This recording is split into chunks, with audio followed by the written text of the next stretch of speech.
Well, welcome to the second day of the European Athletics Throwing Cup, and it's coming to you this year from Nicosia in Cyprus. And you join us just as the presentation for the B final of the women's under-23 shot put gets underway. 9 women in this contest, and we have some outstanding young competitors in this event as well. Just looking at Rika Kling of Hungary. Now, this young woman, this is an under-23 competition, but she's still only 16. Took the silver medal last year at the European Under-18 Championships. Could well be a contender for medals at the European Under-20s later on this year. And the best woman in this field, Leslie Isabella Filutalada, the French woman, the only woman in this field to have thrown over 15 metres. She did that last year with 15.39. She's been in good form this year with 14.69. This is a B final. We have the A final coming up in just over an hour and a half's time. And that includes quite a number of women who've sent this 4-kilogram implement over 16 metres. Well, of course, yesterday we saw a terrific women's senior shot put contest won by Jessica Intude of Portugal, setting a personal best of 19.21. And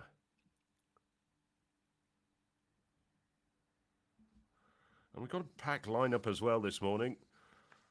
Whole host of finals to be decided. Coming up very shortly will be the women's hammer throw for the under-23 competitors. That's going to be an excellent competition. And the men's discus again for the under-23 category. And later on this morning, the morning session effectively concludes with the women's hammer throw, I should say the men's hammer throw, and then the javelin for men as well, the under-23s. That comes up later on in the morning. Then we have a bit of a break and further finals decided later on today. Yes, that's correct. It's quite a packed morning, isn't it, Phil, to start off with the 3 events pretty much will be underway simultaneously within the next 15 minutes or so, as we see Lotte Heist there with the first effort.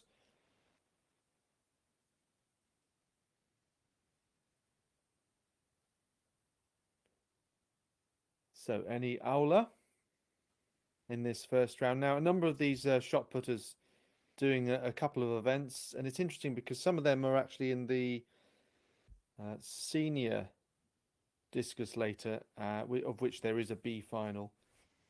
And yes, so a number of athletes doubling up. Some are in the under-23 competition of that as well. So at least it is quite spread out. That's the end of the day. So Lotte Heist with 13.49. Of course, quite an early start for these shot putters, as we were commenting yesterday with the hammer throwers. And that's not necessarily because it's 10 o'clock local time, but don't forget they would have had to be at the stadium earlier. Possibly, you know, when you calculate backwards to actually waking up, having breakfast, warming up, it's that makes it the early start, really. So Aula with 12 meters and 2. Mariana Camara with the red flag there, the Portuguese putter. And As Alex, you've obviously woken up. You're sounding bright and bushy-tailed, as I think they used to say. Have you had time for breakfast as well? Absolutely, yes. Yes, we're also working backwards from that respect, making sure we get something on board for a long day of commentary. More like long-distance runners than these women here, the hammer throwers for the under-23 age group.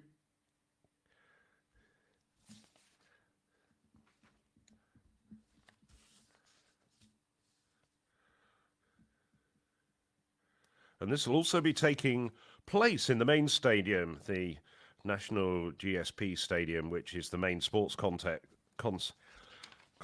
for Cypriot sport. Fiorella Ferrech and Katerina Floor.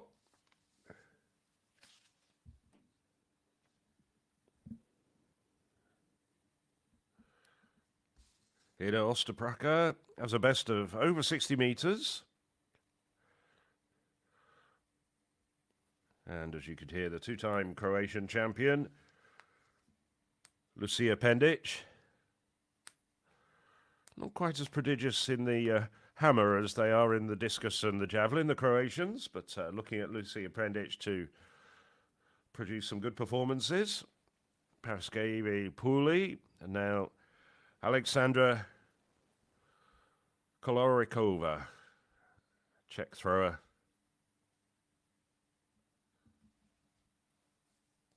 Andrea Sales, the Spaniard, was a very good under-18 athlete, still only 18 years of age, has now graduated into the under-20 ranks. Paulina Jerzewinska.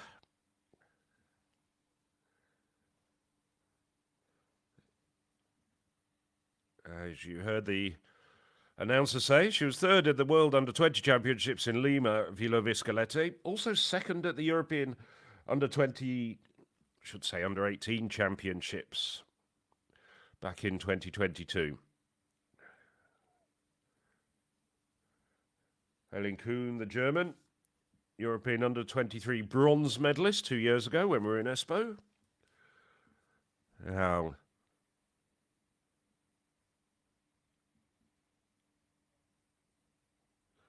Rachel Mori, we saw, 2022 World Under-20 champion.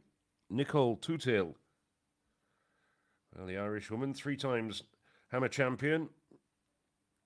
Finalist in the World Under-20 Championships last year.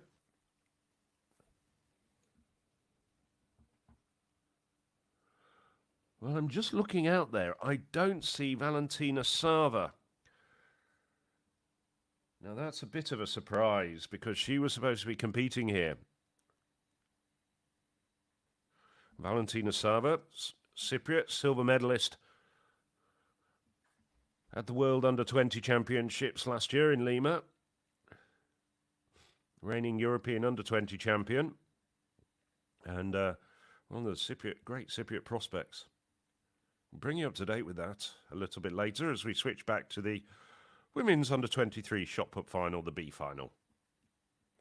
That's right, yes. So Fitulaga, as we were talking up to be the athlete with the furthest personal best here, rotating in the circle out and over 14 meters.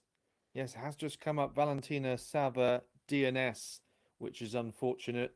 I guess, though, fortunately, you could say that Nicosia, I believe, has signed a multi-year deal for the European Throwing Cup, similar to what Liria had previously. So there will be an opportunity for her to compete here in future years, as we see Fitulaga with 14.48.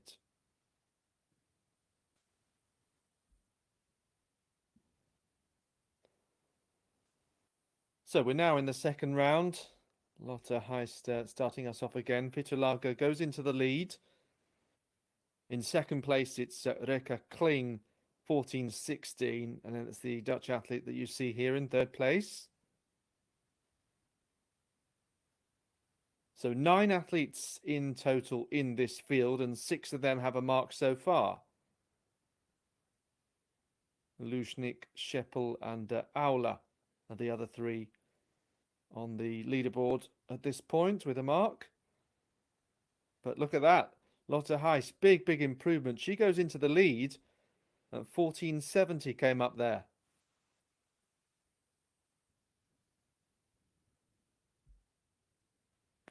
So on to Eni Aula. 12 meters and 2 we've seen so far. Her senior colleague, Senya Makitorma, was in the competition yesterday, having been at the European Indoor Championships in Apeldoorn. We made the comment that Finnish shot putting isn't necessarily on a par with other field events, but they are trying to make up that gap, if you like. And Makitoma qualifying for both the European indoors and outdoors in the past year is a sign of that. Camara of Portugal. So one of those 3 athletes that I mentioned without a mark on the board so far.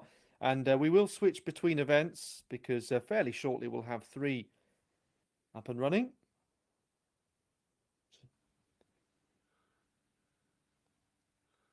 I believe it's come up as a red flag there a second time. But yes, Phil, even though we don't have Valentina Sava, this should still be an interesting competition. Oh, without a doubt. So having Rachel Mori in there, former world under-20 champion, is a sign of just how important this competition is to athletes' development in many respects at under-23 level. As we look at Ostaprak of Turkey. Ostaprak was an outstanding under-18 athlete. Performances have levelled out a little bit as she's moved into the under-20 and under-23 ranks. Through 59.32 in the Turkey Throwing Centre in Mersin. That was just 2 weekends ago.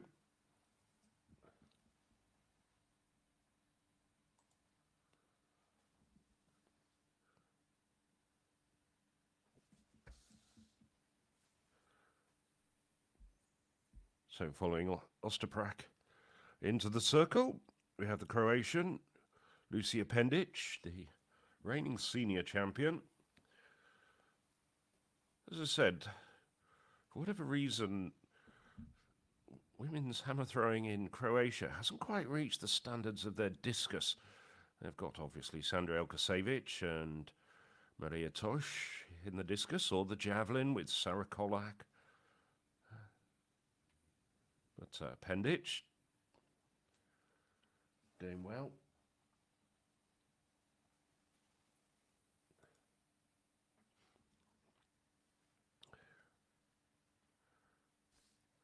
Pendic, just 20 years of age, comes from Zagreb.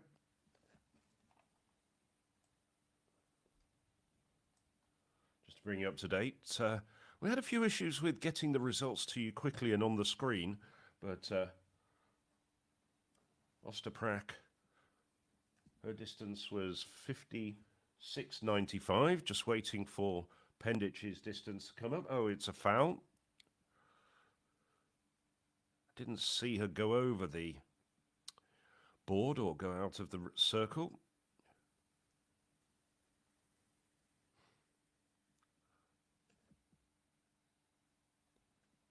Pulley of Greece there. As we continue with this first round order, Ostaprak still leading, but just one of 2 athletes to register a mark so far. Now, third event that will be getting underway shortly in the next few minutes or so will be the under-23 men's discus, this being an A final. So athletes will shortly be introduced here. And set to include Yama van Dalen, just write a picture there, who was involved yesterday as well in the shot put. It was won by Tizian Lauer. Stefan Melheim of Norway.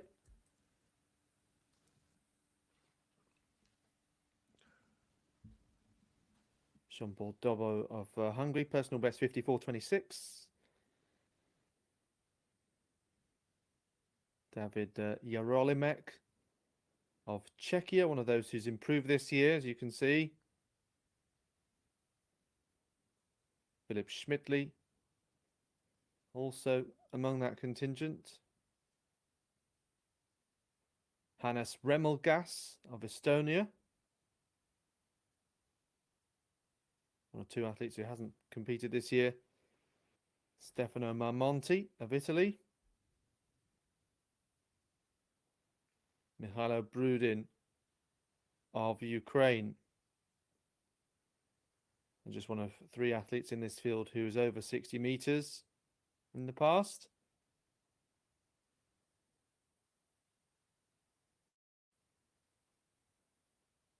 Marcos Moreno of Spain.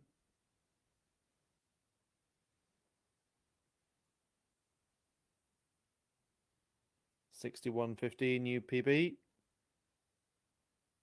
onto Artemios Adamakis of Greece.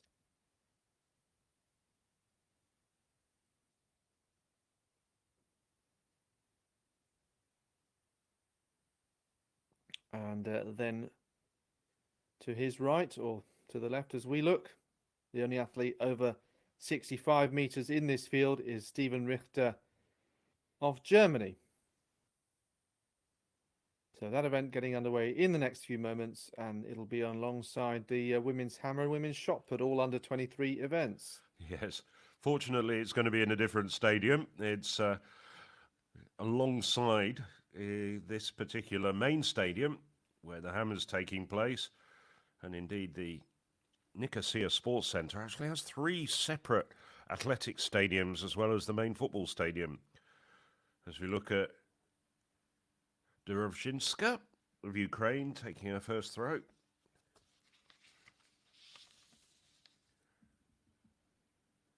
Ukrainian, European under-18 silver medalist last year when we were in Banska Bystrica. Then went off to Lima, got a top 8 finish there. That was in the European under-20 ranks. I should say world under-20 ranks, where she would have been throwing the heavier implement, the 4-kilogram implement, which she's throwing here.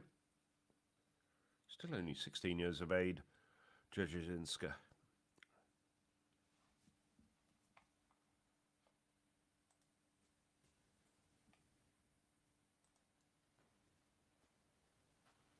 So 58-14 for Dzierżyńska.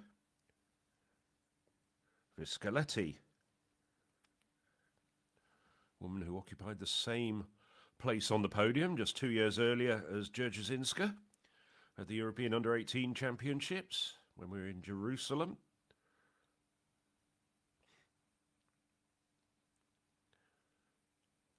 Indeed, it was myself and Alex Seftel who were actually commentating on that competition. I remember it well. Hungarian hammer throwing, of course, always one of their stronger events. They've got such a fine tradition in it, both men and women. Seemed to be slightly off balance there with a release. Nevertheless, it does fly out to 63.05 to take the lead at the moment.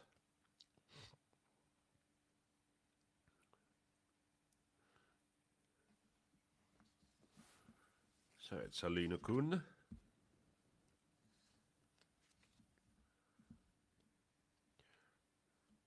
Two years ago, she was the European Under-23 Championships bronze medalist. So we've got a plethora of women in this competition who've won medals in European age group competitions. Kuhn gets a red flag, just spins out.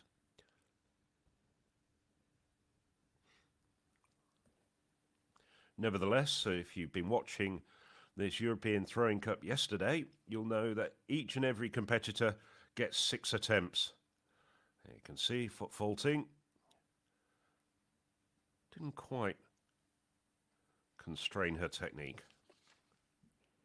What I was saying was the fact that every thrower gets 6 attempts. We did see 1 or 2 athletes yesterday fail all 6 attempts, which was a bit of a shame. But the whole point of the European Throwing Cup is to get a really good competitive early season opener. Of course, many countries have national winter throwing cups nowadays. So this is Rachel Morley.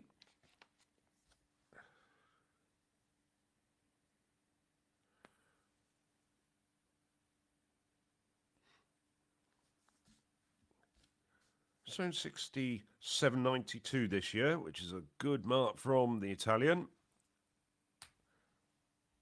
Just waiting to see what she's thrown here as we look at Nicola Tutil.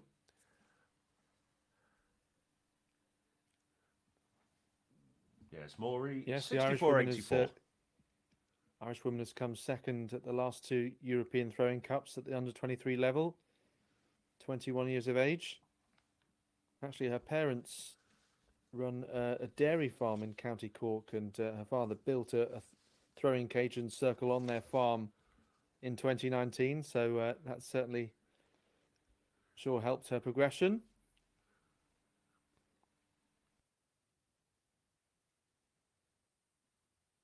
She studied biomedical and biomolecular science at University College Dublin, the 21-year-old.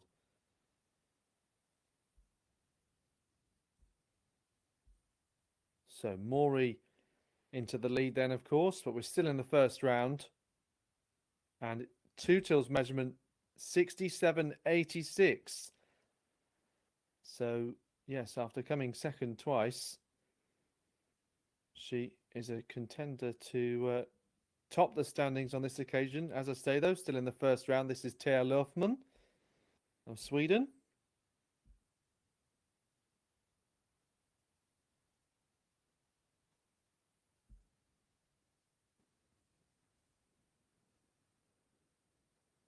So the Swedish athlete rotating here.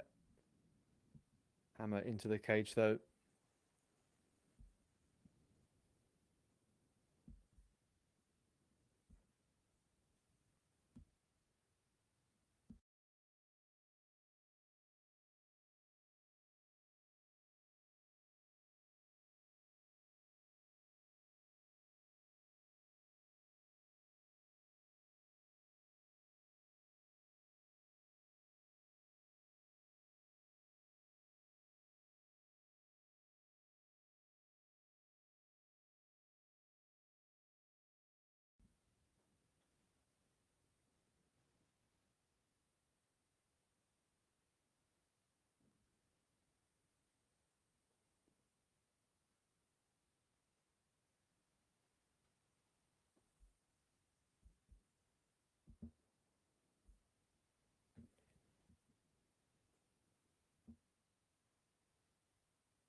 So going over to the discus alongside the main venue.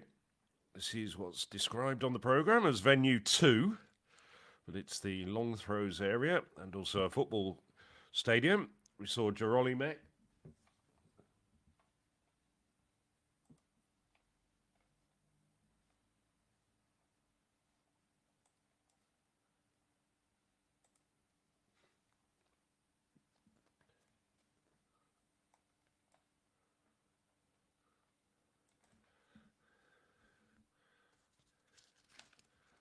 And this is Switzerland's Philip Schmidli.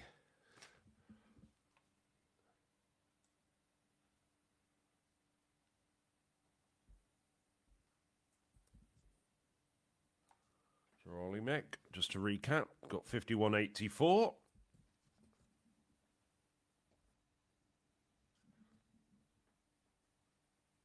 Schmidli 51.55. So on paper, they're very similar in personal bests, and both men throwing just over a metre under their personal best, but always worth emphasising this is good throwing at this time of year in March. Remilgas of Estonia. And of course, over the years, Estonia, a fine tradition in discus throwing. The cup record is actually held by the great Estonian Gerd Kanter, the 2008 Olympic champion. Ramilgas fouling his first throw.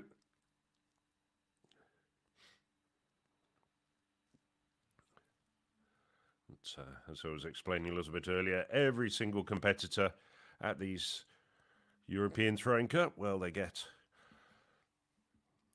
all 6 throws. No cut-off after 3 rounds, no resorting.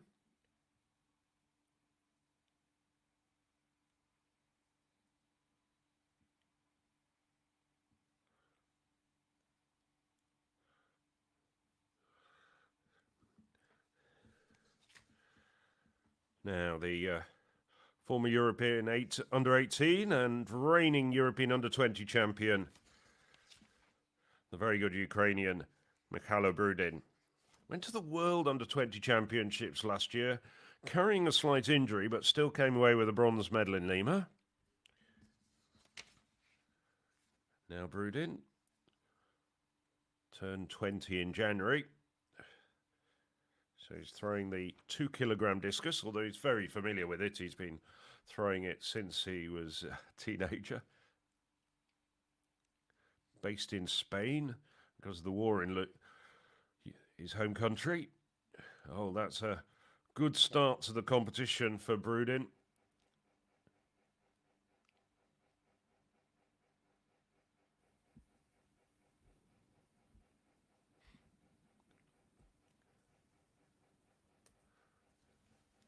Just seeing it fly through the Nicosia sky, and there's blue skies above all 3 venues. Nice warm conditions in the Cypriot capital today. Towards the middle of the day, it was getting quite sunny. You could see competitors yesterday with bucket hats and caps on.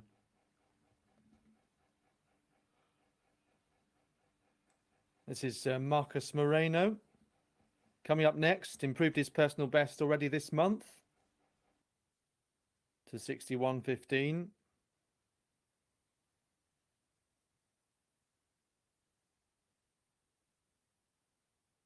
That was in Castellón, former host of the European Throwing Cup. So opening up his competition here.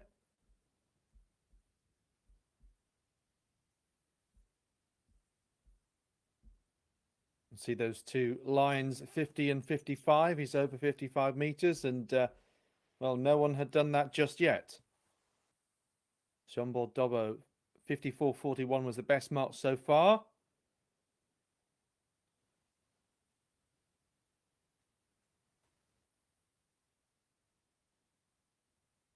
And Mikhailo Brudin just 10 centimeters behind that. But as you can see, a new leader by a considerable margin. 58.56 just popped up there on your screen. So you're watching live coverage of the European Throwing Cup. We have 3 events going on: the women's shot put, women's hammer, and men's discus. They're all under 23 events. Plenty of senior action to follow later. Of course, the timetable and all of the results available on the European Athletics website. And thank you for joining us for the live coverage. Hope you enjoy it through the day. So Adamakis of Greece, this is. The discus just going a little bit off to the right there.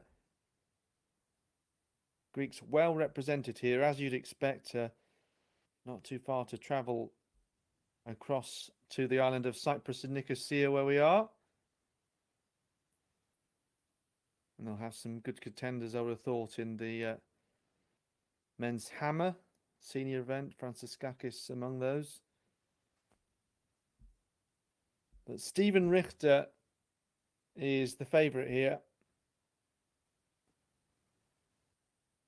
And yes, of course, as we were saying, it's early in the season. We also saw an upset yesterday in the senior discus, of course.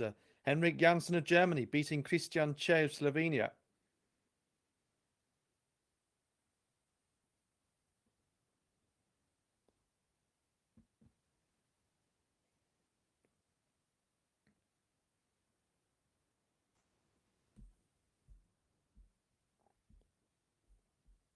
So continuing, though, with the first rounder, of course, Richter, who has thrown 63.32 this year, but we'll yet to really get representative distances, even from Marcus Moreno. As Phil, we switch back to the hammer. Yes, so we saw Viscoletti have an excellent effort in the first round.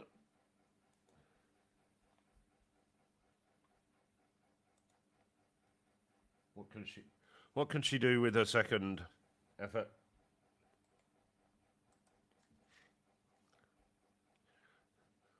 Well, there's no markers out there. It's a little bit difficult to see, but I think that's around the 65-meter mark.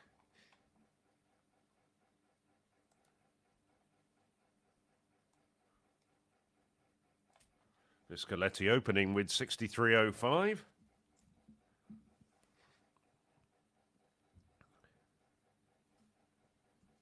.62.03, so a little shy of the 65-meter mark, but she nevertheless is starting with a consistent and solid series. Now we see Alina Kuhn go into the circle. Kuhn a foul in the first round.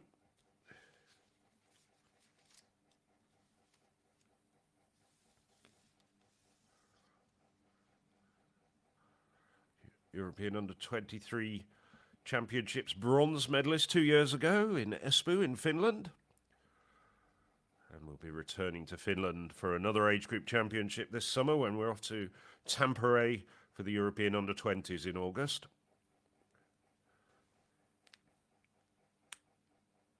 So Kuhn, 63.94.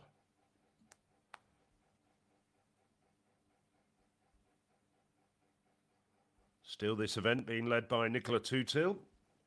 67.86 for the Irishwoman in the first round.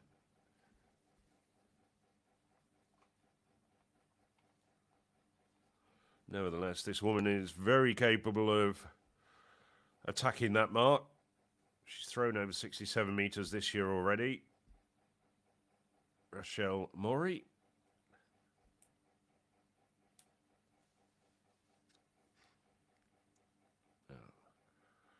Did that just... Yes, that was a foul. It just pinged the cage.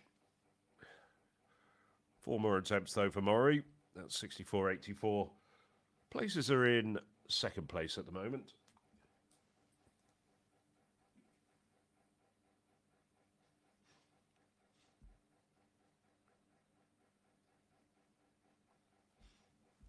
So here's the event leader, Nicola Tutil.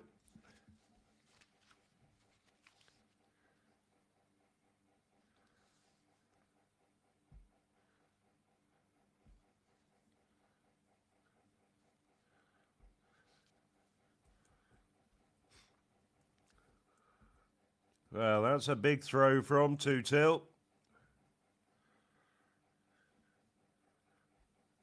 She's very consistent, the Irishwoman. 21 years of age, so she'll be eligible for this year's European Under-23 Championships in Norway in July. 69.70, a European Under-23 lead.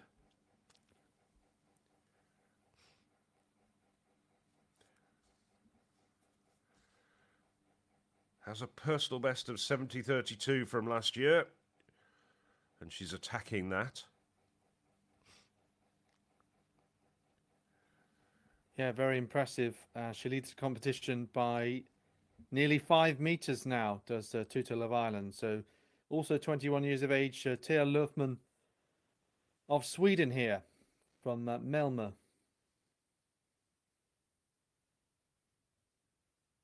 Trying to get that foot placement just right, just standing slightly off to one side there as she rotates. Having a look to see where that hammer lands between those 4 cone markers.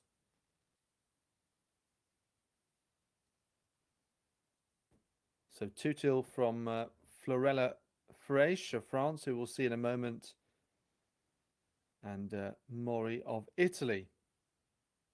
And those two actually joint second because they both have the same distance and then they both have 1 foul. so can't be separated at this stage.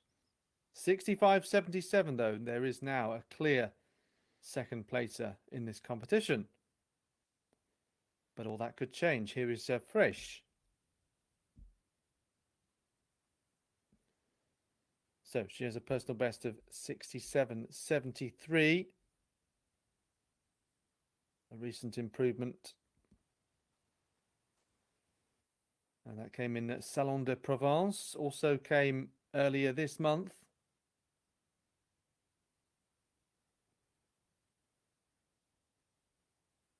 Unfortunately, though, another red flag for her. We saw a few incidents like that in Leiria, where the hammer actually had to be retrieved from the cage with a ladder.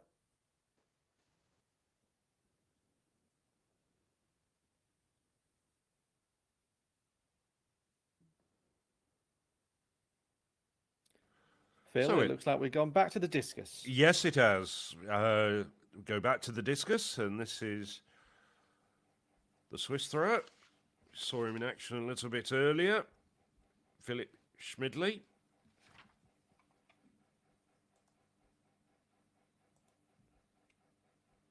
Schmidley lying a rather long way down in 9th place with 51.55 in the first round, and there's no improvement there as you saw a foul. Now, Remilgas, Estonian, fouled his first throw. That's legal. Drops just over 50 metres. Won't affect the leading positions, but useful effort.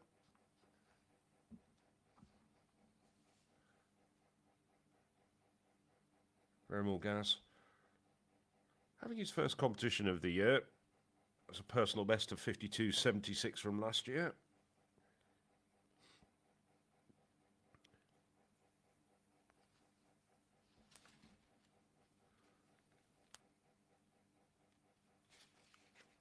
So this is Marmonti of Italy.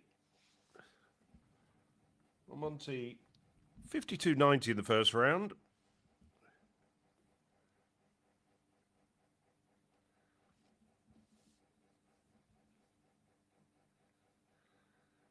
Very close to his personal best of 53.26 from last year. I think that might just be a personal best. Yes, it is. It's been confirmed as 53.48. Now, the big, very strong Ukrainian.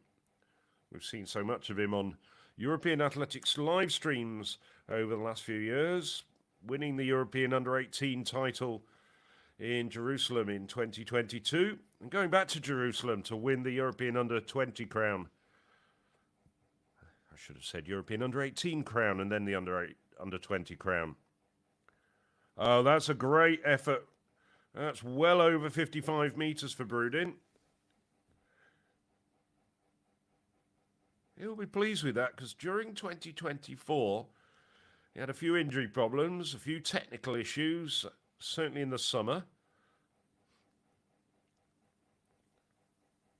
And that's about a 57-metre throw. It's marked as just a little bit shy of that, 55.75. But he won't be unhappy with that. Has thrown over 61 metres with this 2-kilogram discus.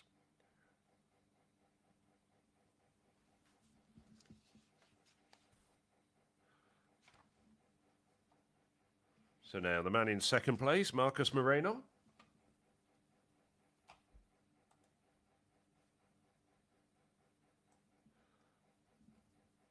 Spaniard. 58.56 in the first round. Ah, no, not as far. That drops down at around 54 metres. No, he walks out. He knows that's not going to improve his position.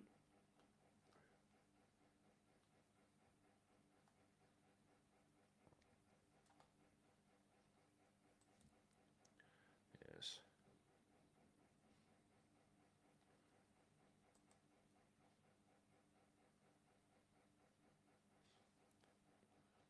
So Artemios Adamakis of Greece.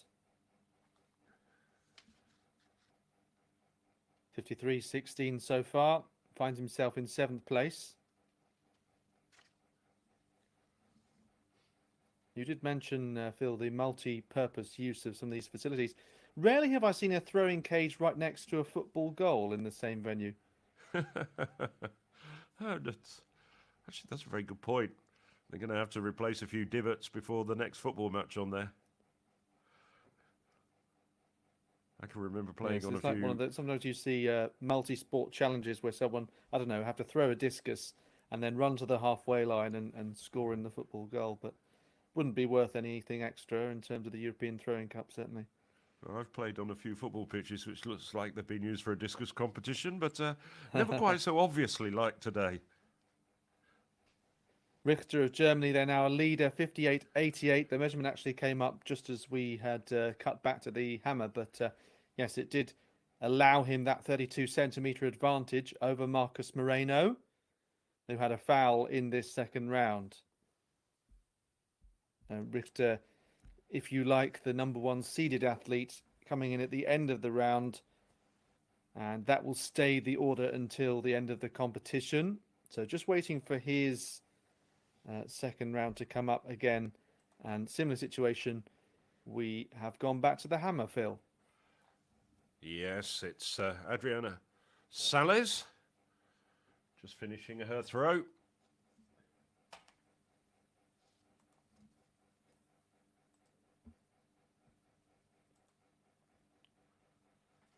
So Sales gets credited with 63.22.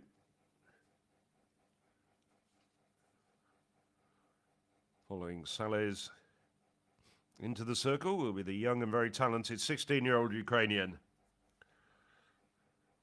Paulina Dushirinska.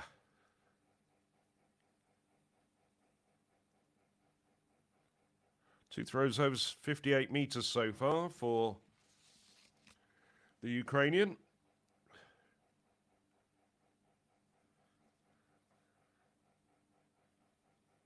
So she's making the transition from 3-kilogram implement to 4-kilogram implement very effectively.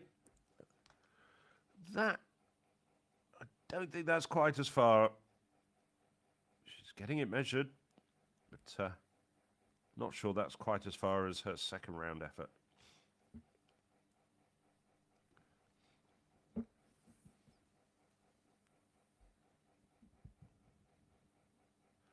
She's already had a couple of outings this year in Odessa.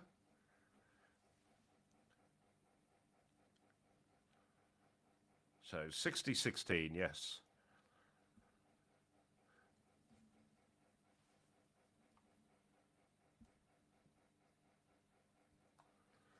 It is a slight improvement for Dershvinska. So, Viscalete, the Hungarian.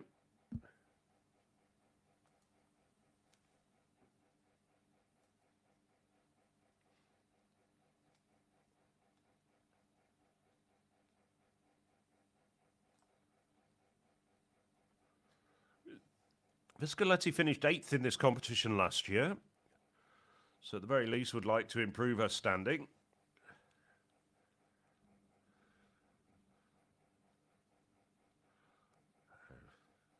That drops down at around the 60-meter mark.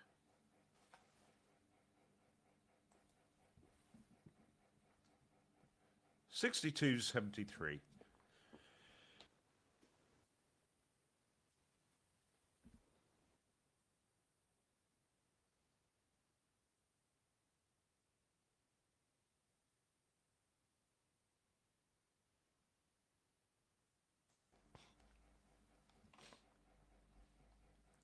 Aileen Kuhn.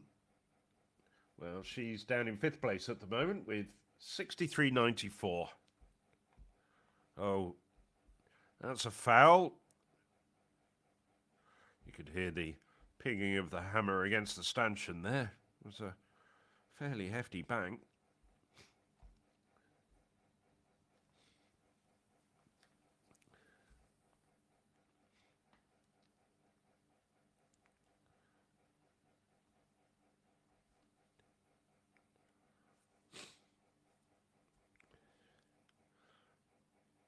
So, Rachel Maury. Maury was 4th last year. 12 months ago in La Rio, she threw 64.76. So, nowadays, very capable of throwing further than that. Threw 64.84 in the first round of the competition. That's around the 60-metre mark, though. Not sure that's an improvement for Maury. She's in 3rd place at the moment. Yeah, she doesn't look too happy with her effort. It is being measured, as you can see from the judges. If you look straight down the centre of your picture, 60.31.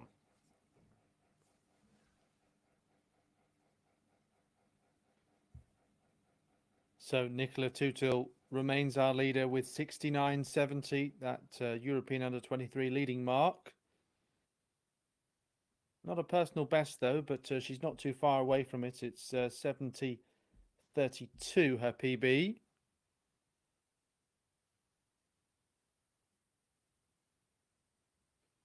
So Tutil just establishing her momentum here, turning her way through the circle, picking up great acceleration. And that looks to me to be close to the 70-metre mark again.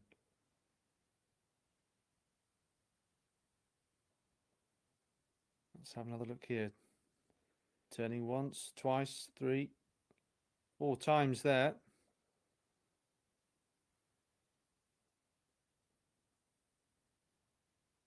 $68.92 has come up. So yes, rather consistent there. 3 throws over 67 meters, and no one else is over 66 meters. Lofman went into 2nd place with that previous round.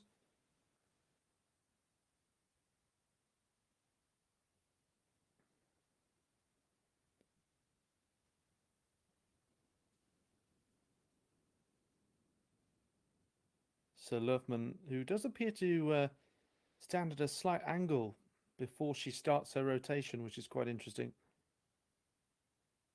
Just looked a little off balance at the end there, but still has achieved a good distance.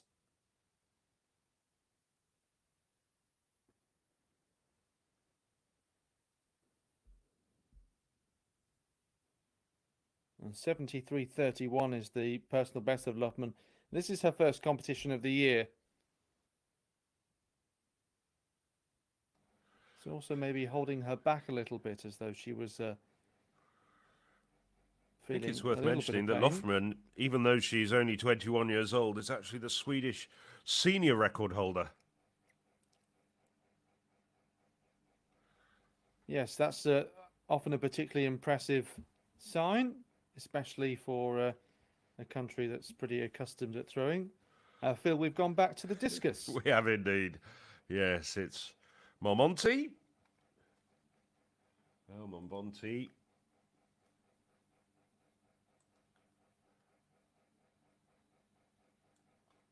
Competed in this event last year when he finished down in 15th place. Doing a little bit better this year. 7th place at the moment for the Italian. 53.48, although that's no improvement. Just spins out.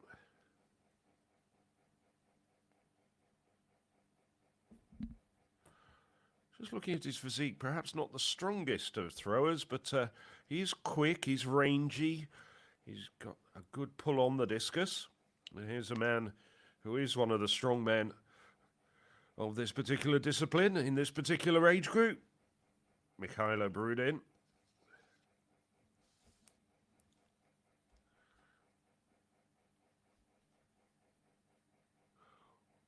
Well, just over 55 metres once again. 55.75 at the moment. He's in 4th place at the moment.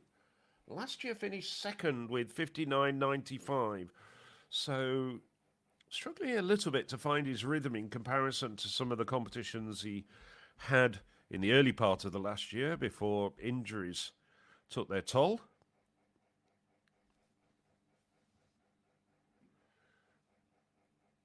So as we just wait for Brooding's distance come up, which I think was just over 55 metres. We see Marcus Moreno going into the circle, the Spaniard. Again, a lot of men in this competition were in Leiria 12 months ago. I can't remember, Alex. I mean, we had a downpour for so much of that weekend. Was the men's discus affected? I have a feeling, partly looking at the distances as well, that it was one of the few dry events. Yeah, certainly some of the, I think it was the women's discus that was affected, was one of them. Well, it's not Adam's Adamicus, it's certainly Marcus Moreno. And they've got it right second time. 58.56 he's got at the moment. Sort of skips across the... He's fast and gets a long pull on it.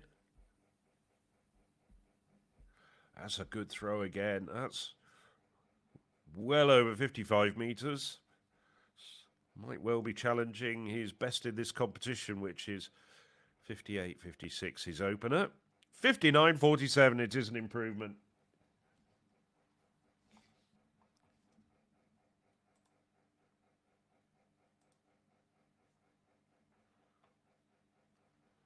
So still the event leader, Stephen Richter. 60.46 for the German.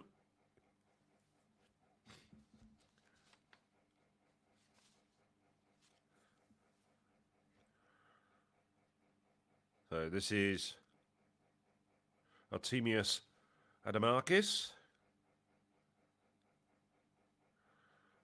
Well, he's had a couple of throws over 53 metres. That's there or thereabouts again. Have a look at the replay. I have a feeling that might just be fractionally a few centimetres longer.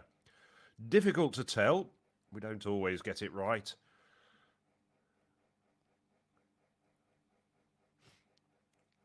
But a clean throw gets the white flag.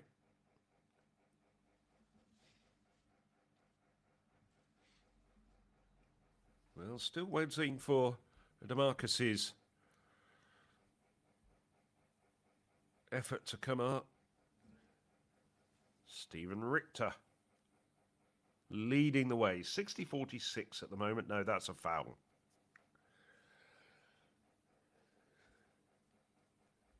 So no change at the very top of the leaderboard. It's still Richter leading with 60.46. Second place, Marcus Moreno. He improved to 59.47 with his third round throw. Jarno van Dalen in third at the moment.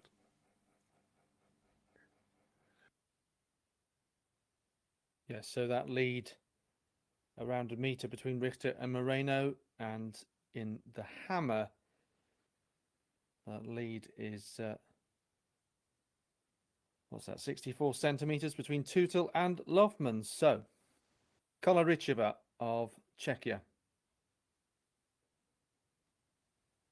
finds herself in 12th place. Needs half a metre improvement to get into the top 10. Hammer went straight into the cage there.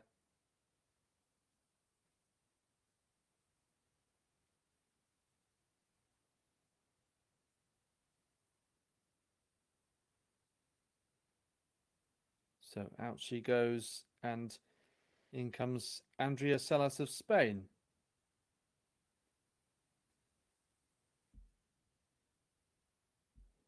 Well, Salas had already improved this year to 61.10, but she's added 2 meters to that in this competition. So again, another athlete just sitting low into those turns, and a controlled release there. Let's have a look. Went off to the left-hand side.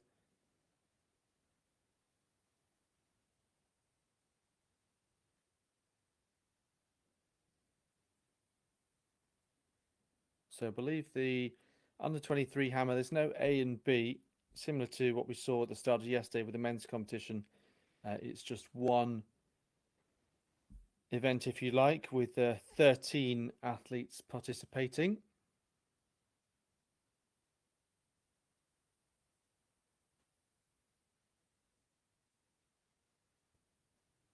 (62.26) there coming up for Salas. So 3 out of her 4 throws are her best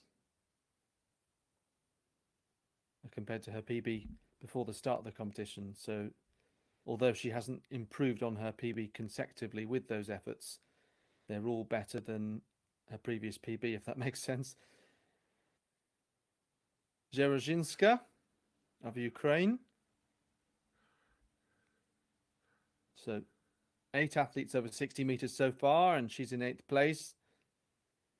A 3-meter gap to 7th, Viscoletti's position in front of her.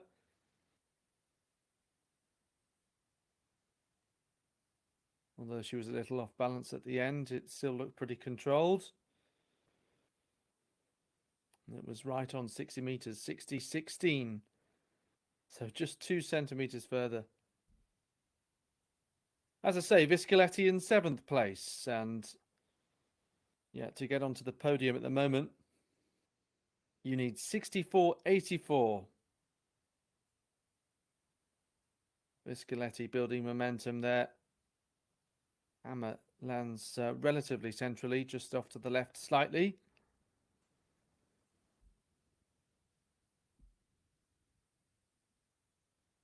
Viscoletti improving this year to 65.66. That was in Szombathely also this month for the 19-year-old. European under-18 silver medalist in 2022 in Jerusalem. Of course, last year's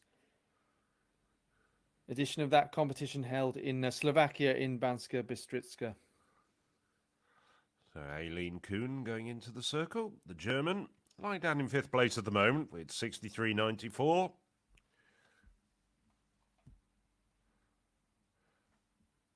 So just one legal throw out of her first 3.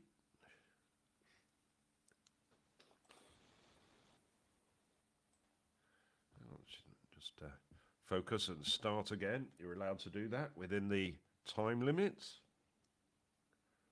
Got 1 minute to take their throw. Kuhn finished in 7th last year.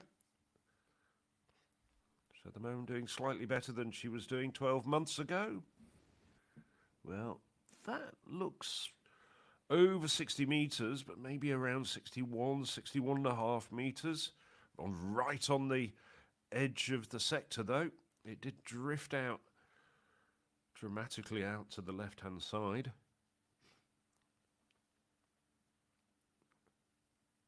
Oof. Good job with the judge was paying attention.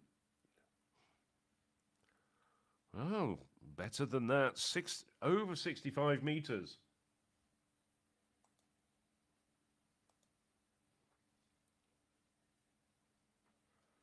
65.61 moves Kuhn up into 3rd place. And it pushes Rachel Mori down to 5th. Former world under-20 champion who's thrown over 67 meters this year. What can she do to respond? Well, that's not what she really wanted.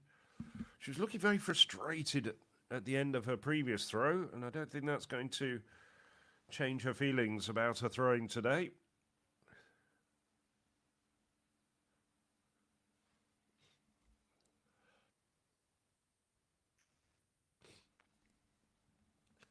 Now, the event leader, Nicola Tutil, 69.70.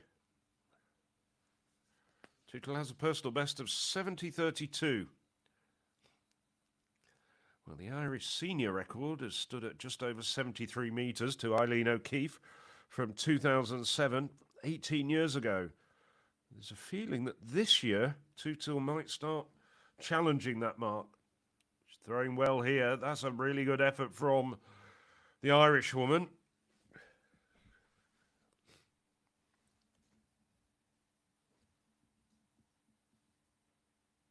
Let's have a look at that throw again.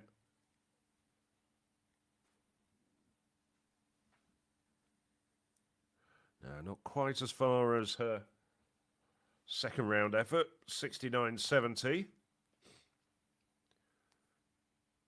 68.17. But good series there from Tutil. Being challenged though by Thea Lothman. It should be Lothman who's going into the circle next, but we're looking at Florella Friach.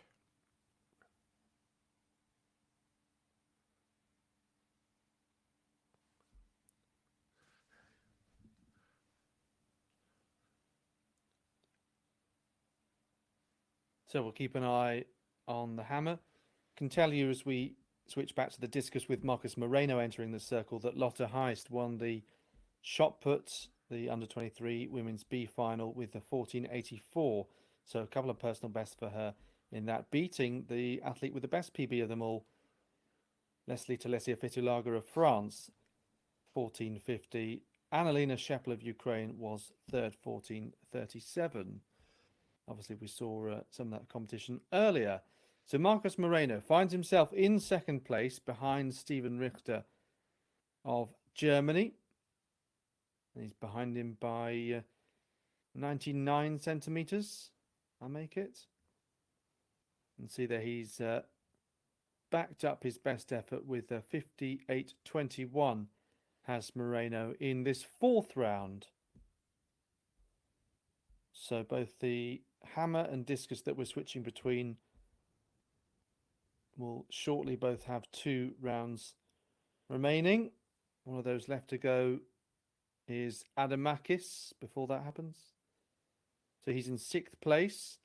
In order to get into the top 3 at the moment, you need 57.56. That's the position held by Jarno van Dalen of the Netherlands. So he was second yesterday in the shot put, beaten by Tizian Lauer, so another German leading the standings in that situation yesterday. Adamakis 55.53, so he improves up into 5th. 2 meters off the top 3. Steven Richter, though, can he go over 60 once again? Discus goes up high and crashes down over 55 meters, as most of the athletes have been doing consistently.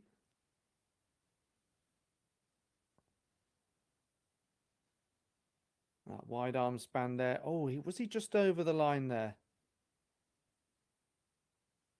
Yes, he was. And obviously you can quite understand that typically when you watch throws coverage, you cut straight to the throw, and it sometimes does mean that you miss that on first glance. So now we're going to have a look at Van Dalen. We haven't seen as much of him, but is solidly in 3rd place.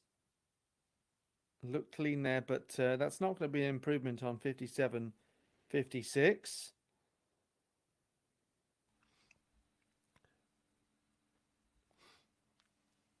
But there are some quite sizable gaps at this moment. Richter and Moreno, as I say, about 1 meter, and then just under 2 meters between Moreno and Van Dalen, 2nd to 3rd. And then same sort of margin between Van Dalen and Brudin, 3rd to 4th. It's Brudin and Adamakis, 4th and 5th, that are closest, 22 centimeters between them at this point. So this is Ilmaz Mehmet Yasin. Oh, not one of the stronger throwers in this field, and it drops down at around the 40-meter mark. I think he might have walked out there.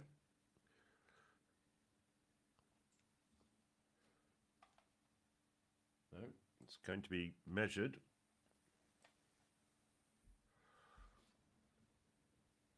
$42.95 in the 5th round for the Turk.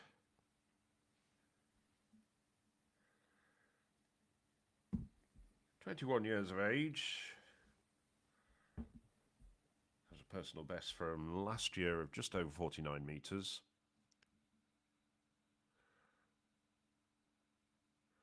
It's Bulgaria's Simon Casals.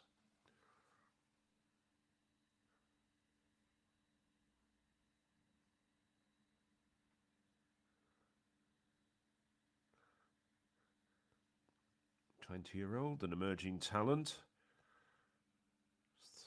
Thrown over 54 metres this year. That was a personal best. Just 2 weeks ago on the home soil in Bulgaria.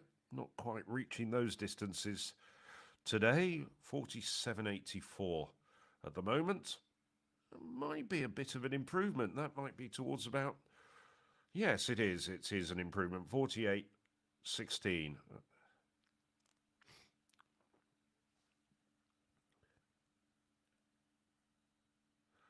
So, Stefan Melheim, the Norwegian. Norwegian athletics generally just going through one of the great eras in its history with the likes of Jakob Ingebrigtsen, Karsten Warholm, Sonda Scottiem, and a myriad of others. And this young man can't fail, I'm sure, to be motivated by what's going on in his country's athletics scene at the moment. Lying down in 11th place, but he does improve 3 places.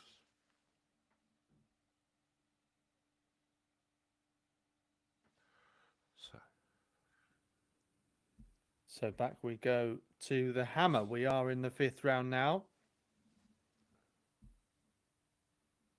The Sia Pendic of Croatia finds herself in 11th place.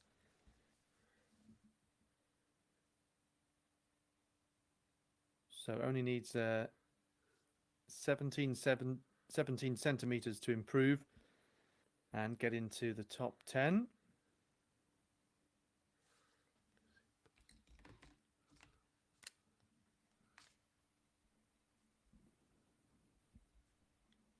So if you just joined us, Valentina Sava, European under-18 and under-20 champion, one of the home favourites, unfortunately not starting here today, but that's given others the opportunity. And of course, Cyprus did see victory in yesterday's men's competition for Iosif Kassidis.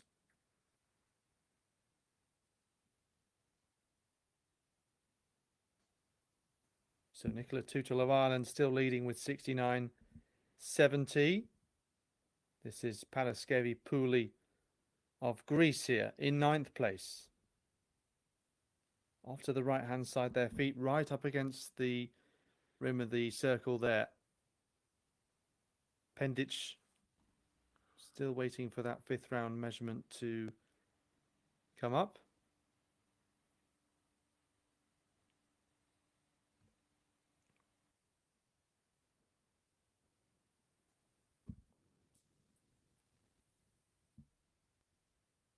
Thea Lofman might be the one that would challenge Tutel, but she did pass in the 4th round, as we commented, and she did look like she was holding her back a little bit, so possibly just nursing a slight injury there that she doesn't want to aggravate.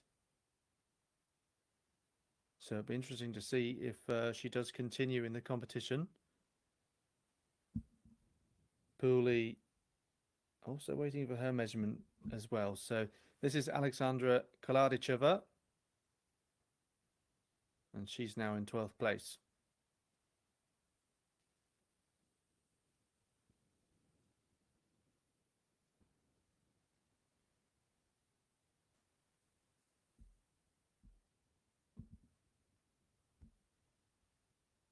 So in the 5th round of this hammer competition, Salas of Spain will go next.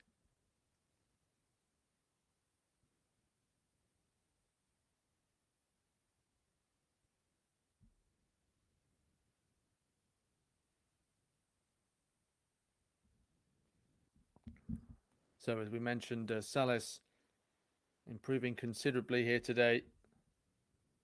63.32, that new lifetime best. She's in 6th place. and 66.50 is needed to get in the top 3. And Florella Fraser France making that slightly harder with her improvement to 66.50 in this 5th round.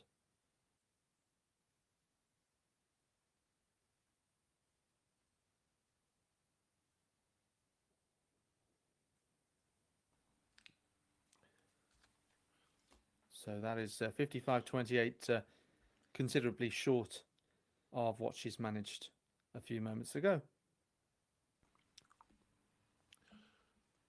Oh, Paulina Jezerinska looking a little bit quizzical.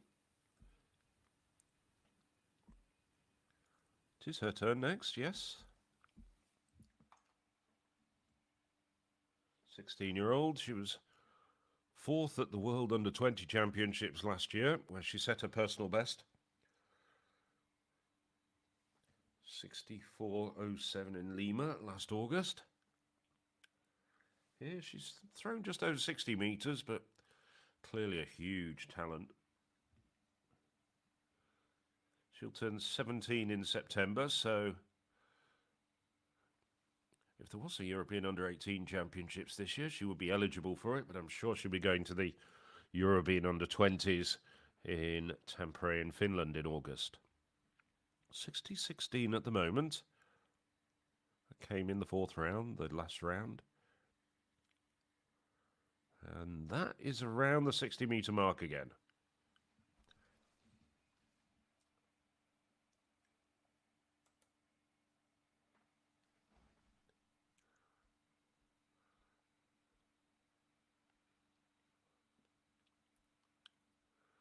Might even be a slight improvement. Jezerinska finished 11th in this women's under-23 competition last year as a 15-year-old. That gave an early indication of her talent.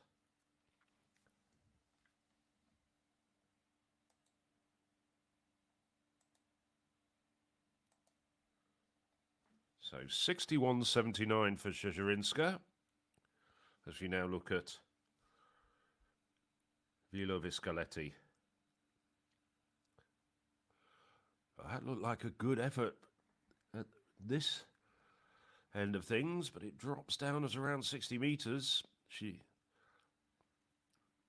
63.05 at the moment for the Hungarian.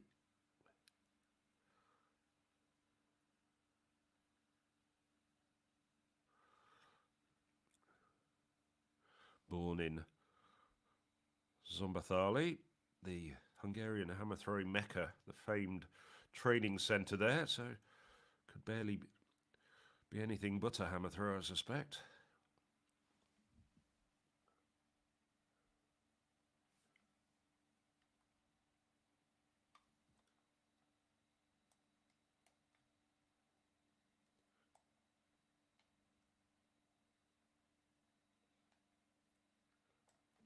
Viscaletti's last throw, 60.59.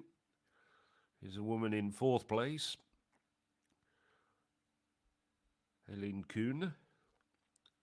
65.61 at the moment.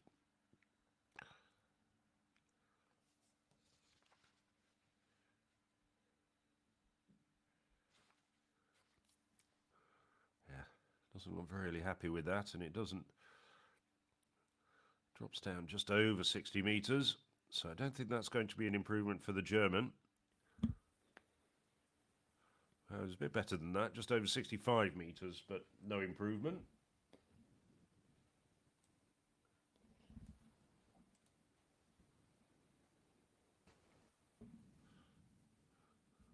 So, Rachel Mori, I think we've seen every throw of hers, and she's certainly not been a happy person in the circle, with the possible exception of that 64-metre throw.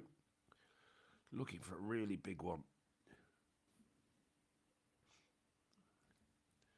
Well, that's possibly around the 63, 64-metre mark again. Mori down in 5th place at the moment. We'll bring you up to date with that hammer competition as we get to the concluding stages and the last round.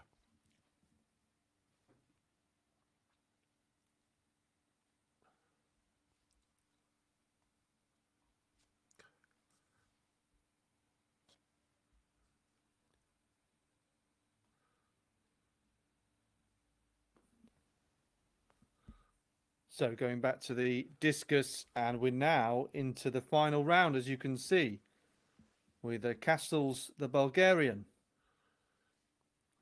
So really trying to give it everything with this last go, 50 and 55. Those two lines down on the field. You can see there he has at least got 6 clean throws in.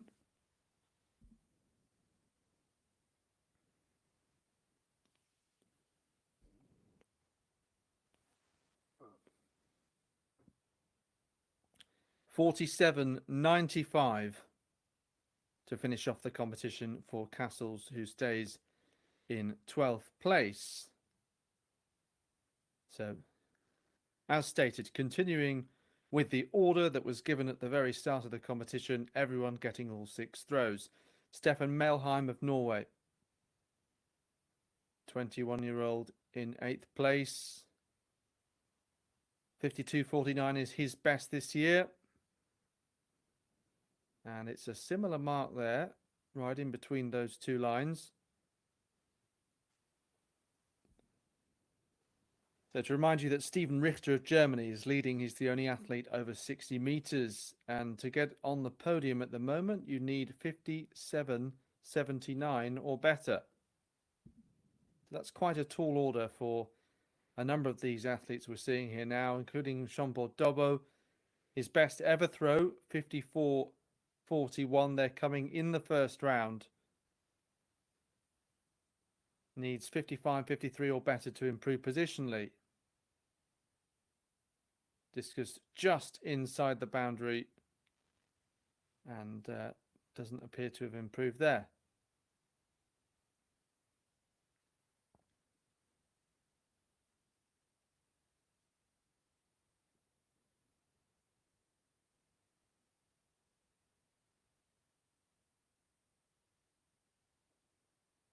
Dobbo, who's one of the youngest athletes in this particular competition. He turns 19 next month.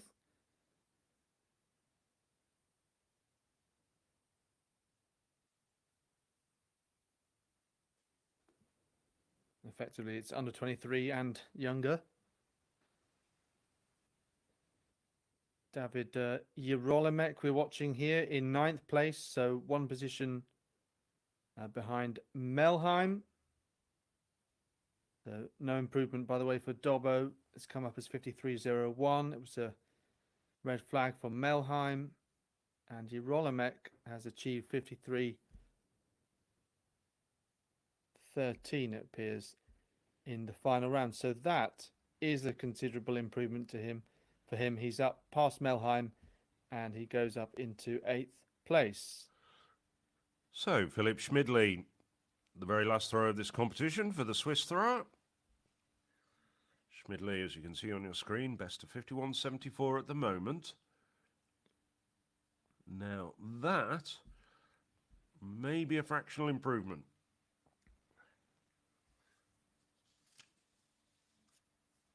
Has a best of 52.67. Yeah, it looks as though he's got the correct angle on the discus.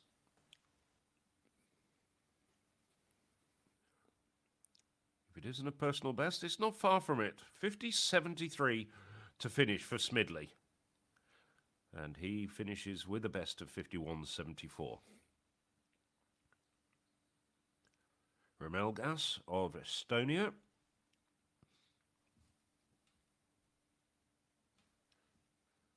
One place behind Schmidley at the moment, in 11th place with 50.77. No, that's just a few centimetres shy of the 50-metre line that you can see out there, and he walks out. Knows that it's not going to be an improvement. So just 5 throws to come in this competition. Led by a man who's had a good day. Stefano Momonti has improved his personal best to 53.48. No, that's not going to be another improvement though.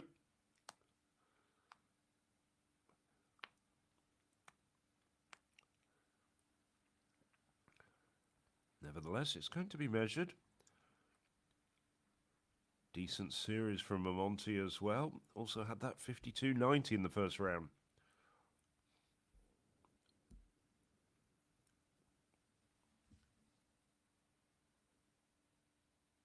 So Amonti's final effort was 50.75. Trying desperately just to keep you up to date with everything that's going on. Now, Mikhailo Brudin. No improvement for the Ukrainian. 55.75. So, second a year ago, goes down to fourth this year in 2025.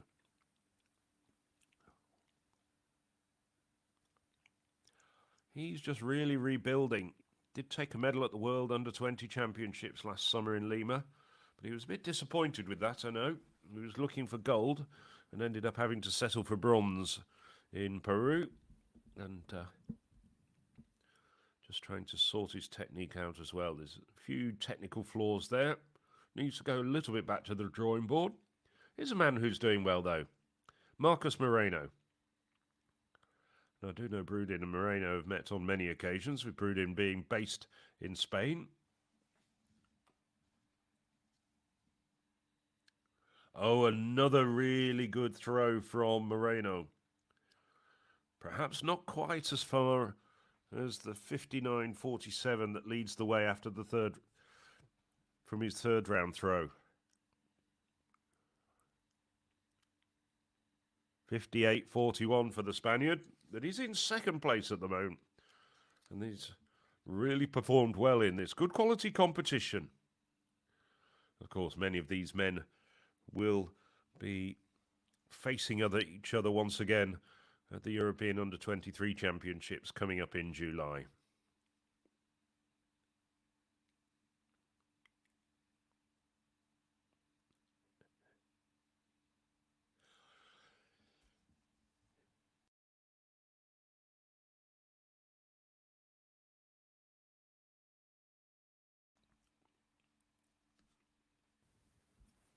So Adamakis of Greece in this final round then. Women's hammer also in the final round, by the way. Sure, we'll catch some of that in a moment.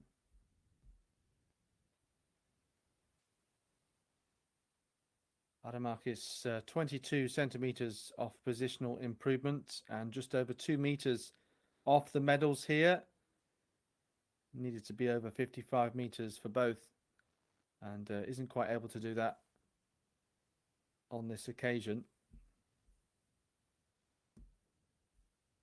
And that leaves us, I believe, with just one more throw remaining in this under-23 discus final.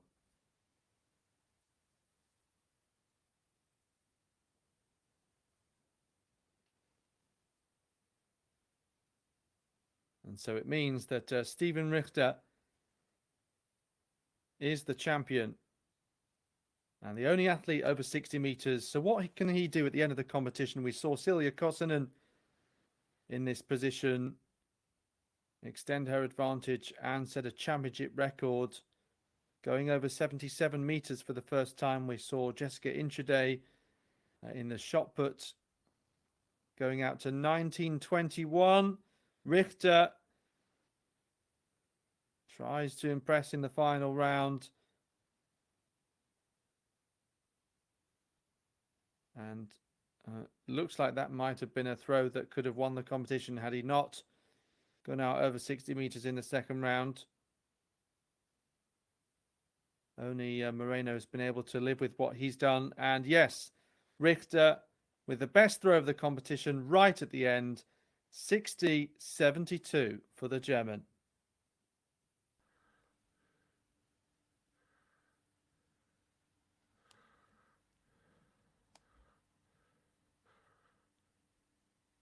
So the discus Sales of Spain just fouls her last attempt. Nevertheless, she can feel very pleased, that personal best.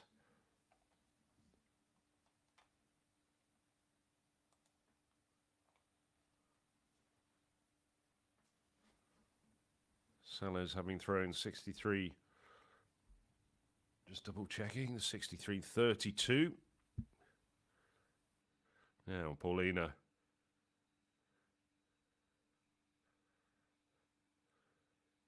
Sherezinska, the young 16-year-old Ukrainian. 61.79 to her at the moment. One last effort. Well, I think that could be an improvement for her. Might not be a personal best, which stands at just over 64 metres. Let's wait and see.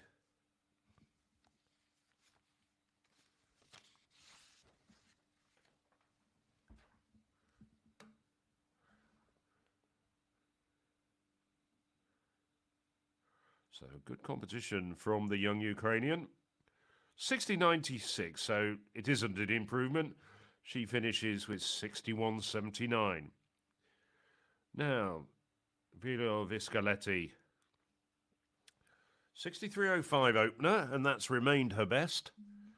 One final attempt for the Hungarian, who's lying down in 7th place at the moment.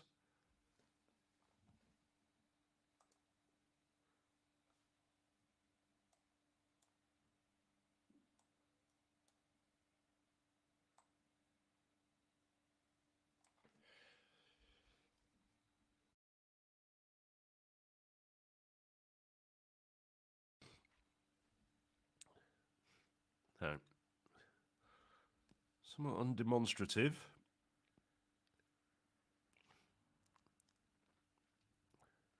She's very quick with her final two turns. That drops down at around 65 metres, just a bit short of that. So, no improvements, 62.38. So her first throw is the best throw for Viscaletti.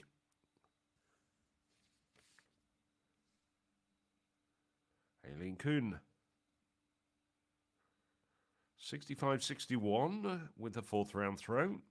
So the German is in 4th place at the moment.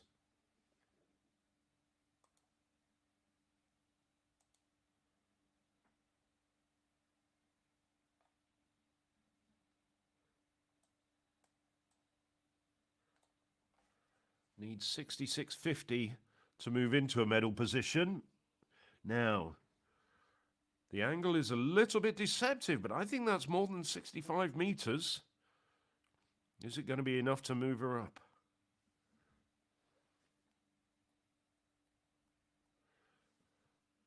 She needs a 89 centimetre improvement to get into 3rd place. Oh, 67.25. So she does indeed move up into 3rd place with her very last throw of the competition.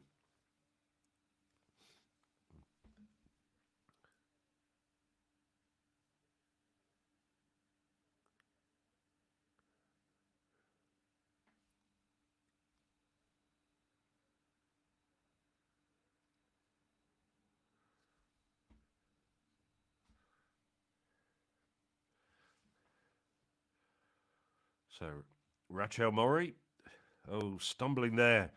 Just wondering whether that got the red flag. Looked as though her heels, yes it did. Just lost control of that. Yeah. Toes went over and then her fingers touched outside of the ring. So a foul for Murray. In 5th place with 65.52. I think she'll be a little bit disappointed with that. Now, the woman who's doing so well in this competition. 69.74 for Nicola Tutil. Can she go over 70 metres? It's difficult to see where it landed there. And with those markers at 65 and then 75 metres, doesn't help commentators like myself and Alex. I don't think that's an improvement. But nevertheless, it's been a good competition for Tutil. Currently the European leader with 69.74, which she did in the 5th round. No improvement. 68.63. So just the allotment to go.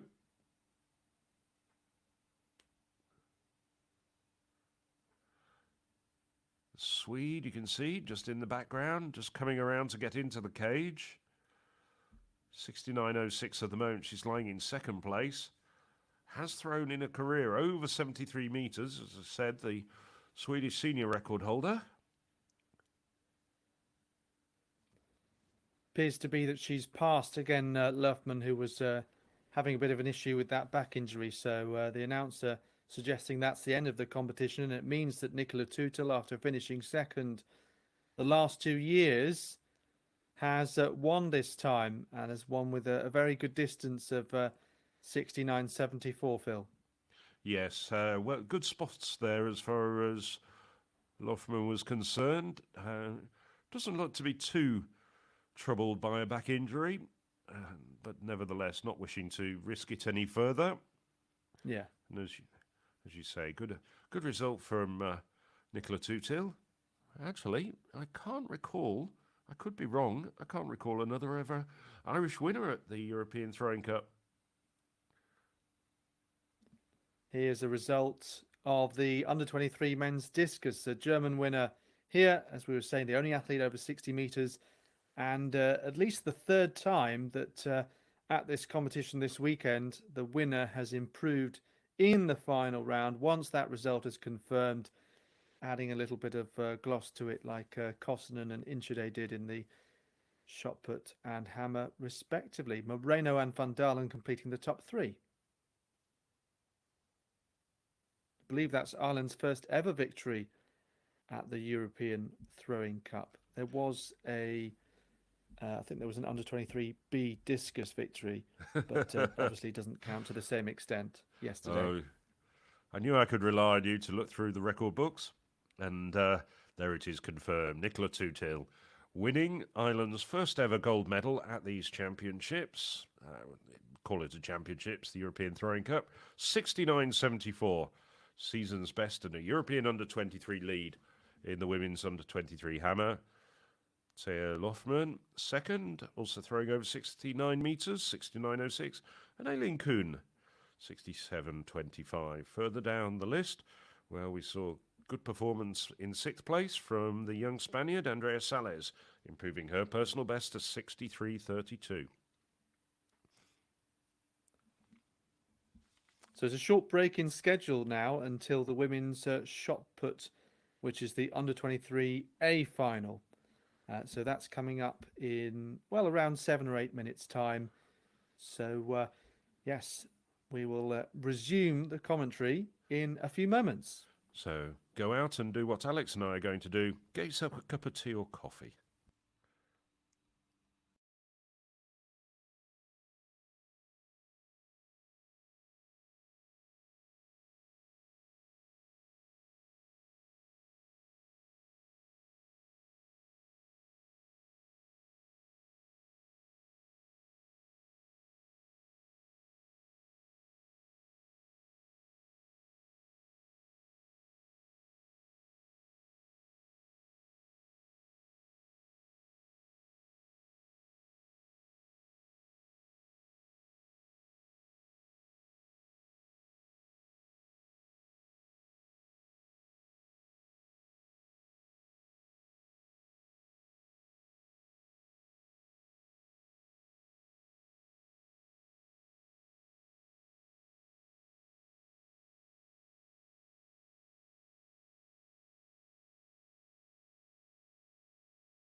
So Maria Raffaelidou of Greece there, starting this under-23 final.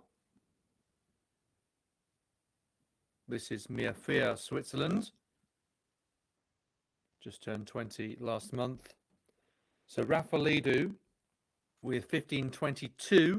Only other mark was the 13.45 of Monika Marshova of Slovakia.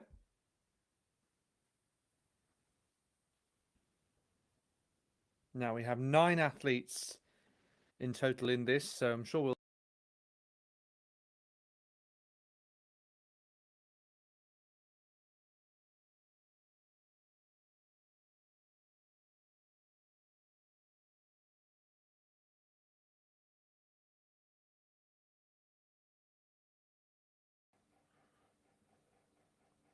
We had 5 athletes over 14 meters.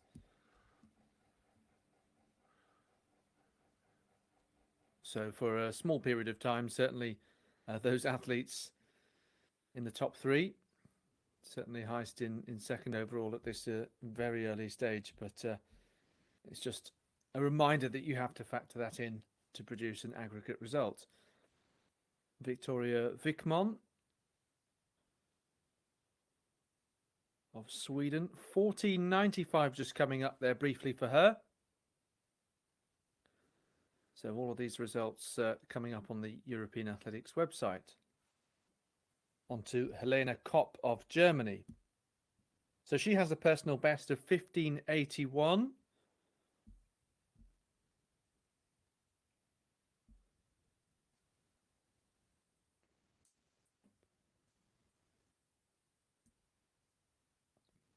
So that personal best was in Dortmund last month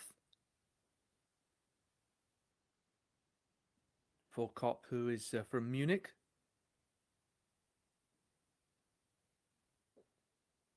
Perhaps most impressively of all was the recent improvement for Ines Lopez of Spain, out to 18 meters and 1 centimeter. So she's originally from Madrid, but she's studying at Arizona State University.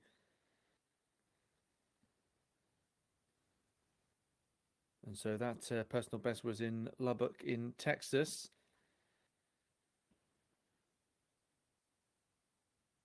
Looks to be considerably short of that so far. You can see rotating here. Tend to see a variation of techniques, particularly at this age group.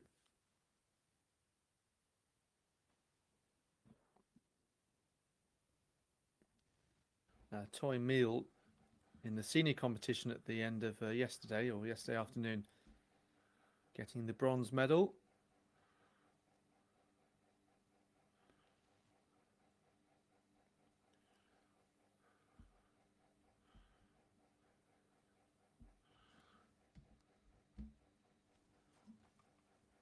This is Anna Musci of Italy, Italian indoor champion last year, as well as the outdoor winner in 2023. Another with a personal best already this year, and obviously, and that's maybe a little bit more likely with the shot putters because they do compete indoors, obviously. 16.11 in Ancona.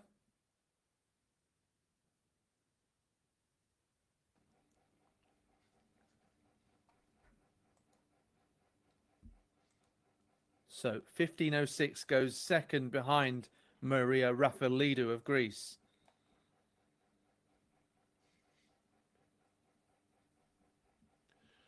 So that means that the B final results are now irrelevant as far as the medals are concerned.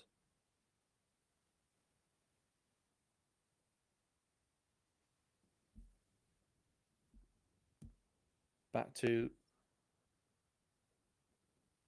Martina Mazurova, Czech athlete. So although she hasn't improved this year, she did right at the end of last summer to 16.38, and that helped her win the silver medal at the World Under-20 Championships in the Peruvian capital, Lima. Of course, we've had 3 World Under-20 Championships in a 3-year period. Nairobi, Cali and Lima. good to see that event be taken around the world. And indeed the European Throwing Cup right around Europe, having been in Croatia and Portugal in recent times, and now in Cyprus.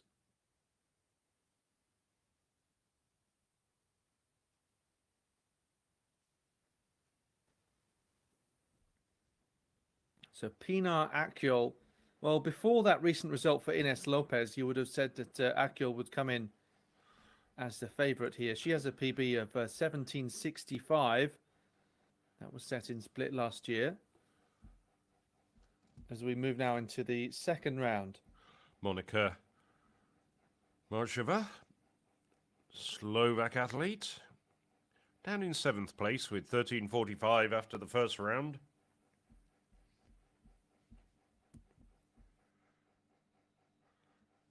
Actually, the national senior champion back in 2023 and indoor champion last year as well.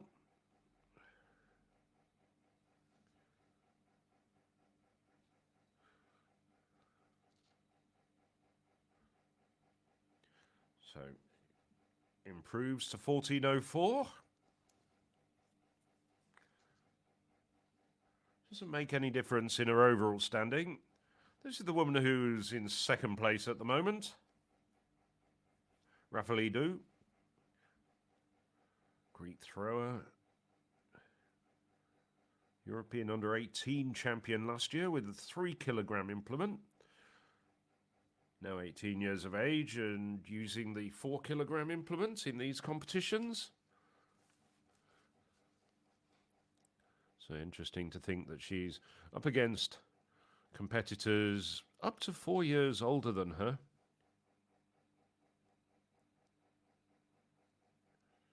Also very good discus throw as well. So 15.09 for Rafalidou. Just 13 centimetres short of her first round effort. Mia Fear, 14.47 in the first round. Not as far.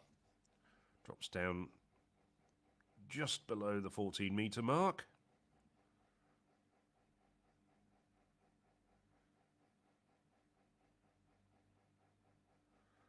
Has gone close to 15 metres this year. Through 14.86 indoors in Switzerland. 13.89 for Fear. No improvement for her.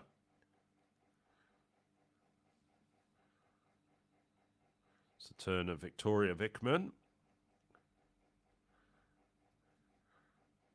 Swede, well, we've just seen a Swede finish 2nd in the women's under-23 hammer. Tia Lofman.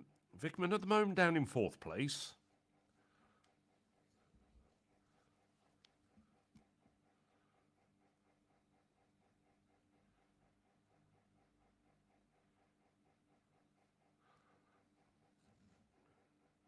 So Wickman got the red flag there.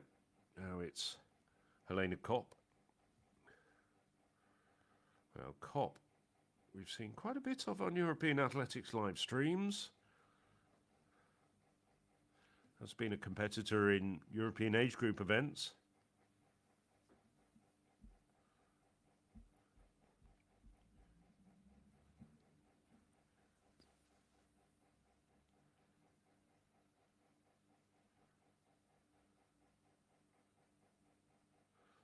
So better performance from Kopp.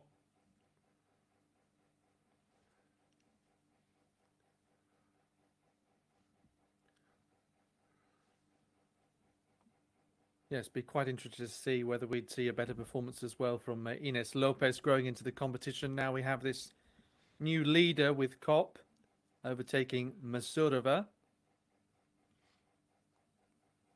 So capable of over 18 meters, but yeah, not always possible to replicate a recent personal best in different circumstances. You can see 14 meters and 16 meters are the two lines that we've got in the sector. 15.72, so that's more like it. And Kopp, yeah, only led for a matter of seconds there. We're midway through the second round here. You're watching live coverage of the European Throwing Cup. It's the second day of action from the Cypriot capital, Nicosia. And we're into the fourth event of the day with the under-23 women's shot put A final. We'll have the senior men's hammer coming up at 12:25 locally, so 11:25 Central European time. And we will see Lopez as well throwing the discus later on. She's in many respects a better discus thrower than she is shot putter. Took the Spanish title last year.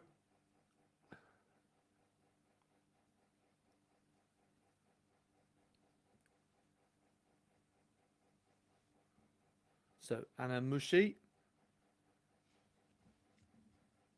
15:06 so far. She's in the top 5. Looks to be a similar sort of distance in the second round.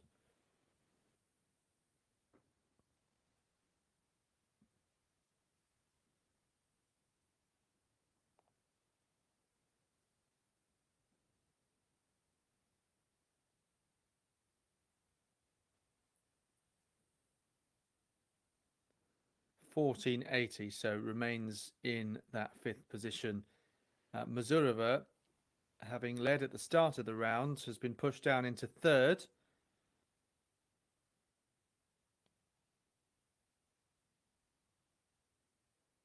So she's 34 centimeters behind our leader, and she's 16 centimeters inside the podium positions.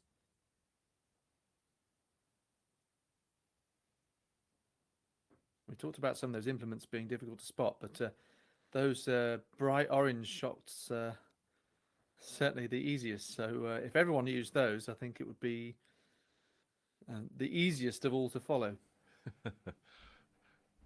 I know you're a bit of a guru with football and athletics tops.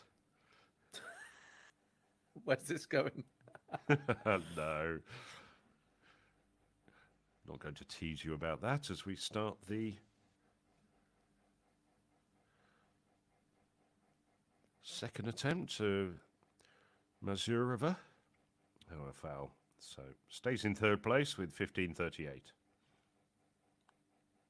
Certainly one we do see is we see in football fluorescent coloured balls being used in the winter because there's sometimes snow. So you can imagine that if you were throwing in wintry conditions, you might like to use brighter coloured implements. I'll tell you what, I am definitely in favour of fluorescent shot puts and hammers. Makes life a lot easier. Yeah.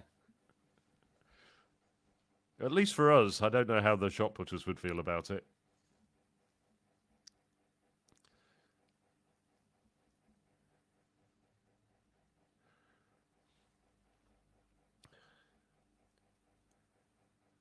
So Pinya Akyol of Turkey. And we have another new leader, Mazurova, Kopp, Lopez, and for the moment, Akyol, the first athlete over 16 meters, equaling her recent season's best.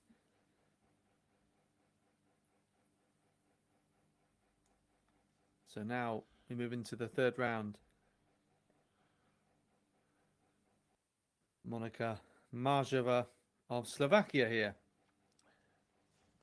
See, slight under rotation and shot goes off a little to that right-hand side. She's in 9th place at the moment.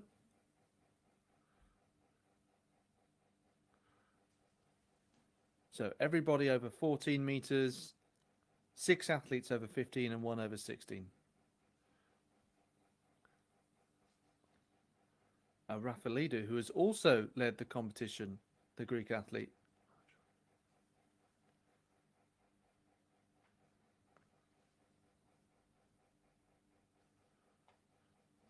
So it's Rafalidou who goes into the circle now.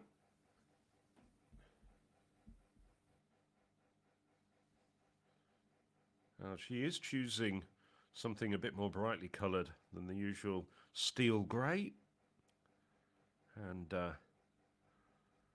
it's well over 14 metres. Does it get to 15? She's being pushed back.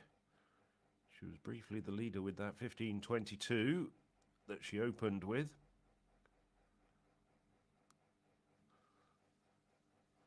The angle, camera angle isn't helping us, but it's almost exactly equidistant between the 14 and 16 meter lines. So 14.99. Mia Fear.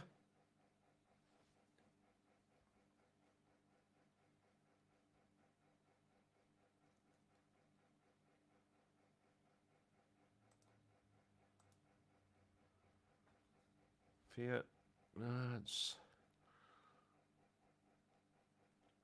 14.47. Not too sure it's better than that.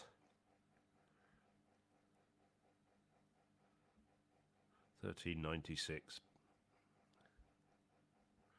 Sophia stays down in 8th place at the moment.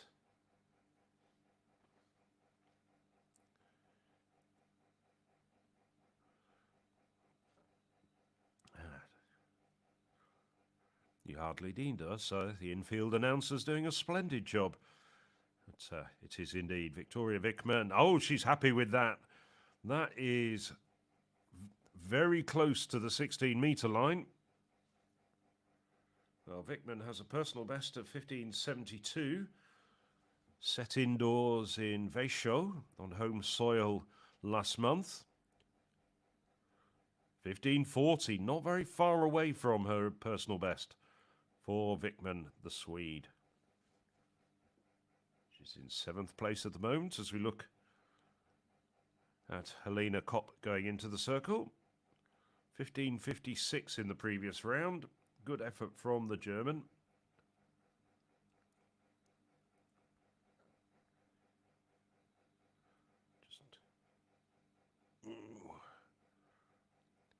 Again, a little bit difficult to say, but I think that was just over 15 meters.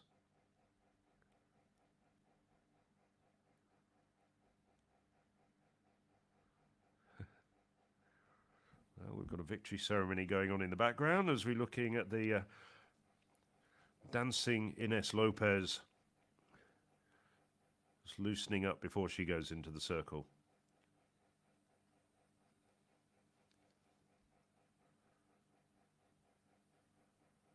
Lopez improved to 15.72 with her previous effort. Has thrown over 16 meters. Went out to 16.04 last month.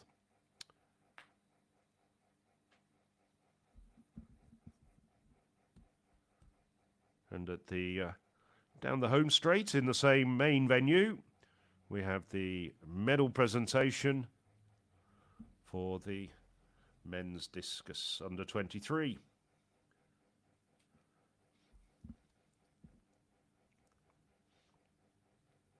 That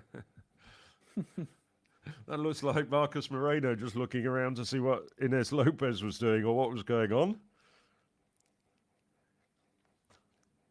So, Jarno van Dalen, bronze medal for the Dutchman.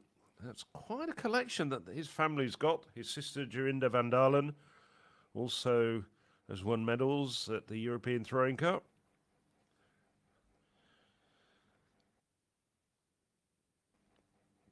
Marcus Moreno takes the silver. Good performance from Moreno. Good solid performance. Close to 60 meters. But for the second year in succession, taking the men's under-23 discus title at the European Throwing Cup, it's Stephen Richter. And taking the third gold medal for Germany at this 2025 edition.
So, out of the 9 gold medals already decided at this year's European Throwing Cup, a third of them have gone to Germany, but the rest have been quite widely spread out, with 6 other countries having 1 gold medal apiece.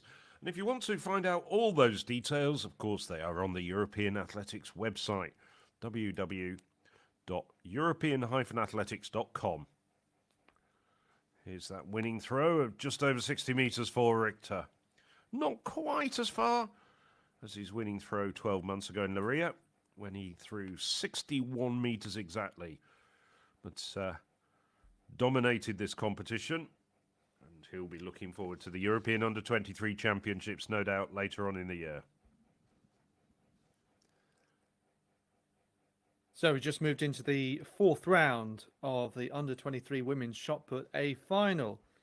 This is Marzeva of Slovakia. She is in 9th place still. Needs 14.47 to get into the top 8. The competition is still led by Pınar Akyol of Turkey. That second attempt of 16.15. But the change in the last few moments is that Anna Mushi has gone within 3 centimetres of that with a personal best of her own. By 1 centimetre indeed. So more on that in a moment. This is Maria Rafalidou of Greece. It was red flag there for Marzeva, so no improvement. Rafalidou is in 7th. She needs exactly half a metre improvement in order to get up into the podium places. So still potentially achievable for the Greek thrower.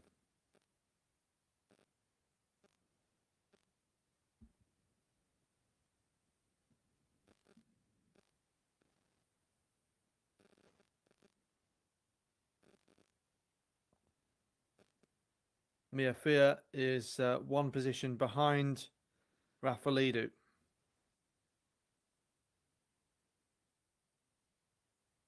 So she would need 1 metre 25 improvements in order to get into the top 3. Rafalidou, no improvement. 14.99, exactly the same as what she did in the 3rd round.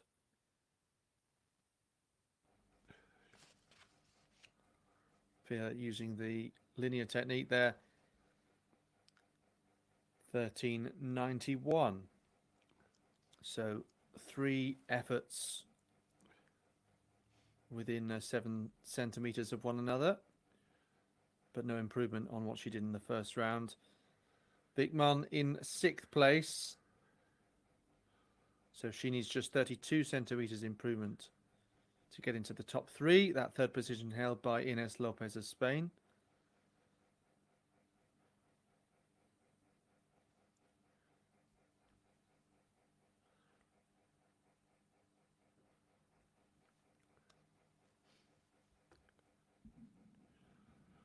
So it's the turn of Helena Kopp, the German, to go into the circle. Kopp hails from Munich, down in Bavaria. Lying in 5th place at the moment with 15.56. But this is a very closely contested contest.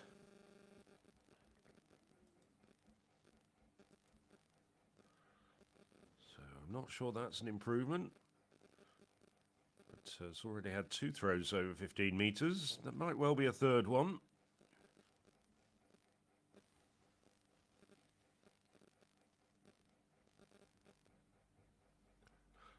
Eventually given us a red flag.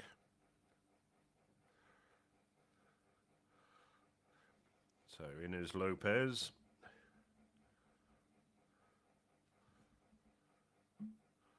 Third with 15.72. Not that far away from her personal best. As I said, she'll be in the discus as well later on today.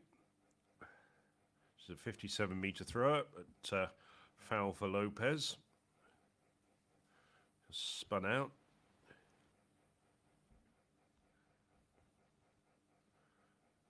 And Amushi, the Italian.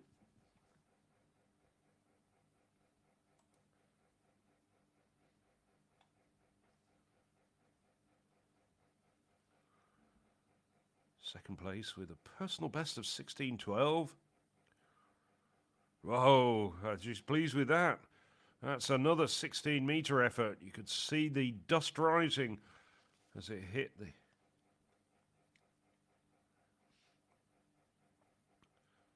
So Mushi came here with a best of 16.11, has improved by 1 centimetre on that mark. Now, the question is, not that far away. 15.84, but fine putting from Anamushi.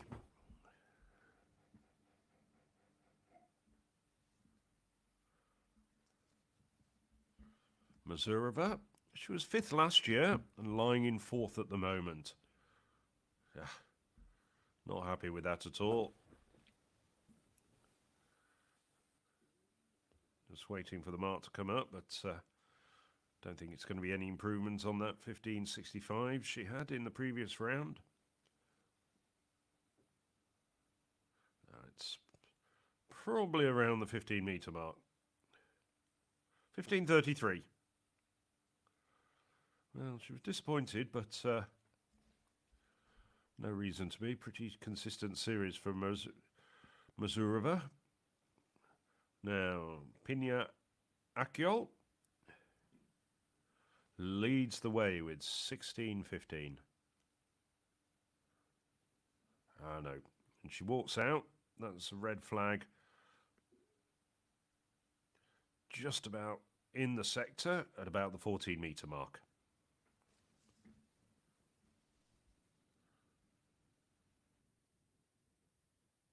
So here we have the medal ceremony for the under-23 women's hammer. You credited me for looking through the record books and seeing if it was Ireland's first ever gold medal. Have to credit Stephen Mills for that. Always hot on the heels of the statistics. But yes, fantastic victory for Ireland, especially after being a silver medalist twice in the past. So, yeah, perhaps the performance of the day so far, but also fact of the day, the fact that her parents run that dairy farm and built a throwing circle there in County Cork. So winning on several counts. Some more formal than others. Eileen Kuhn of Germany with the bronze medal. So Germany are racking up those podium appearances. 67.25, her best this year. That came in the final round.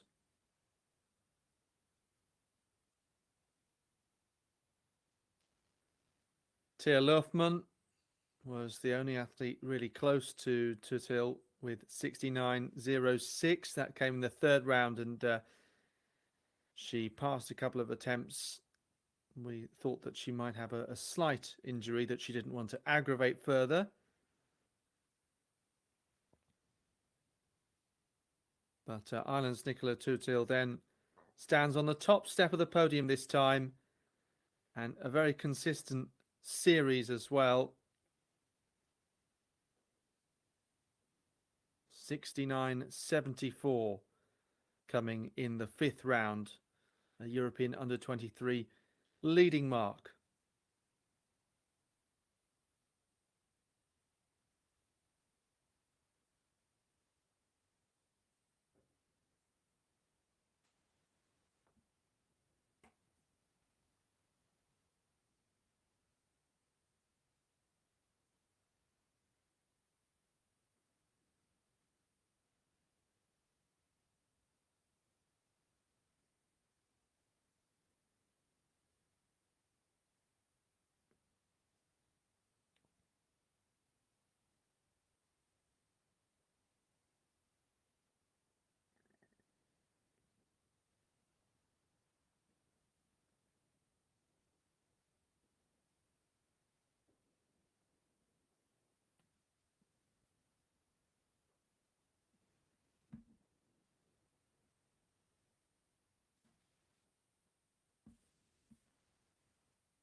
So there we are, Irish athlete on the top step of the podium, Nicola Tutil, after that victory. She actually won her first Irish senior hammer title in 2020 when she was just 16 years of age.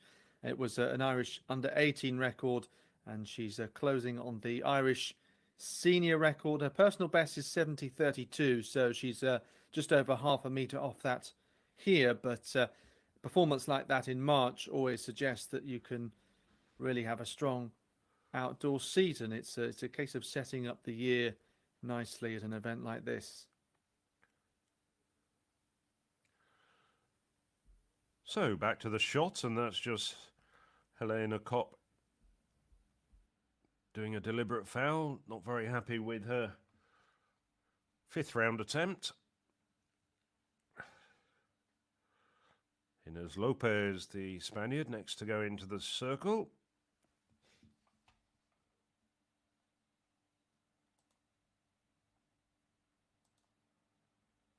Lopez 4th at the moment. So more or less midway through the 5th round. Well, had that 15.72, which was just about 30 centimetres down on a personal best, and followed it up with 3 fouls. She's obviously going for broke. That dropped down at around 14 metres, so she just walks out.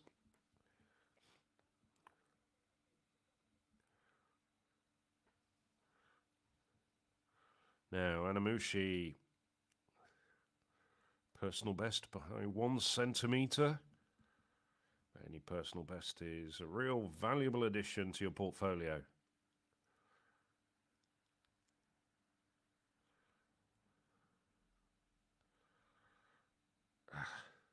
Doesn't like that.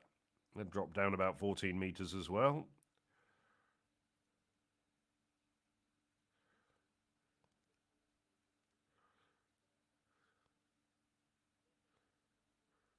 A bit better than that, but it's not going to be over 16 metres. 15.16.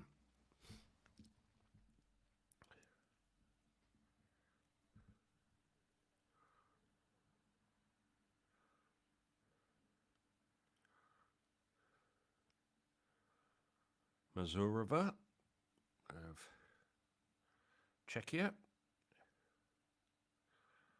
Oh, good effort from her.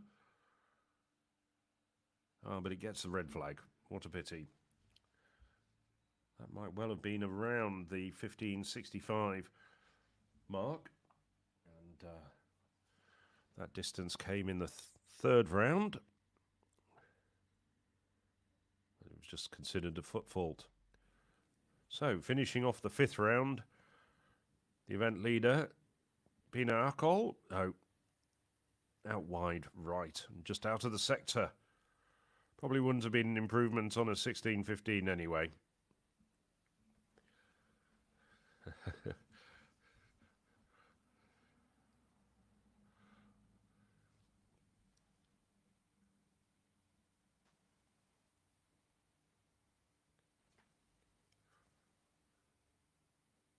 So into the final round we go then, with Monika Marjeva starting us off once more. 14.04 her best, as you can see, and needs 14.47 for provisional improvement up into the top 8.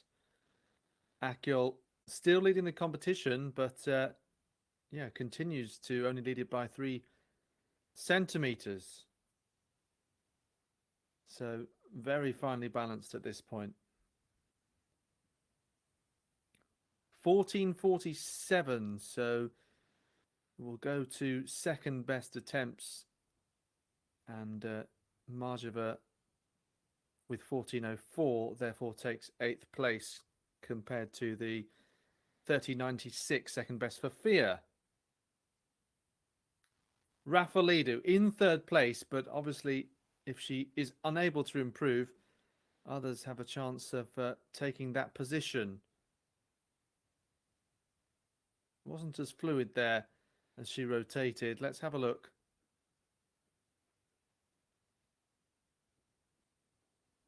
Gets in a solid series. You don't often see that too many times these days. Sometimes athletes fouling deliberately, of course. It's been suggested to me in the past that since we have more data available of every competition, athletes have been more likely to foul. It raises, shall we say, bad attempts from the record books. But yeah, we are more data obsessed than we used to be, to the extent that performances and results are more readily available than they were a few decades ago for every single competition and the whole series, indeed. Sophia, chance to regain that 8th place, and she only needs to better her second best attempt of 13.96.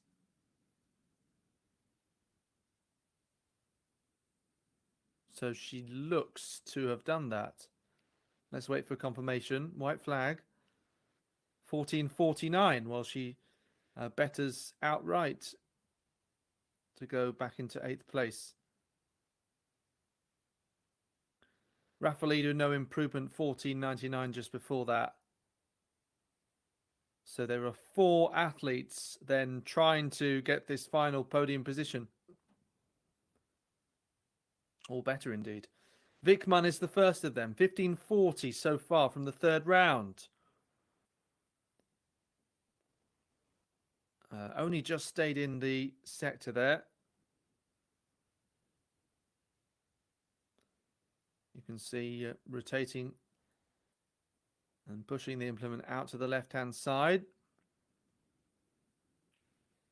Finishes with 14.81. 3 throws within 2 centimeters. And 4 throws within 9 centimeters.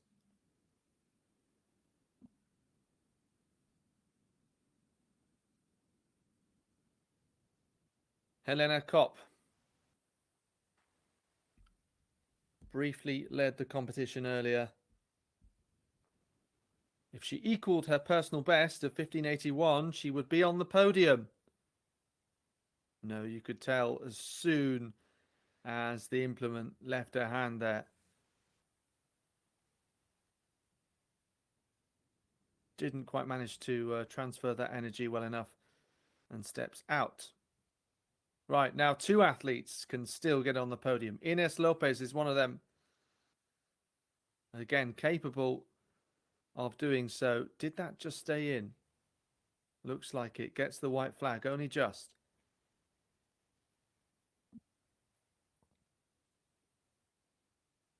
So taking another look here.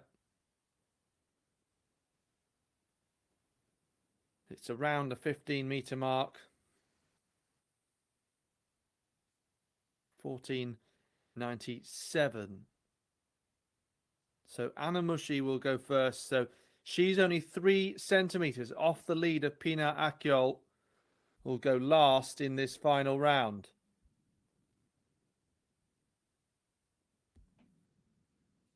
So the Italian looking pretty focused and determined here.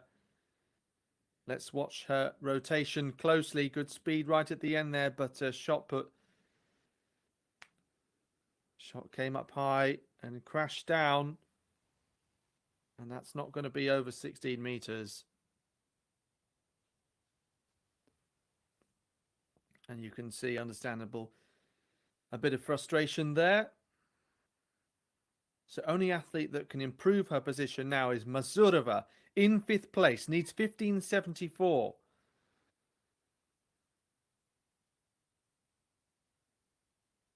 And I don't think that is enough. No. So the order stays the same.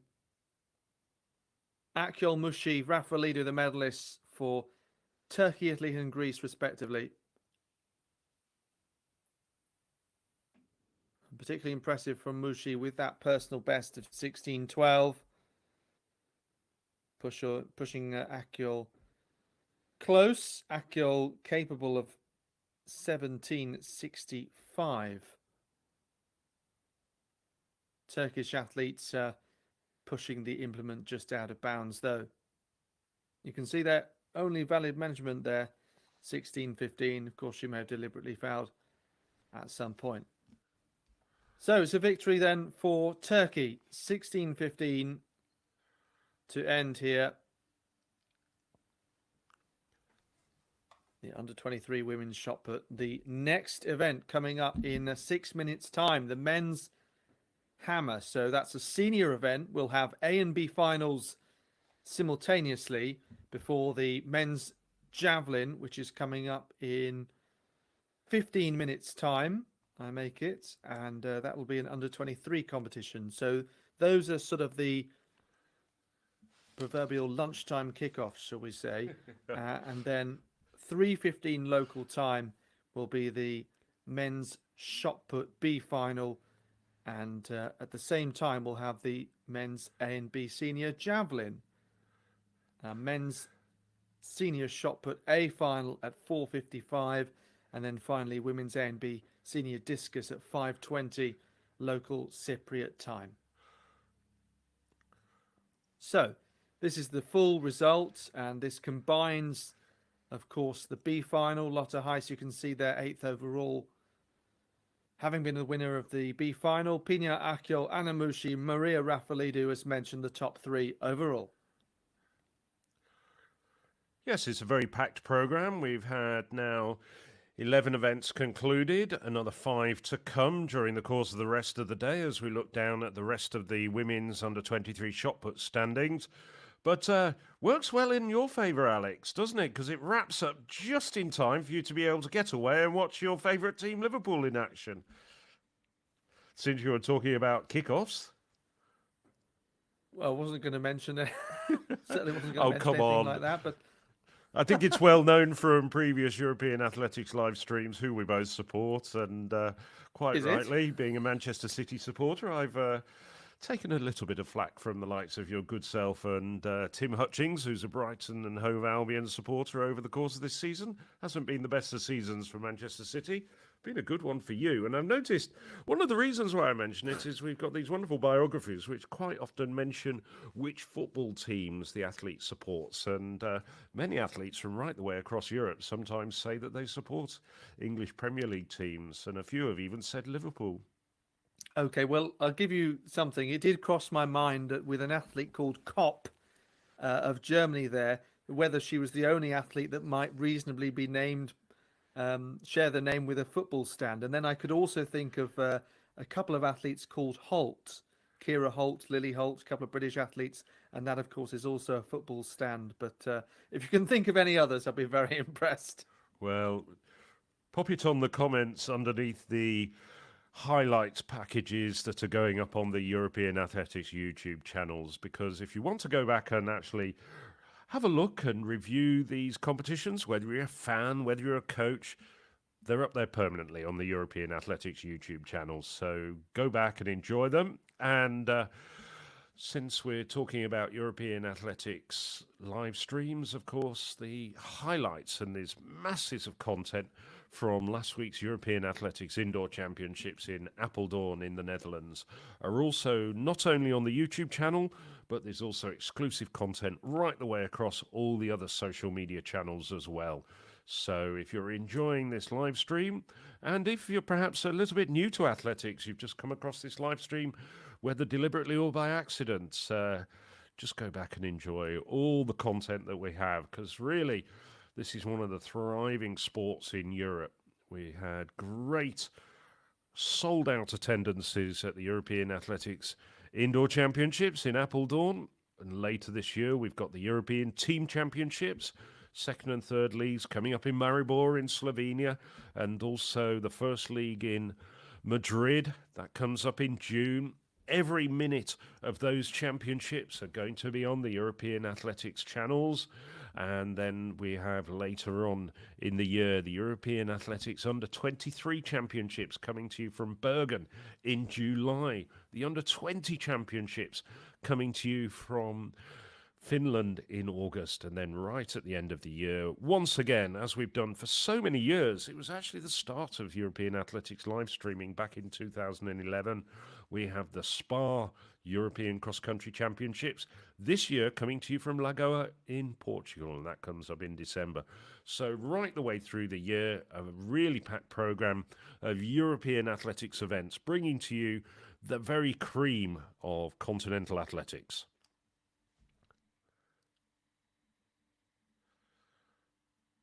I can just see the men. I think this is going to be a really cracking competition. We saw in the discus, even though it was a really good competition yesterday between Henrik Janssen and Christian Che, and this morning, the distances were a little bit down. Well, I think that's partly because of there's such good conditions for really long distances in the discus. You need a nice quartering wind, but as you can see in the background there, all those trees surrounding the National Sports Complex in Nicosia, there's not a breath of wind out there, not a gust. But that won't matter to the hammer throwers, and I think they're really going to enjoy these warm conditions.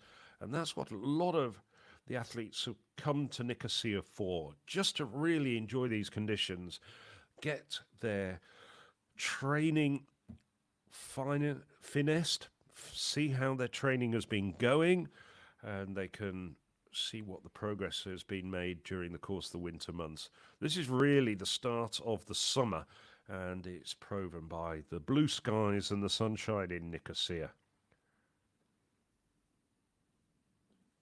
I wonder, Phil, whether we're seeing this as a battle between Mikhailo Kokan and Benki Halash of Ukraine and Hungary, respectively. Had a look, actually, at their head-to-head record, which is one of the great features of the World Athletics website, and it's actually 16-13 in Halash's favour. Of course, he's the older athlete by 3 years, and ideally you want to look at that at the end of their careers, which we can't do at this stage. Kokan with the further personal best, though, so it should be really interesting head-to-head.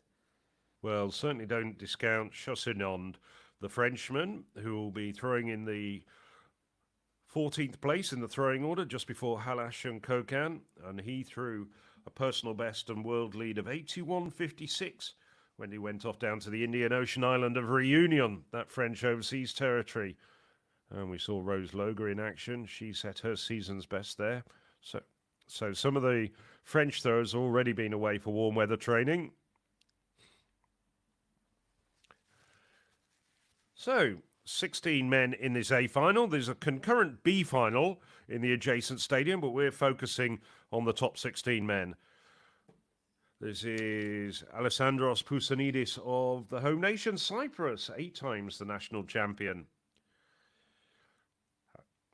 Adam Kelly, now a familiar face on European athletics broadcasts, the American-based Estonian.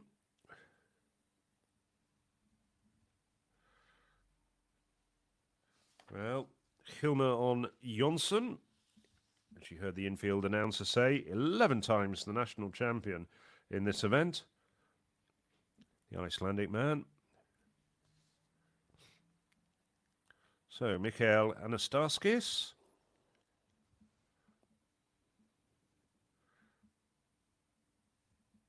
One of 2 good Greeks in this competition. Sergei Margev, part of the great Margev throwing family from Moldova.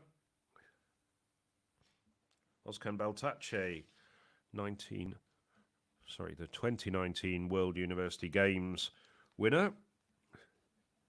Daniel Raba.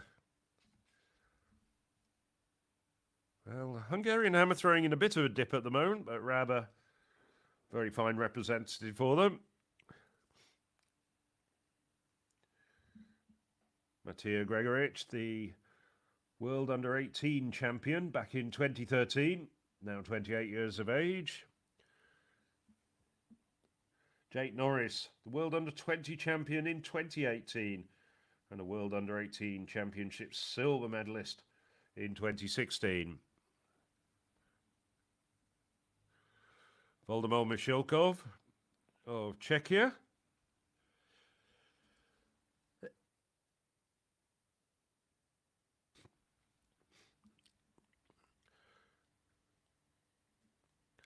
So that was Thomas Mardell. Silver medalist at this event 2 years ago, the Norwegian. We move along to Christoph Frantzakakis, European Under-23 Championships silver medalist in 2021. Merlin Hummel just missed out on a medal in Rome, finishing fourth, the German. Now the top three, including the men we've already mentioned. The world leader, Jan Chussinond. That massive throw of 81.56 in Reunion. Benci Halas of Hungary.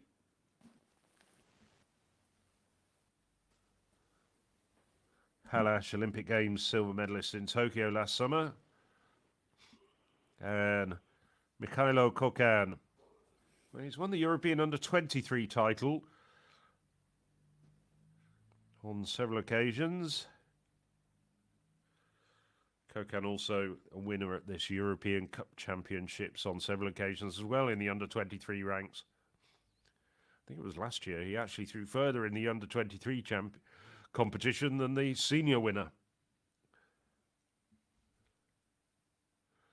So the Under-16 men just troop off to the sidelines, and that competition will get underway shortly.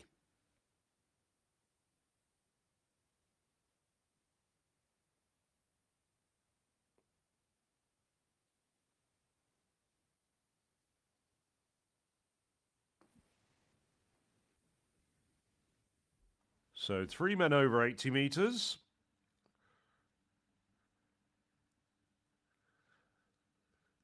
We do expect the battle to be between those three. Chussinond, Halas and Kokan. Maybe Hummel. He's thrown 76 metres already this year. Has a personal best of 79.25. Can upset the odds.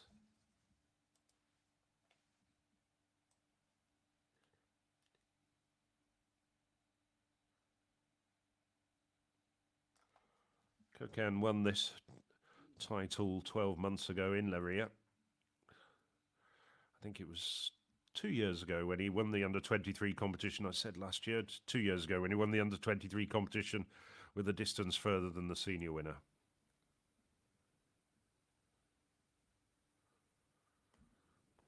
As we look at the lineup for the B final.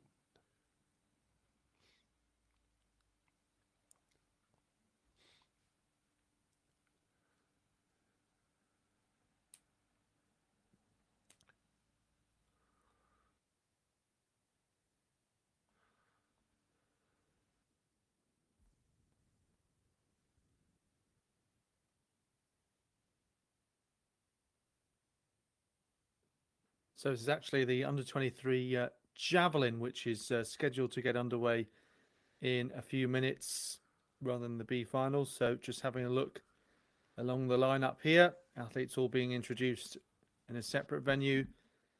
We saw Marty Pasek of Estonia, Soterios Achilleos of Cyprus. This is Sebastian Skurvhager of Denmark.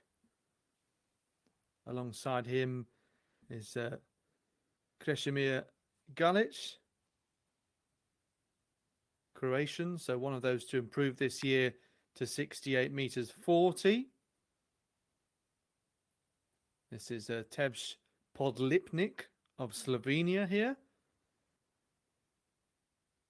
So Unai Rico alongside him. These are some of the bigger contenders here, well over 70 meters this year. Unai Rico of Spain is one of those. And then in the white Czechia vest, coincidentally, which almost appears to have javelins on it, but it's just the pattern. Alexander Chacha, 74.33, his best. Verhulst of Belgium, also a 73-meter thrower, as is Oisin Joyce of the Republic of Ireland.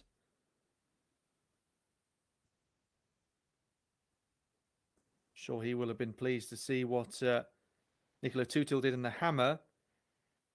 So Joyce winning the bronze medal at the World Under-20 Championships in Lima last year.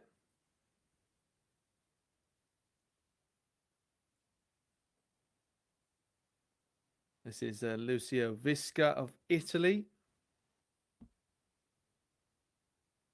That personal best set in Rieti last year, where he's also achieved a season's best of 71.88.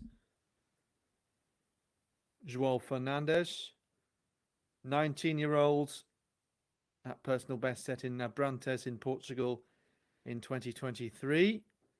He's based in Lisbon for the Sporting Club. Ilya Sayevsky of Ukraine next. Just 18 years of age. Threw over 75 meters in Kyiv last May.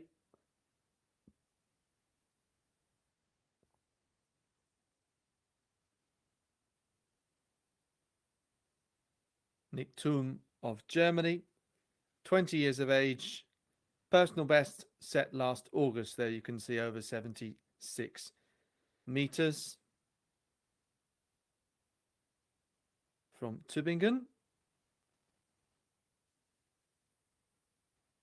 Now, there have been quite a number of different winners of the UK Javelin title over the last decade or so. Ben East is one of them, winning the title in 2023. An athlete who has studied mechanical engineering at Loughborough University. Not the only engineer javelin thrower. Becca Walton, the women's javelin champion and fellow Brit, is also an engineer. Zengin of Turkey on the outside there, the 20-year-old with a recent personal best this month of 79.56. Really quite impressed at the number of PBs that we've seen already this month. As we go to the hammer, Phil. Yes, going into the circle. It's Margiev.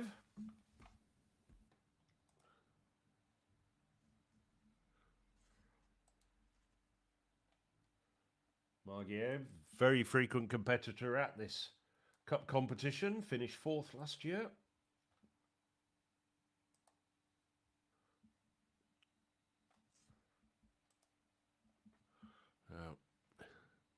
Doesn't look happy with that.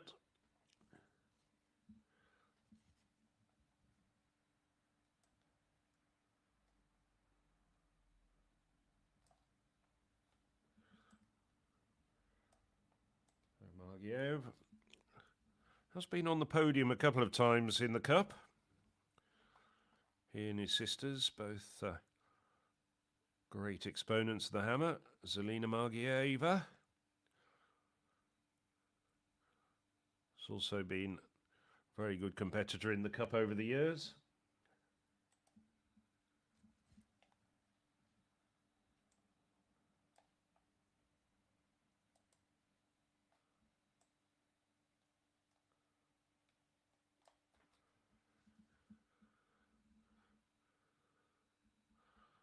So Baltacci.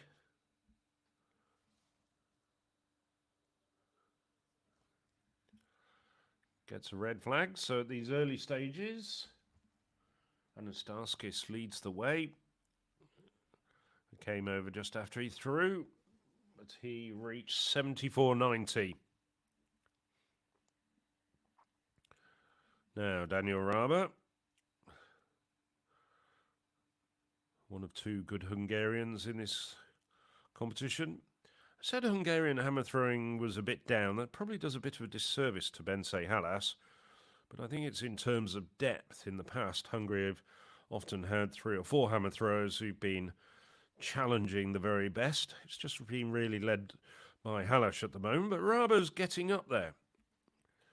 Raba, 25 years of age, has a best of 76.83, has thrown over 75 meters this year.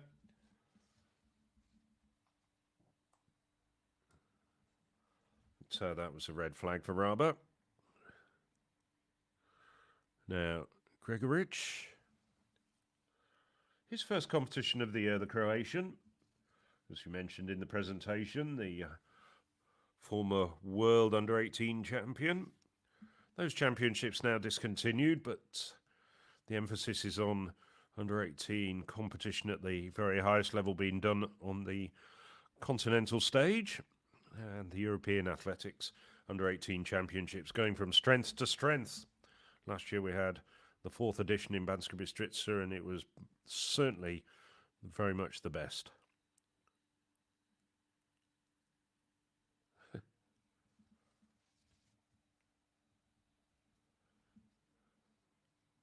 So, good effort from Gregorich there.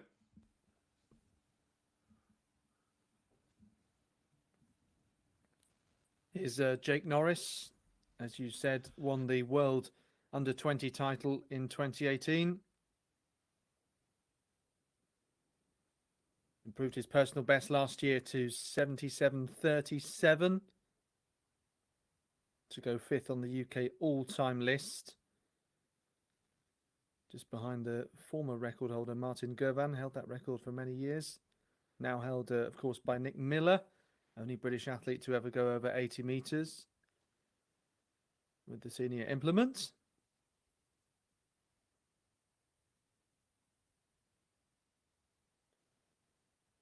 So Norris, you can see here, establishing his control and going through the turns, building that rotational acceleration. Feet very close to the edge there.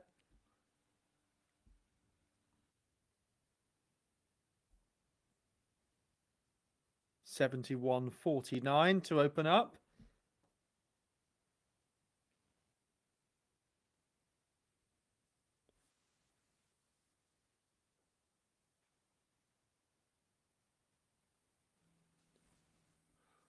So Sebastian Skorfhauger was leading a moment ago. The results just taking a little bit of time to come through. Mikhail Anastasakis now coming through as being on top with 74.90. This is Myslivchuk, the Czechia athlete. Well, we're seeing a few. I don't know whether it's we're seeing lots more hammer throwing than maybe normal, but yes, a few athletes having to just reset and begin the process again. You can see there, Myslivchuk is carrying, looks to be a bit of strapping around his left knee there. So that may be affecting him. He's having a bit of difficulty there, just keeping his balance.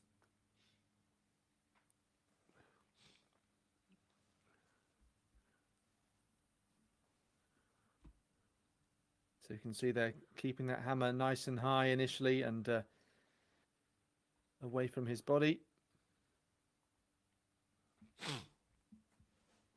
And it looks to have landed close to the 70-meter mark.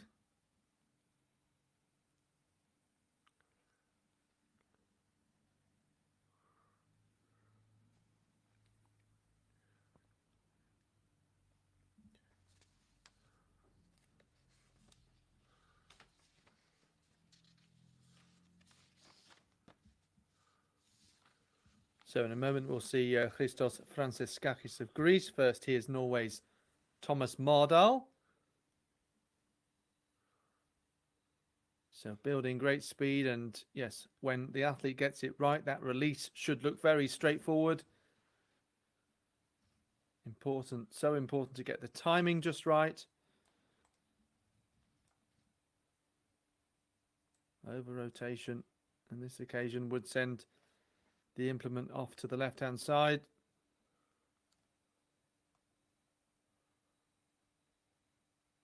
.77.43 for Thomas Mardal. So a big early lead here.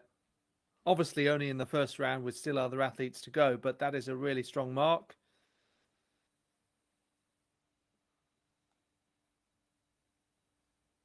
Yes, we commented yesterday that the discus distances weren't quite at the very top level, even if you had some great athletes competing. But yes, these hammer throws, as Phil was saying, shouldn't mind the relatively still conditions. Here's Christos Franciskakis of Greece.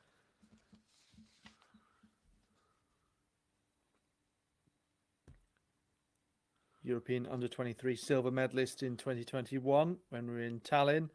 His personal best is 78.20, set in Munich in 2022 for the 24-year-old Greek. Still some big contenders to come, even just in this first round.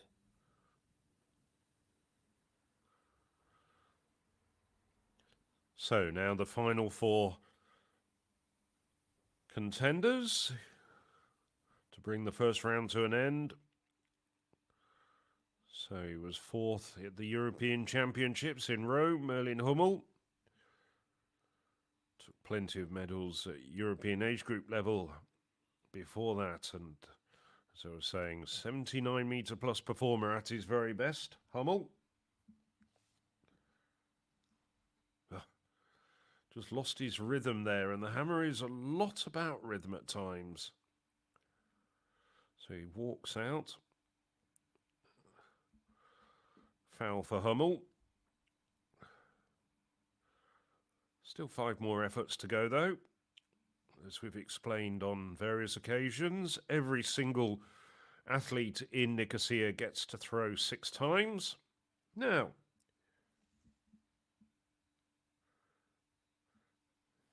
Yann Sauchignon of France. His father, David, won the very first edition of the European Throwing Cup hammer back in 2001. Over 81 metres in February. That was a personal best. What can he open with? Oh, that's a big effort. Yes, that's going to take the lead. It's about 76.5.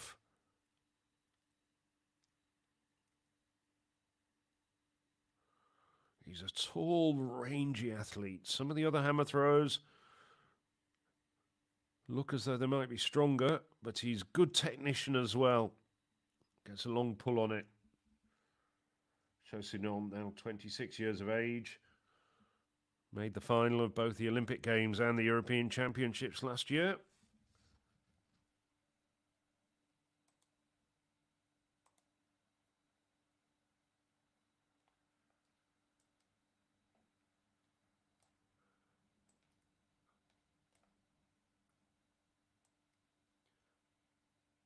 So while we wait for Sauchignon's mark to come up, here's Bense Hellas.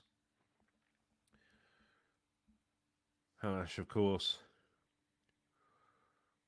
the Olympic Games silver medalist.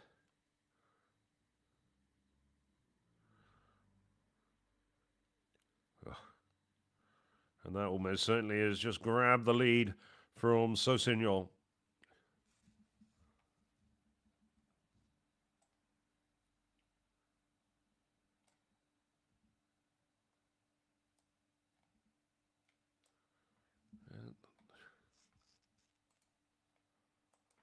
Just a bit of a glitch in the timing system at the moment. The distances aren't coming up quickly.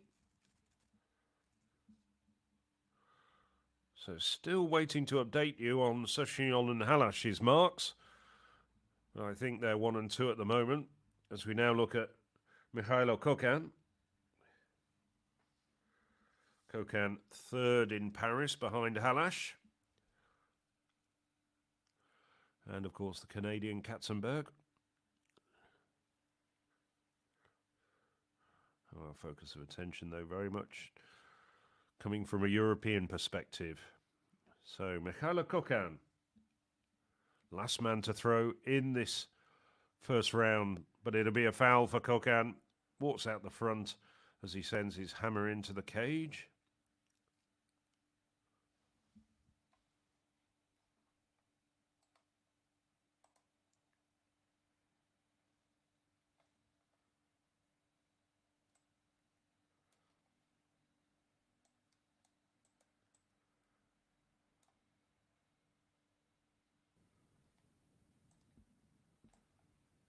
So on to the second round, as you say, with Poursanidis of Cyprus. So Joseph Kassidis winning yesterday, of course. That was the under-23 competition.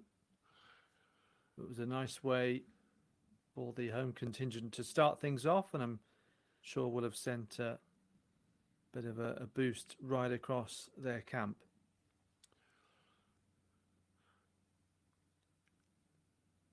So Porzingis close to that 17-meter mark. As you can see, he's in 12th place. Overall lead held by Benki Halesh after one round with 78.75. Also starting at a slight angle here, building up that rotational acceleration.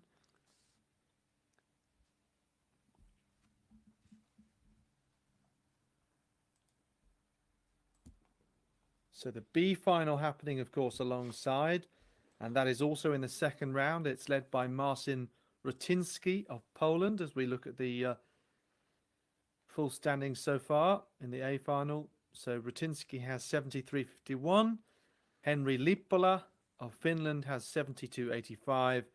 And Giorgio Olivieri of Italy, 72.75.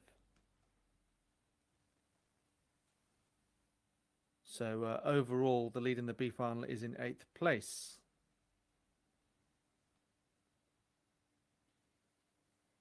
So looking at the Estonian Adam Kelly with his second attempt. Porzingis' measurement has come up as 67.50, so no improvement, just 2 centimeters off what he managed in the first round.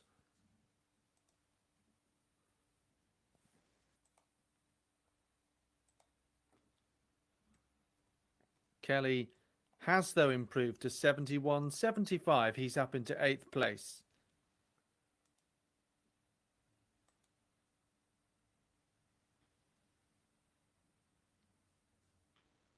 Hilmar Orn Jonsson, 71.71.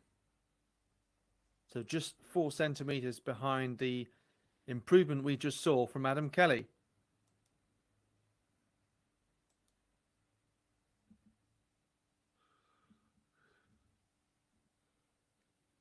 Fantastic speed there. He enjoyed it.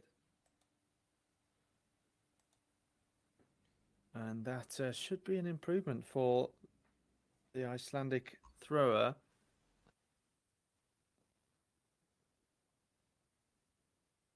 Iceland always sending a decent contingent to the European Throwing Cup. Certainly relative to other events.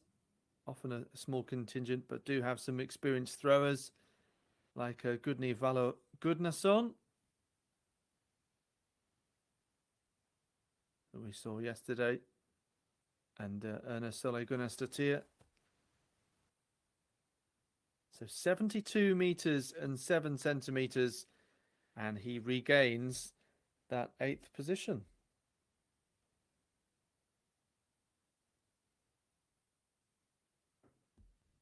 Back to Anastasakis, who has been pushed out of the top 3, where he was for a brief time.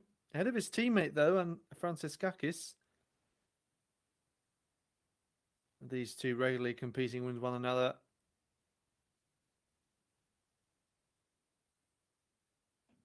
But at the moment, he's 1 meter 64 centimeters off the top 3 at this early stage in proceedings. So once again, showing real strength to stay very much in control throughout.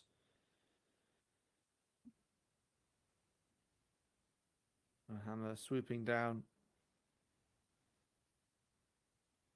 to 72.78. So Sergei Margiev of Moldova goes into the circle.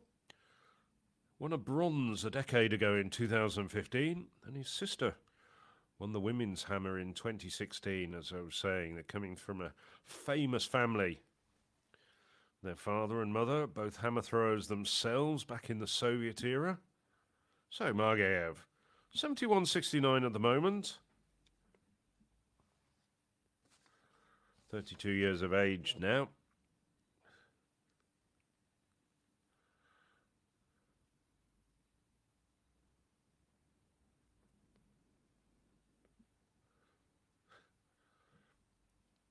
Giving it a stamp and a shout.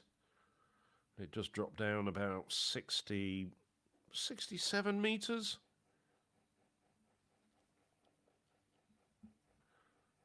Let's just see. Results a little bit slow coming through. Do apologise for that, but the They're also available on the European Athletics website.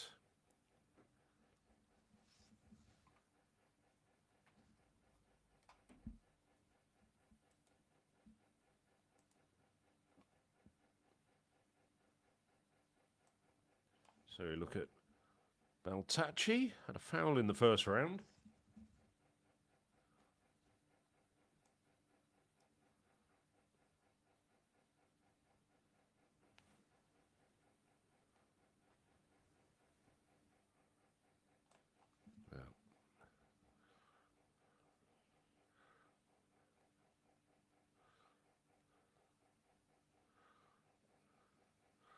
That drops down about, once again, about the 67-metre mark. At least he got a valid throw in. Daniel Raber now.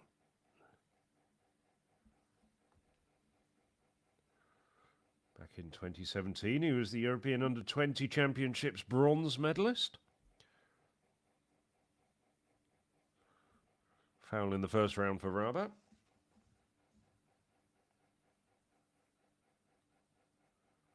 Bring you up to date, Baltacci did get a throw of 70-14. That's where it was measured in the end. That's around the 70-metre mark as well for Raber.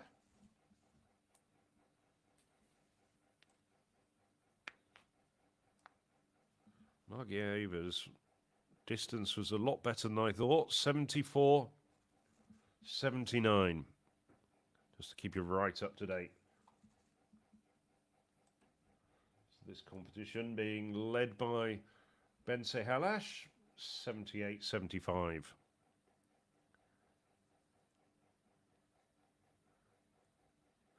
So, Gregoric of Croatia to go into the circle. Lying down in 8th at the moment. 74-11.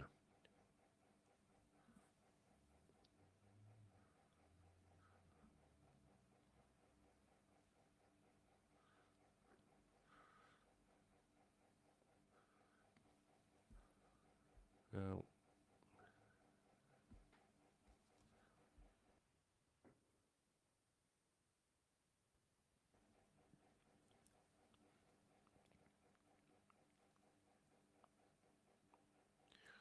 quick in the circle, lying quite low. Gets it around the 75-metre mark.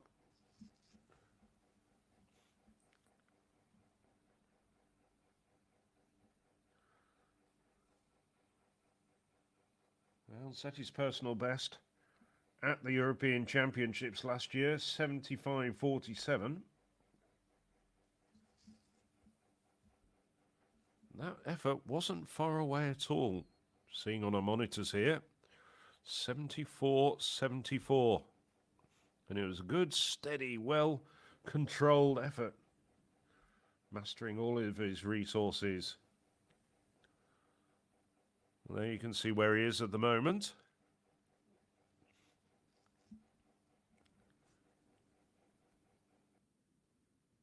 Jake Norris, who was a finalist at the European Athletics Championships in Rome last summer, where he was 10th. No, he was disappointed with that. Hoped to be a little higher up the standings, but yeah, it's difficult to produce your best consistently in, well, a number of events, but particularly the hammer is such a complex technical event. Could be issues with the implement or the circle, the conditions, and I mean, look at some of the others on that British all-time list. Nick Miller, Taylor Campbell, Kenny Akeji haven't always been able to produce their best, but Norris developing well. He won the UK long throw Winter Championships recently in Loughborough, bit of a precursor to this event as it is in most countries. 73.26 was his mark there.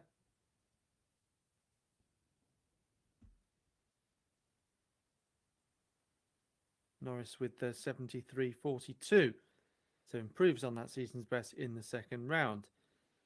Volodymyr Myslivchuk is in 5th place.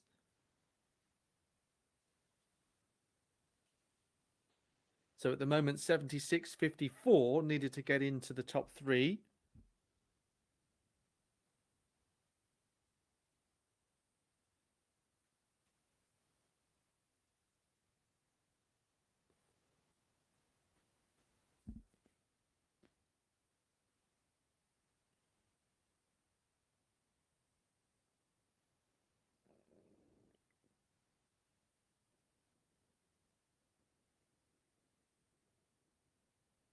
So red flag there for Miss Slivchuk.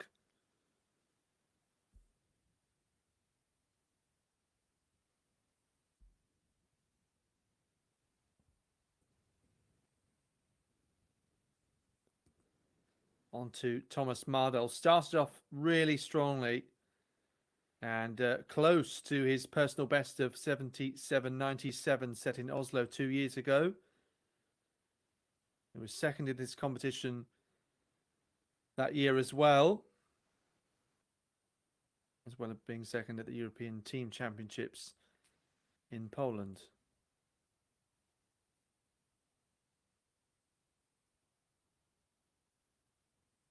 Mardell, who studied business administration in Florida, so another athlete who's been out and has been based in the US.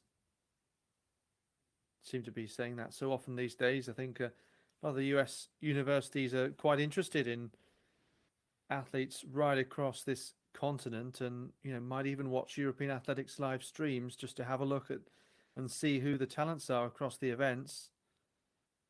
Of course, in some of the long throws, as we know, that many of the best in the world are European indeed. Francis in the second round here, the Greek.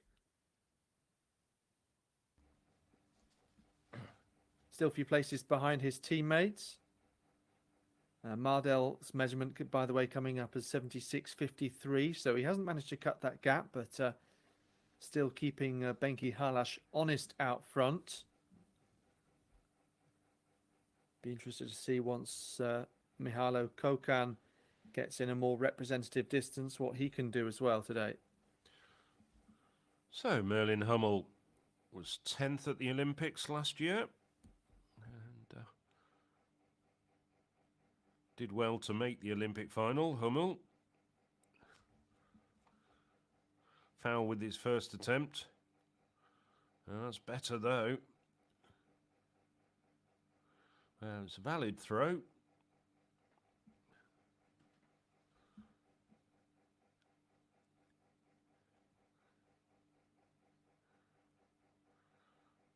Hummel took the European under-23 silver medal 2 years ago. So Jan Soshinol, world leader.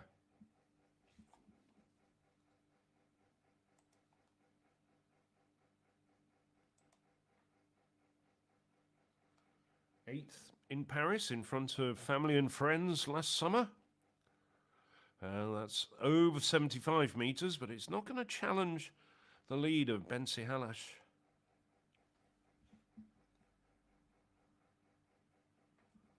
Tall 1m96 thrower. Not the heaviest by any stretch of the imagination. On my notes it says he's 94 kilograms. But a really athletic, rangy thrower. So 76.13. Not quite as far as his 76.54 in the first round.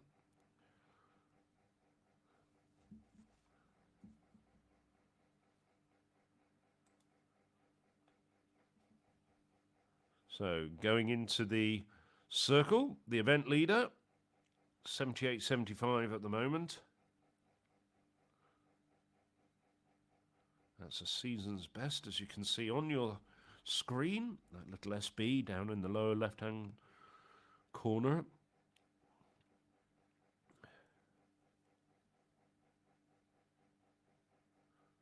Oh. He's managed to keep it together. He can have another go.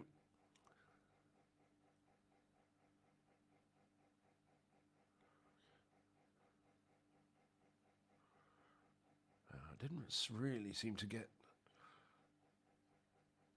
to grips with that hammer. I suspect he's just walked out there. Yes, indeed he has.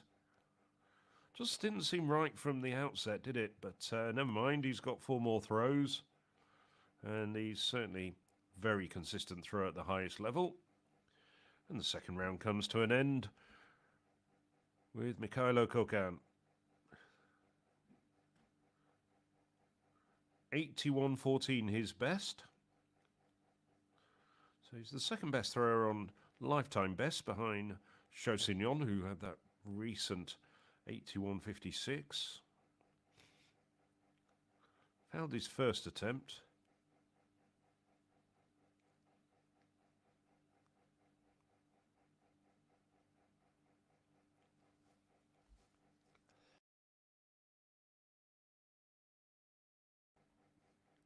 So just over 75 metres.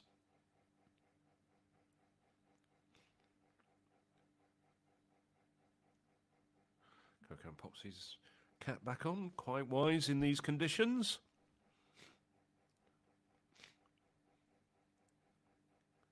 Nicely done. Won't challenge Bensihalas's lead, but moves him up into 4th place. 76.11 for the Ukrainian. Took a bronze in Paris. So, that's the end of the second round in the hammer. Bensihalas still leading the way with 78.75.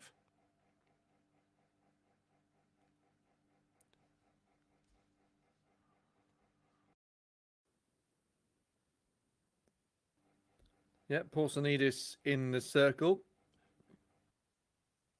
for Cyprus. Got 2 athletes who have 2 crosses next to their name, Raba and Hummel, coming into this third round. But of course, they will still get the full complement of 6. 67.52 for Porzonidis. So positionally, he needs 2.5 meters to improve. So looking perhaps for a season's best, at least. Has thrown over 71 meters this year. As we have a look at the medal presentation for the under-23 women's shot put. So that was earlier won by Pinar Akyol of Turkey. You can see that. One of 3 events that we had earlier this morning, which we've already seen presentations for. Nicola Tutel winning the under-23 women's hammer. Stephen Richter, under-23 men's discus. This was, in fact, the first event to get underway this morning. Akyol's distance 16.15 from Anna Mushi of Italy 16.12, and Maria Raffaelidou, the bronze for Greece, with 15.74.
Italy, Greece and Turkey on the podium there, giving this roster a bit of a Mediterranean feel. Pinar Akyol there on the top step. It was decided by just 3 centimetres.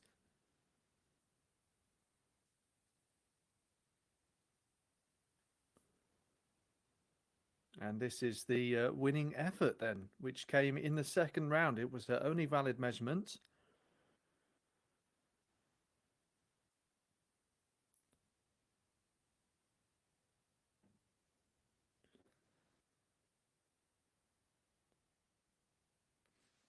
There you go. Being part of all modern trends there, both biting the medals and taking a selfie. Back to the hammer, Phil. Yes. When did that biting the medal trend start? About a decade ago, didn't it? Human Jonsson.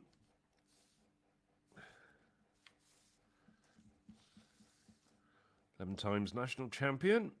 Now 28 years of age, like so many athletes, as Alex was mentioning. Got his education in the US, University of Virginia.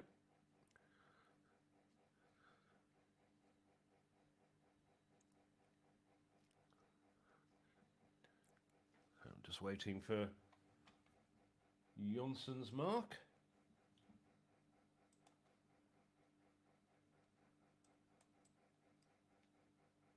Indeed, it was a foul. It wasn't immediately obvious what happened there. So, Anastaskis.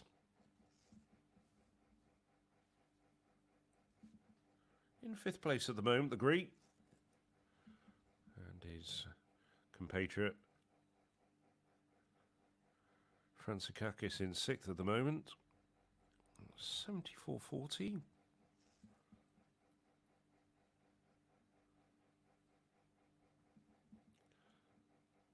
He's very quick in his rotations. I think that might, yes, looking at that replay, I think that's over the 75-meter line. 75.52.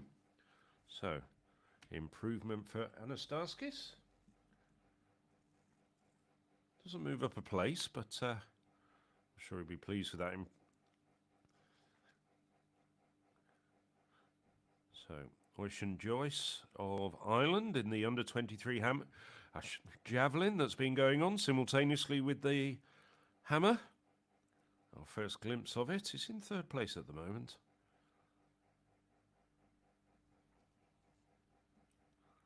I'm sure he'll be inspired by Nicola Tutil's victory in the under-23 hammer. And there's great successes in Appledon as well for Irish athletics. Sarah Healy winning the first ever women's title in the European Indoor Athletics Championships.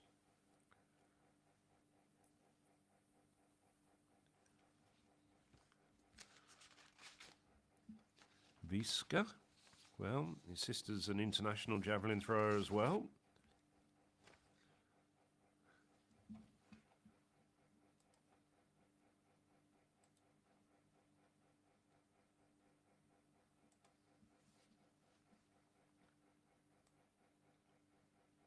Lead's currently held by Nick Thum of Germany with 77.09, a personal best.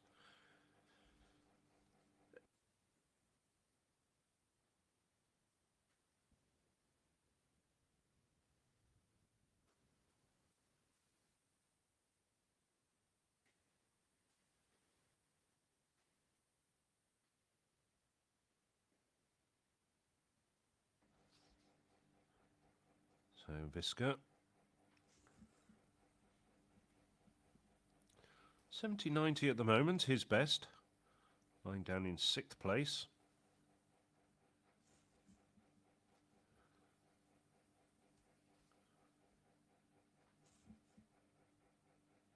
Still waiting for Viska's mark to come up as we look at Fernandez of Portugal.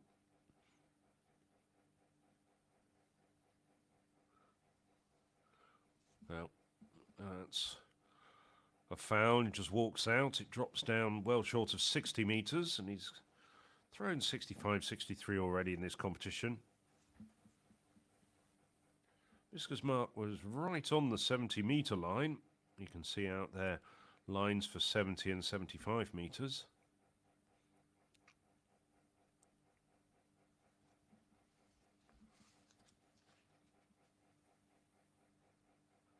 This is Ilya Sayevsky. 71.38 at the moment in sixth place for the Ukrainian thrower.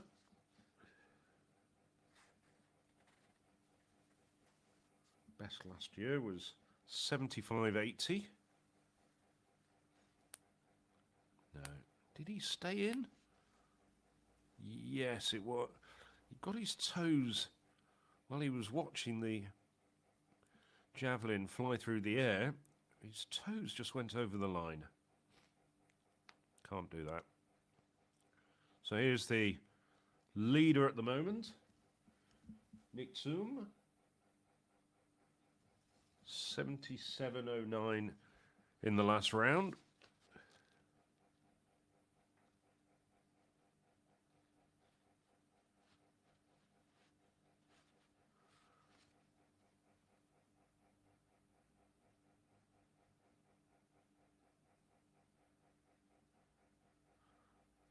And that's another effort over 75 metres, so he's throwing well. That 77.09 was a 88 centimetre improvement. Comes from Tübingen. So Tübingen, if you look at a map, it's not that far, about 30 kilometres from Stuttgart. That's the easiest way. Has a very famous university there, and quite a lot of overseas athletes also use it as a training base. It's got a great facilities, great track in Tübingen. Benjamin East, the British thrower. British throwing at the moment in the doldrums. Gone are the days of the likes of Mick Hill, Steve Backley, Mick Roberson, and all those throws are regularly over 80 metres. East, well, he's a Loughborough University student, looking to try and restore some credibility. So his best remains the 70.56 in the first round.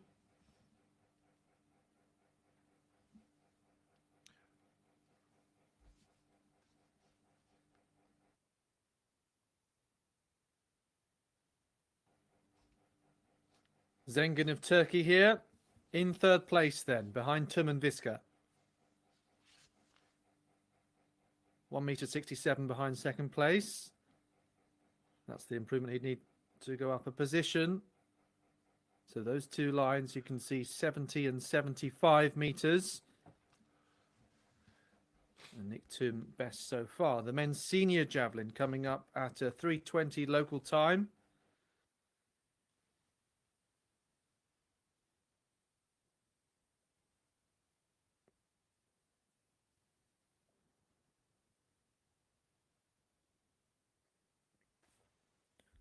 So coming to the end of the third round.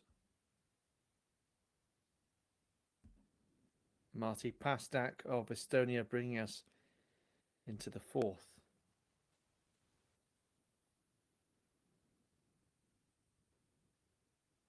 Looks like, Phil, we've gone back to the hammer. Yes. There's Thomas Mardell in second place at the moment.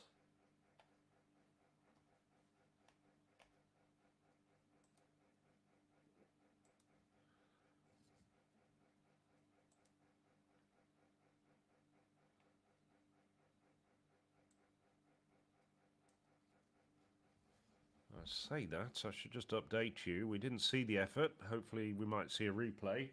But Myslavchuk of Czechia threw 77.98 early in the third round to overtake Mardell and push him down into third place. That's very quickly shown as a foul. He walks through. His hammer falling short of 75 metres, so decides he doesn't want to bother having it measured. Bence Halash still leading the way. 78.75 for the Hungarian.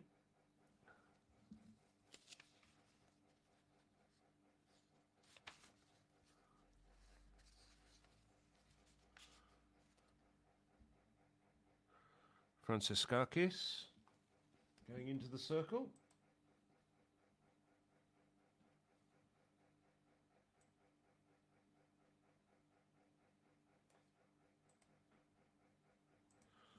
Good effort from Franciscakis.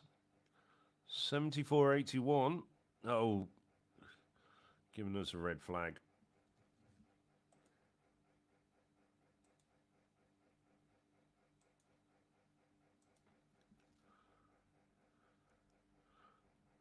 And this is that third round effort from the Czech thrower.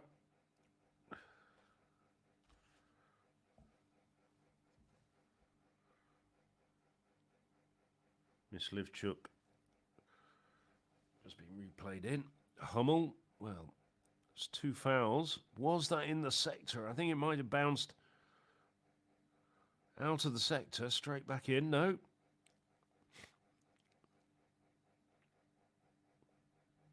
We are, as I say, at a slight disadvantage in terms of where we're commentating from. Hummel.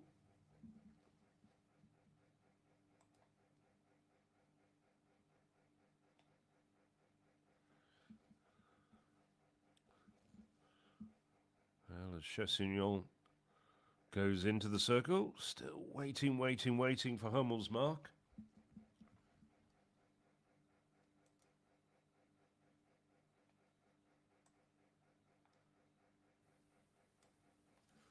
So, Chessignon looking to try and emulate his father with a win at this European Throwing Cup. Oof! Just lost his balance and sent the hammer straight into the cage. 4th place at the moment with 76.54.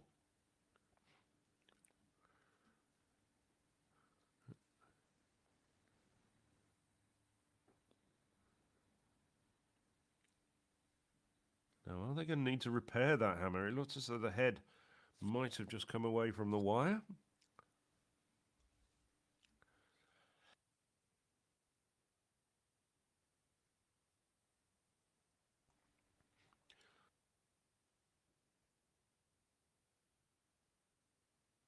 So Halash, our leader here in the 3rd round, in which the big mover has been Volodymyr Myslivchuk, up into 2nd with 77.98. That's 77 centimetres behind Halash.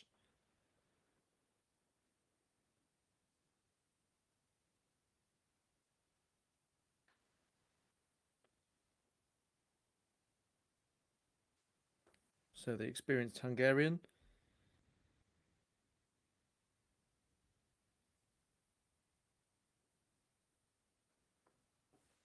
Now building that rotational acceleration here. The hammer clatters into the cage, unfortunately for Halash, so won't extend his lead. Man who's been consistent at major championships, picking up a silver medal at the Europeans last year, along with the Olympic Games. Was his 3rd European medal. So I'm sure would love to stand on the top step of the podium for the first time next year.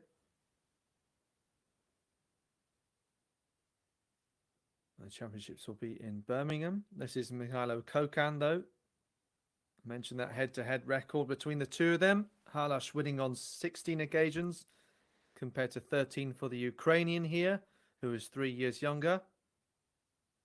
His personal best set last September in Zagreb, 81.14, but same result here as Halash. Hammer just goes crashing into the cage. Unusual to see Kokan in as low a position as 5th place. Olympic and European bronze medalist. So 1 place behind Halash on both of those occasions, with Ethan Katzberg winning the Olympics for Canada in Paris last year, and Wojciech Nowicki winning the European title in Rome before that.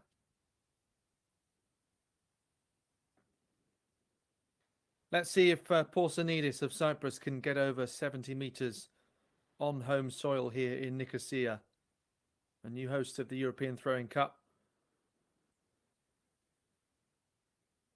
which goes back to 2001, the first edition of the competition. Does look to be an improvement there for Poulsenidis. There's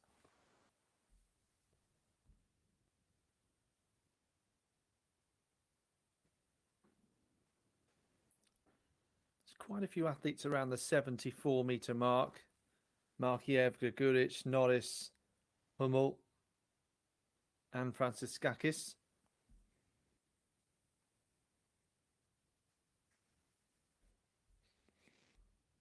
As we watch Adam Kelly of Estonia go into the circle, I'll just mention the B finals. So we've got Rutinsky of Poland still leading, still with 74.73. Henry Lippola 72.85 for Finland. And Giorgio Olivieri of Italy remains in third place, still 10 centimeters back from that.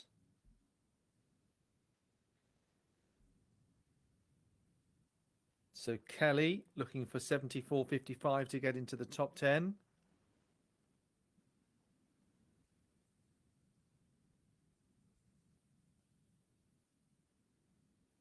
Has thrown 74 meters and 6 this year. I'll mention also that the javelin has moved into the fourth round. Nick Tum still leading from Lucio Visca and Mohamed Zengin.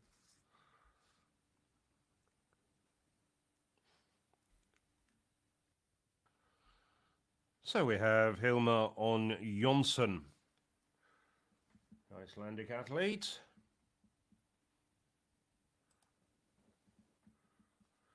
"12 months ago, he was in 12th place. On that occasion, through 69.22 in the rain in Luria. It was quite a challenging competition, but Mikhail Kokan still managed to throw over 78 metres to win it. In somewhat more pleasant surroundings, 72.07 at the moment for Jonsson. And that may well be an improvement. Well, it's a bit closer, I think, to the 75-metre line that's out there.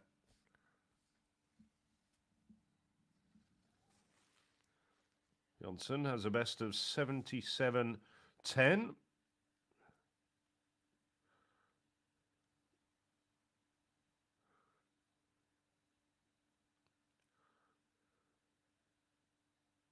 So 73.79, it is indeed an improvement.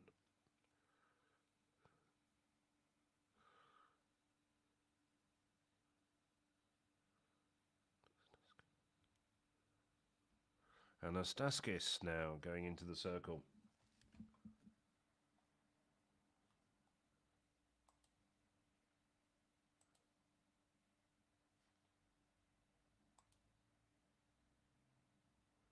Anastaskis, like many of these throwers, competed in Luria 12 months ago. Finished 7th on that occasion. Today he's 8th at the moment. No, that's not going to be an improvement. It's been over that 75-metre line in the last round with 75.52, but it will be measured, probably around 73.5 metres.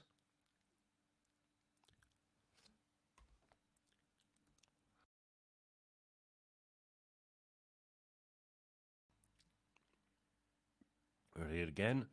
Left-handed thrower.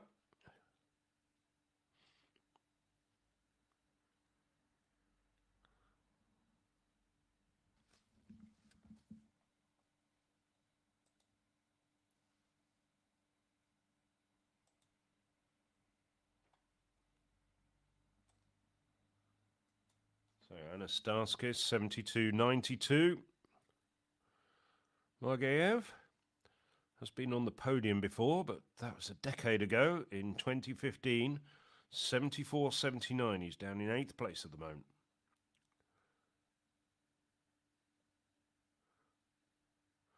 Yeah. Well, we didn't see where the marker went into the turf at the Cypriot National Sports Centre.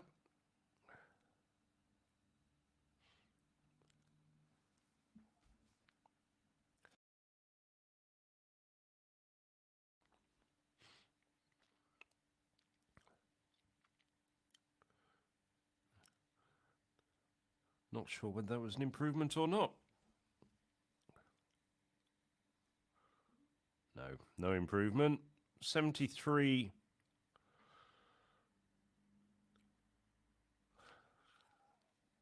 73.59, so best remains 74.76. Now, like Margiev, this man has stood on the podium at the European Throwing Cup. Took a bronze in 2018. Oskan Baltachi walks out. That's a foul. No improvement for the Turk athlete.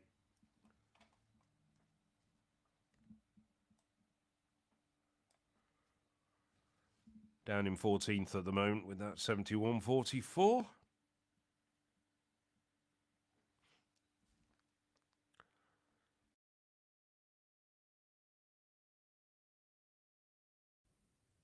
Daniel Raba of Hungary. Personal best 76.83. Let's see what he can do here. Not shown his true colours just yet. Compatriot leading the standings. Gives that one a good shout.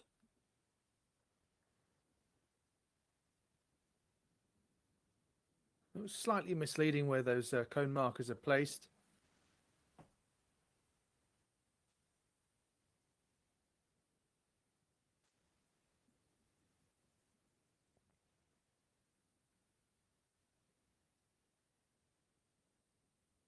$72.43 for Daniel Raba has come up, so moves him up from 15th to 13th position.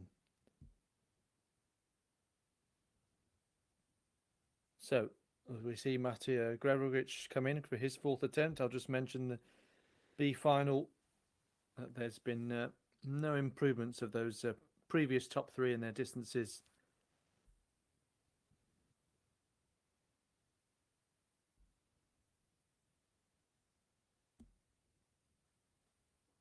Gregovic only 5 centimeters behind Sergei Markiev, who we saw a moment ago.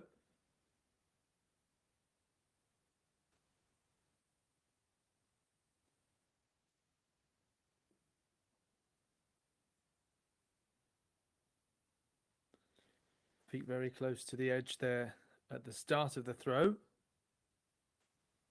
Has already managed his best effort so far this year. So you're watching live coverage then of the European Throwing Cup from Nicosia. This is the men's hammer throw A final, B final happening simultaneously, led by Marcin Rutiński of Poland. This is Jake Norris of Great Britain, Northern Ireland. He finds himself in 10th place coming into this fourth round. He was a European finalist last year. He's capable of over 77 meters. There's still a solid distance so far. Let's see if he can improve on it. And that does look strong. So looks to be over 75 meters for the first time. We know that 6 athletes are over 75 meters to this point in this competition. So Norris building up good acceleration there, just waiting to see. Looks like it was given the white flag there. 75.44. So his best so far this year, but it was already a season's best, and he came in with a modest 73 meters. So wouldn't pay too much attention to that. Trying to get as high on the leaderboard and as far in terms of distance as he can. So up into 7th. One of the impressive movers through this competition, though, has been Vladimir Myslivchuk of Czechia. Personal best of 77.98 in the third round. So slight surprise, but yes, he does find himself in second place, ahead of the likes of Jan Chaussinon, world leader, and Mihailo Kokan, Olympic and European medalist.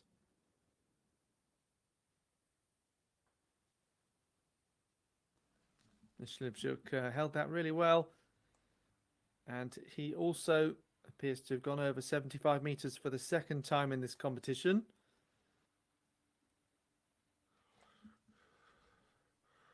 So Thomas Mardal.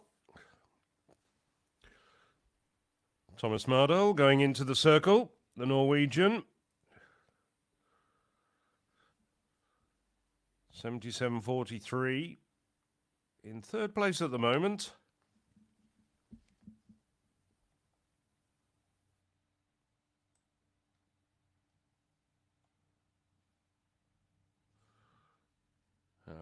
Good effort from Mardal.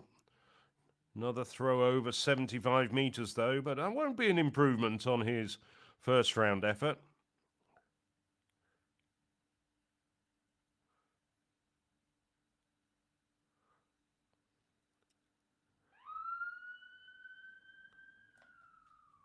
Well, Mardal.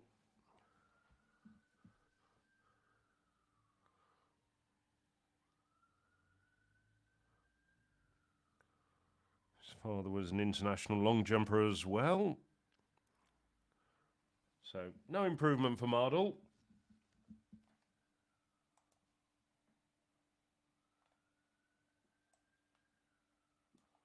Mardal's distance, 75.73. Better than this man, Christoph Franciskakis. Kakis would like a distance like Mardal just through, even though it wasn't the Norwegian's best. And that goes out wide left, out of the sector. So no change in the standings for Franciskakis. Merlin Hummel. Hummel's been struggling a little bit. 2 fouls. Then managed to get a legal throw in of 74.17.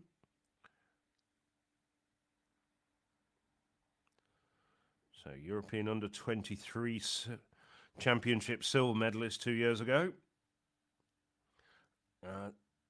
That'll get the red flag. Well, was it in the sector? It looked to my eyes as though it had actually gone out wide left. Let's have a look at it again.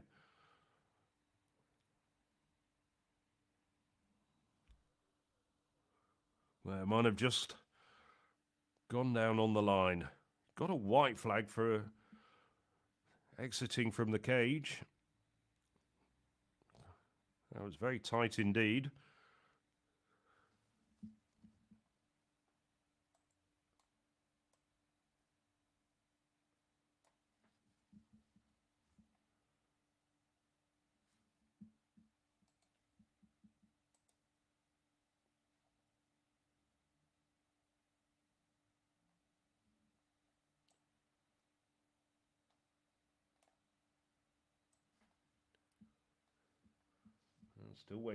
Still waiting for Hummel's mark.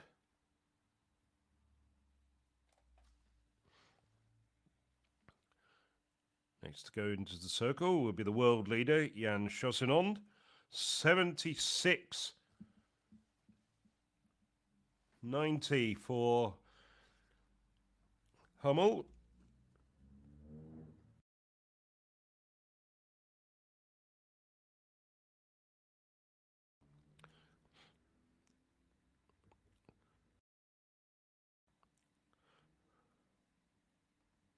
Schosinond.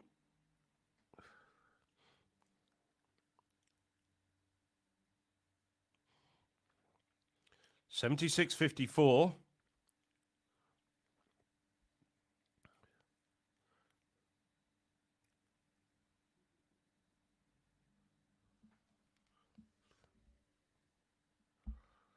Well, that looks as though it could be an improvement for Schosinond, splitting the line between 75 and 80 metres.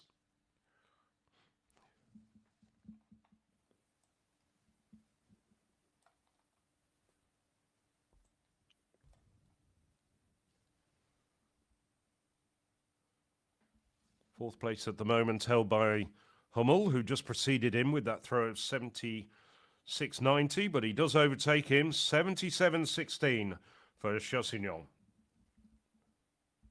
So Benki Halash, our leader. Fourth round coming to a close fairly shortly. Let's see if there'll be any change. The gap remains the same at 77 centimeters between the top two.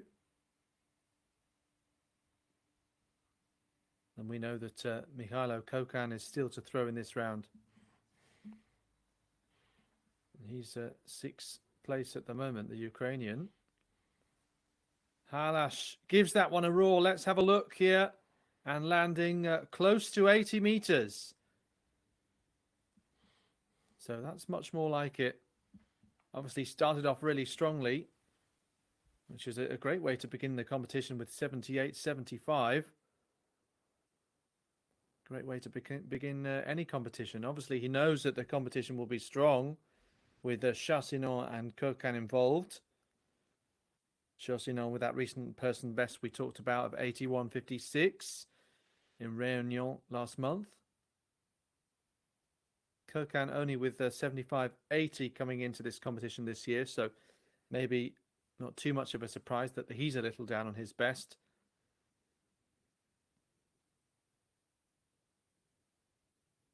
So here is Kokan now. Added 31 centimeters to that season's best here in Nicosia. He needs 1.32 meters to get into the top three. May also be carrying a bit of strapping, bit of tape around that knee.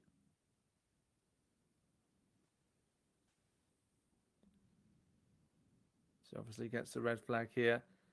Will remain in sixth place, the Ukrainian. And looks like, Phil, we're going back to the javelin. Thank you. We're looking at Fernandez in the javelin. Well, Fernandez lying a little way down in the standings at the moment. That drops short of the 65-meter line.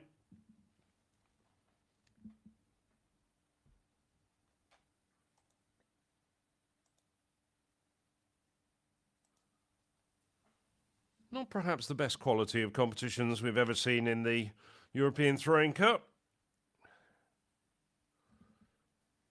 Still, Nick Toom leading the way with that personal best of 77.09.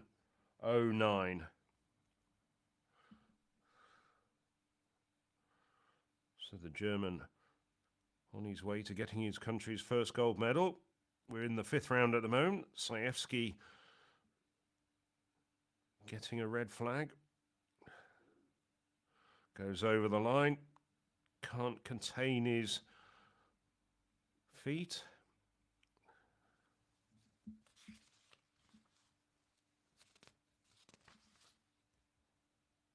So this is the leader. As we come to the end very slowly of the fifth round. A couple of men to throw after him. Benjamin East and Mohamed Zengen of Great Britain and Turkey respectively. This man's got a lead of more than 2.5 meters over the rest of the field and has got some good backup throws into the bargain. That 75.44 would have still been sufficient to keep him in the lead.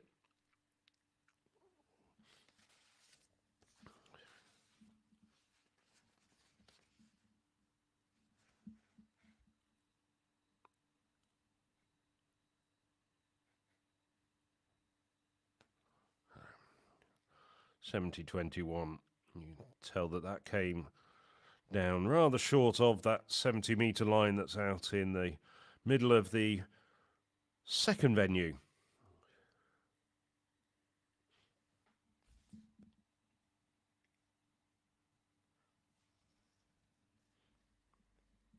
So Benjamin East now, Loughborough University student.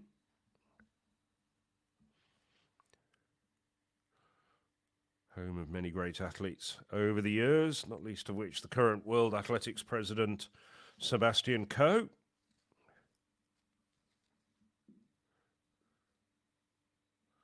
So, good blocking from East. Not much to spare before the stop line. And it goes out over 75 metres. Now, that's going to be a good effort, I think. No, 73.41. But it does move him up into a medal position. Moves him up to third.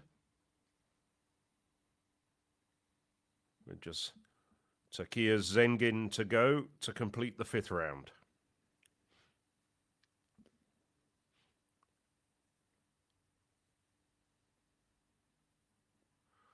Big throw from the Turkish thrower. That's over 72 metres. 70 is best at the moment. It's over the 70-metre line. Wondering if it's going to be an improvement for Zengin, who's in fourth place at the moment.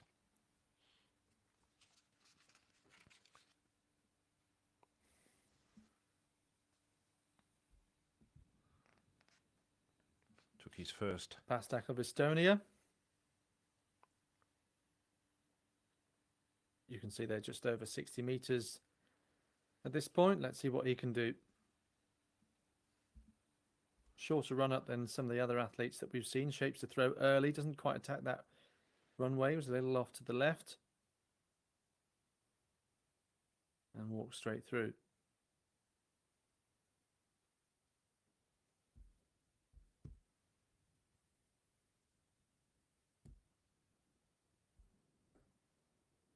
So, of course, he's taking us into the final round. Competition still led by Nick Thum of Germany. That personal best of 77.09 coming in the second round. Visca of Italy, also a PB, 74.39. Benis now in third, 73.41. This is Achilleos, Cypriot international there.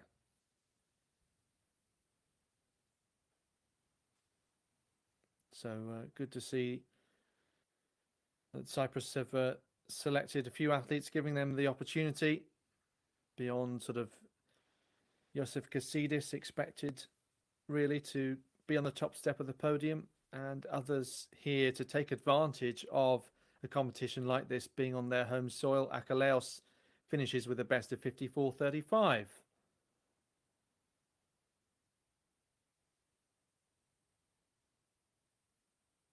Back to the hammerfill.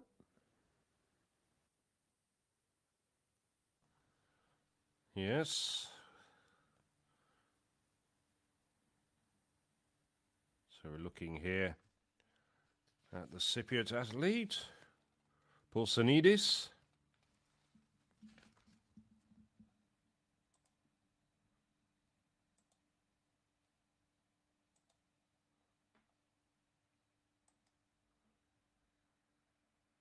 So Poulsanidis at the moment lying down in 16th place, 70.54.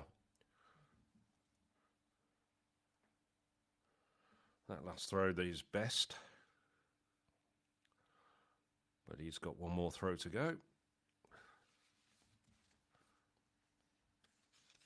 That was done for the benefit of our Cypriot viewers, but we're jumping in now with Oskan Talachi, Baltachi, I do apologise.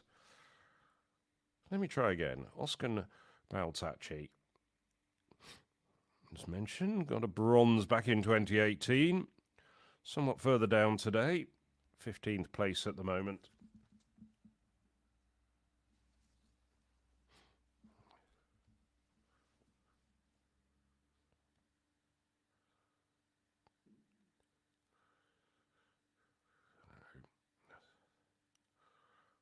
It's going to be measured, but I was a long way short of 70 metres. Well, I'd say that. We just edged over the 70-metre mark. 70.60. Daniel Raba. Well, Raba, 72.43 in the last round.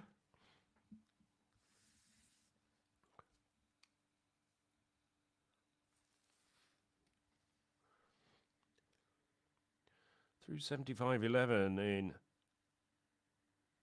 Sambatali 2 weeks ago. So there's room for improvement here.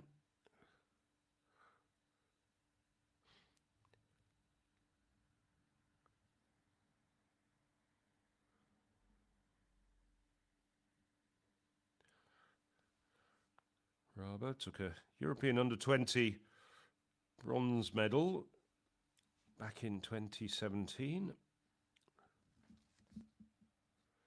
71.69 for Raber. So no improvement for the Hungarian. Now we see Matija Gregoric of Croatia, 74.74. Not that far off his best, actually, which is 75.47 from last year.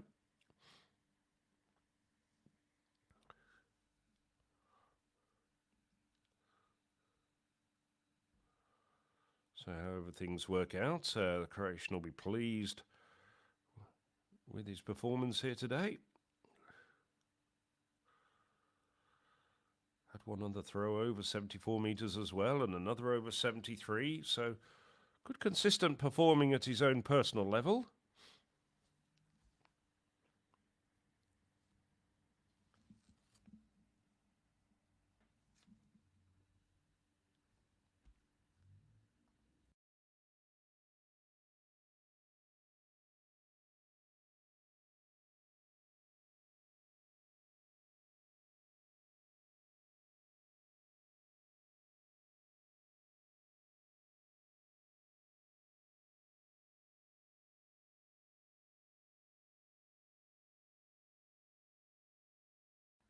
So Jake Norris going into the circle.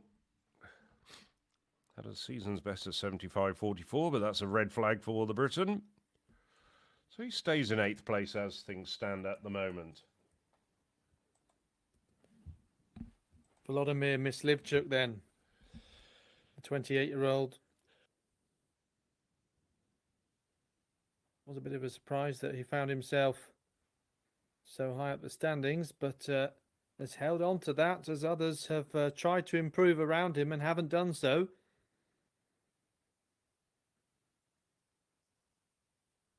So his best ever throw. Coming in the 3rd round. Let's see what he can do in the 5th round. And I think that might be just outside the sector.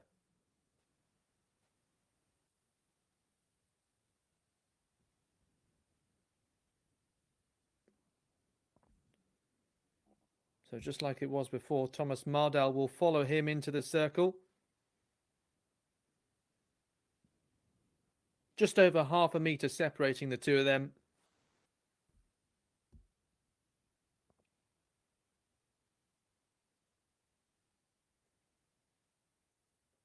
One slight improvement in the B final. Marcin Rutiński's improved on his leading distance, 75.90. That final has now concluded, in fact.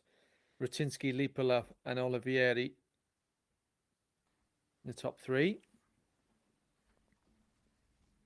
So we see Mardal's effort here. So 75.90 currently equates to 7th place overall for Rutiński, just ahead of Anastasakis of Greece.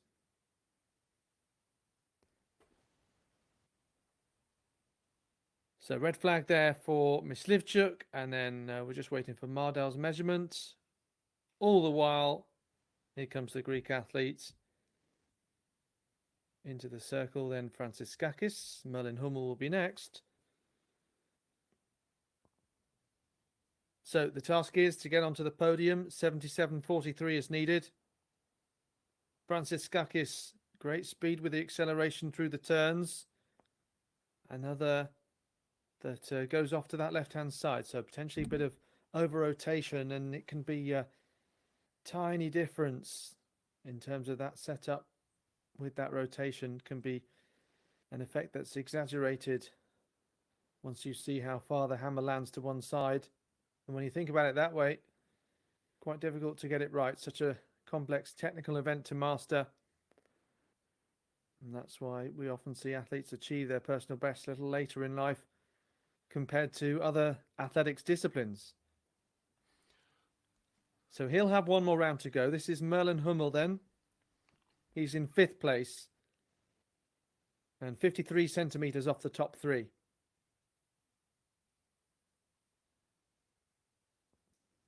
But of course, Bengi Halas, Jan Chaussinon, Mihailo Kokan, still to come in this penultimate round. We were talking about how the Germans are racking up those podium appearances. Not too sure if this is going to be another one here. Certainly not with that effort.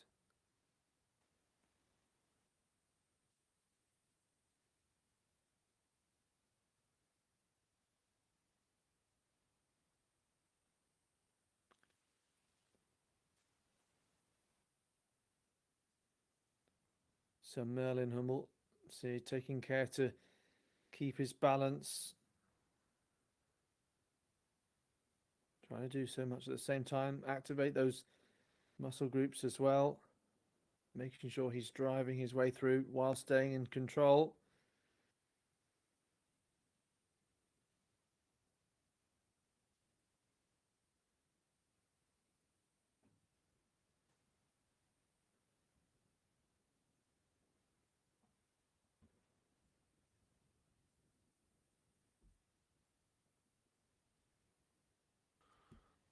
So Jan Chaussinon, 77-16. I think we're expecting a little bit more from him after the fireworks of his performance in Reunion last month.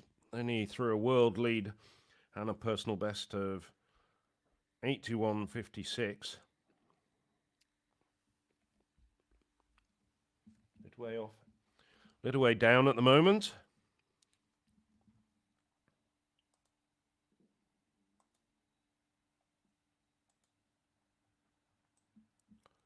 So 76.99 for Chaussinon, but he's got one final throw still to go.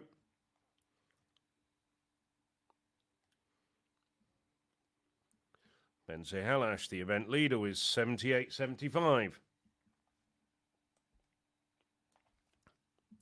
Getting the better of his great rival, Mihailo Kokan, at the moment.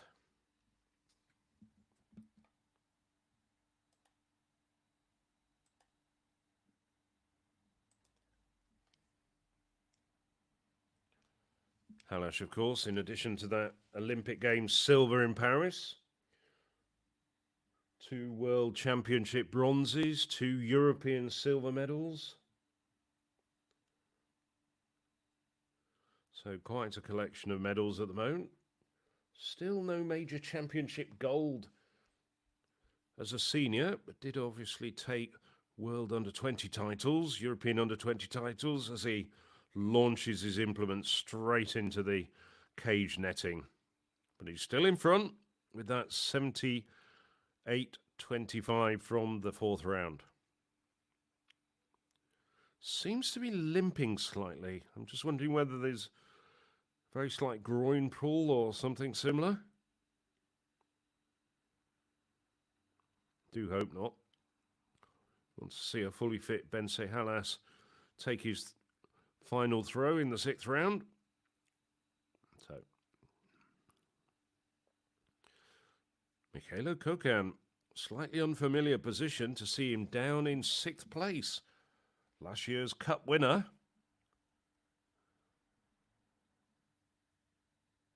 Oh, that's better. That is a good mark. Now, that should move him up several places.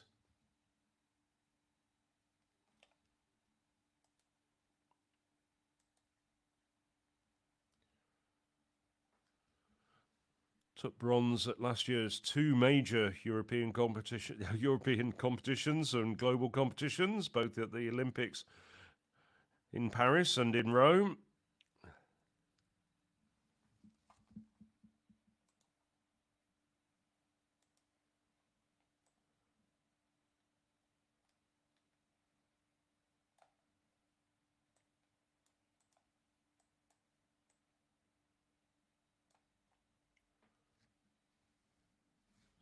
Just to bring you up to date, no improvement for Kokan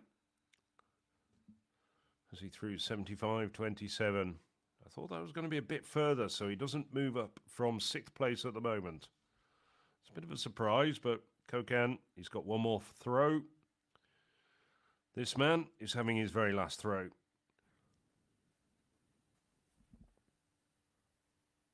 Poor Sonidis of Cyprus yells his hammer across the sky in the Nicosia National Sports Centre.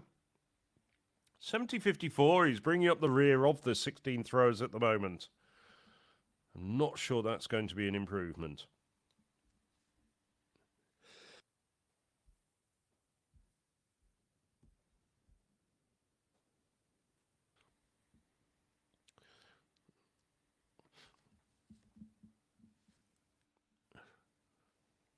So it is a bit better, 71.66.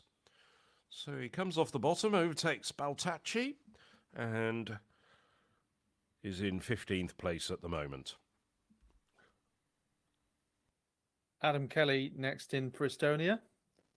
Yes, I think the cone markers are just a little bit ahead of the curved line, so it's making it appear as though 80 meters is well closer than it actually is, just a slight bit. So that's maybe the what the Kokan confusion was about. Kelly 73.03 in 13th place.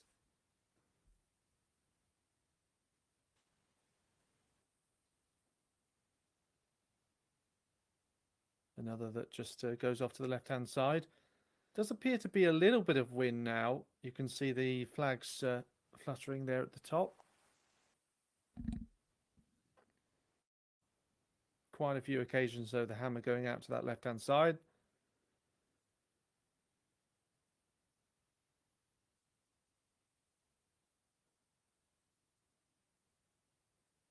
Wasn't sure if Jonsson was dancing along to the beat of the music. I think he's more just trying to stay on his toes and get ready for this effort.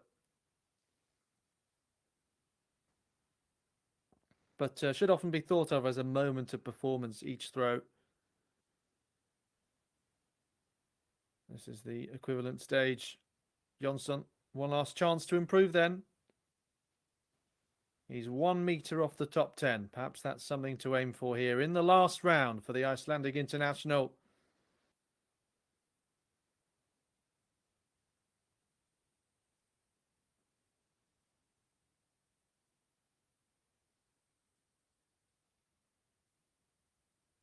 Let's have a look. I believe this has been given as a red flag. Let's just watch his feet. Yes, you can see there, front of his foot just over the line.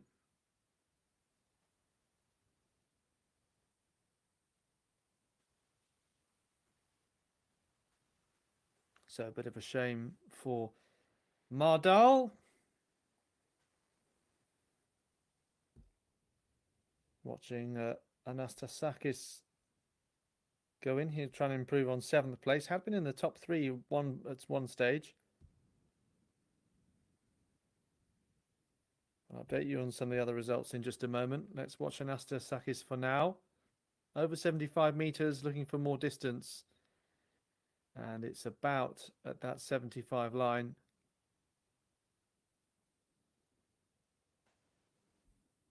That gives me a chance just to quickly mention in the under-23 men's javelin. So that's been decided now.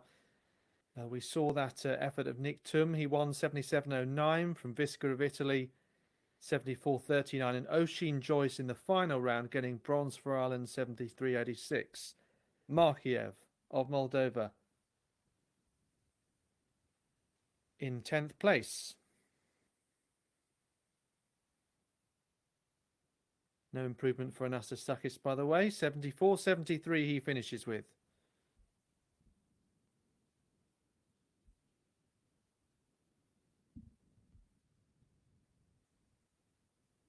Last throw for one of the best known current Moldovan track and field athletes. Not sure who would have a greater claim, actually. There's you've got Alexandra Emilianov, who's certainly been prolific at winning age group titles.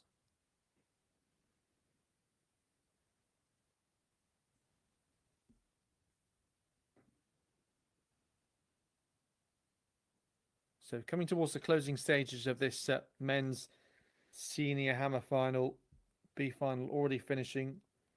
Rutinsky winning that as mentioned. Another clean series this. 72.79 Markiev ends with. He's in 10th place. So we see Ozkan Baltachi walking towards the circle for the very last time. He's been pushed back into last place, in 16th place. 71.44 at the moment.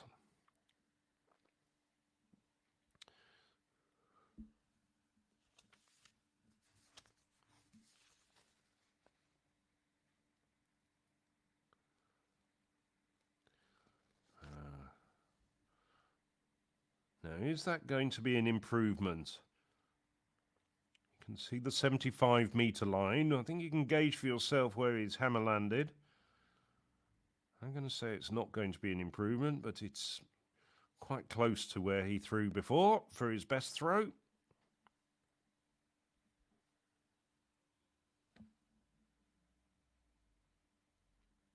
$70.99. So 50 centimetres down on his best in this competition, and he doesn't move out of 16th place. Daniel Raba. Raba, 14th place at the moment, 72.43. I'd say he's been struggling a little bit because he's had other competitions this year when he's been throwing further and better, and these are good conditions. I don't think the hammer throwers would be complaining about this, but rather got his release wrong on that. I think he might have walked out, veered off to the left-hand side and dropped down, well, short of 70 metres.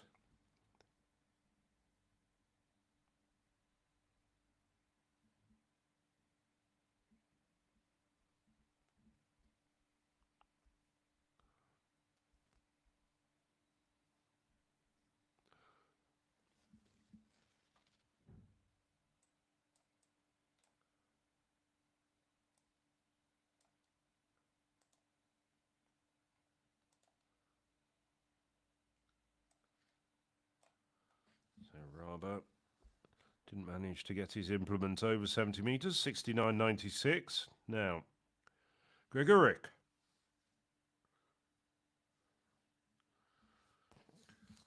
Croatian, 74.74 at the moment.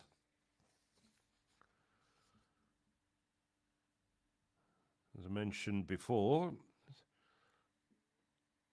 barely half a metre behind his personal best, so I think you'll consider this a good competition. Going for broke. Oh, I think that might be just the very slightest of improvement. It almost broke the line that's out there, and he's happy with it.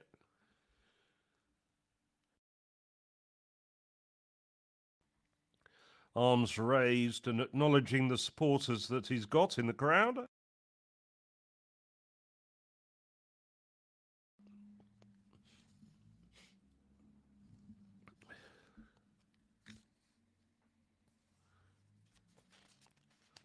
$75.96. It is a 22 centimetre improvement. Good way to finish off for Matej Gregoric. I have a feeling this has been the second best competition of his life. Now Jake Norris.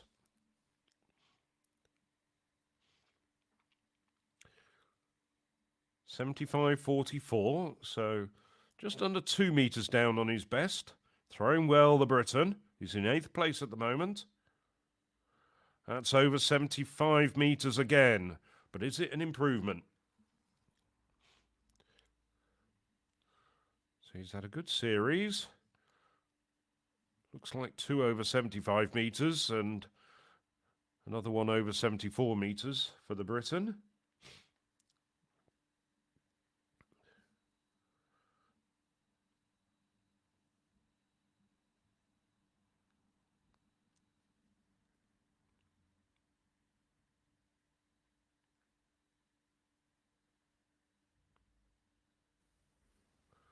$75.61. So Norris moves up a place. Myslevchuk of Czechia.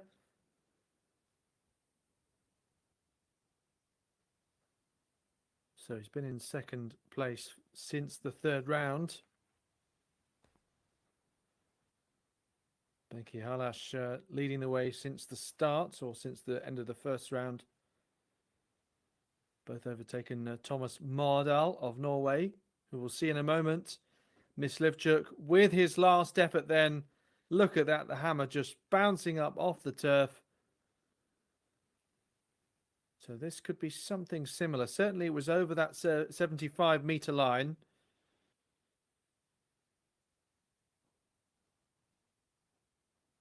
Though Halash, the more decorated athlete, Myslivchuk is still contending for this top spot here.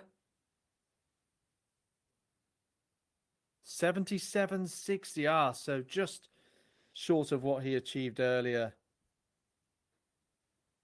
the Czech athlete. But again, it's another situation where that would have been a personal best has he not thrown what he did in the third round. So he's thrown his two best ever throws within the last moments. Thomas Mardal, the Norwegian, in third place.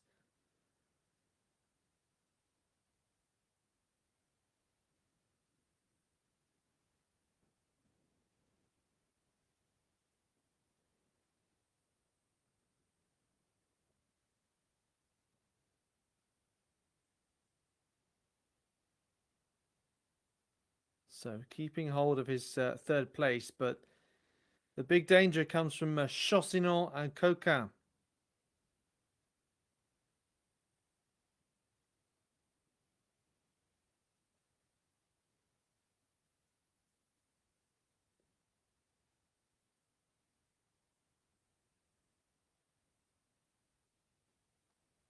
On to Christos Franciskakis. Also slightly unfamiliar that he would be down in 10th place. Capable of 78 meters 20. That would put him in second place. His season's best, 76.08. Would also move him up. Would move him up 3 places. Not having his best competition today, though, unfortunately.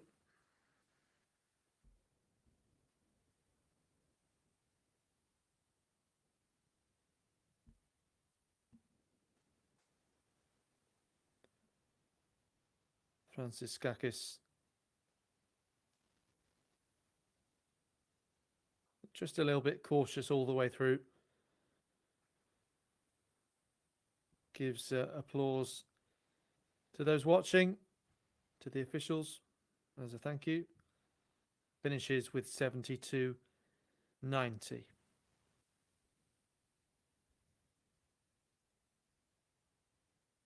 Merlin Hummel. Another not quite at his best, but does have 76.90, which came in the fourth round. Needs just 26 centimeters to improve positionally.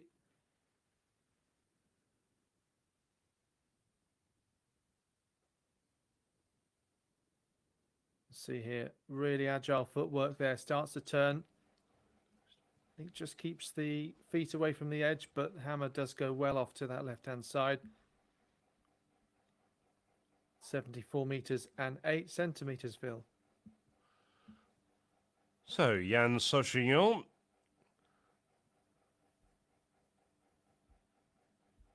took a bronze in the Cup back in 2023.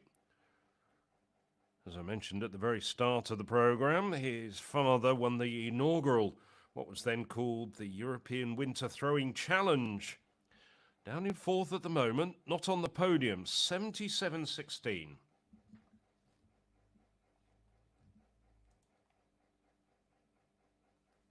Has Thomas Mardal's 77.43 to aim for. That would get him into the bronze medal position. Oh, that's an excellent effort. That's a really good way to finish for Sochignon. But oh, what a pity. Gets the red flag. Well, it was a really good distance, around 78 meters. Well, let's have a look at the replay. Oh, there you see it. Foot faults. It was a good release, good throw, but it was his feet that were the villains of that particular movement. So Sassignon finishes out of the medals in 4th place. Now the leader, Bense Halash, his 78.75 came in the opening round. Had a 78.23 in the third, and the 3 fouls interspersed between them and ahead of them. So there you can see his full scorecard. Halash second last year. Oh, that was a good effort. It just looked right from the start, but I think it might have just, the handle might have just clipped the netting as it was being delivered.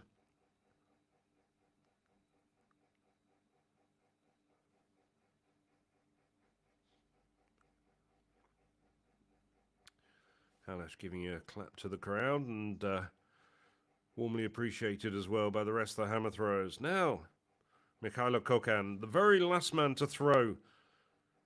And the very last man in action this morning before we have a break. A couple of medal ceremonies. And then we start this afternoon's session in just under an hour's time with the men's shot put B final. So, Kokan down in 6th place. Bit unfamiliar to see him down there with 76.11. What can he do? Oh, that's a good effort. I think that's an improvement, but now will it be good enough to get him up into the medals? I don't think it's good enough to take 1st place away from Bense Halash. But it might be good enough to perhaps surpass Thomas Mardell. 77.43 for the Norwegian in bronze at the moment.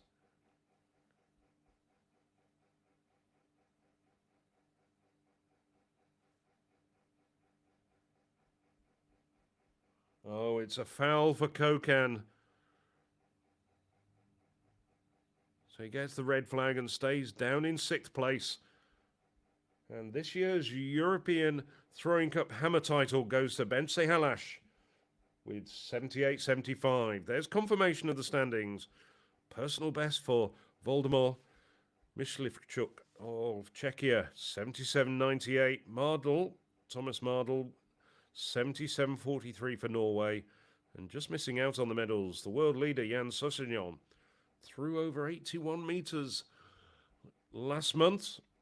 Has to settle for 4th place with 77.16 this year in the European Throwing Cup.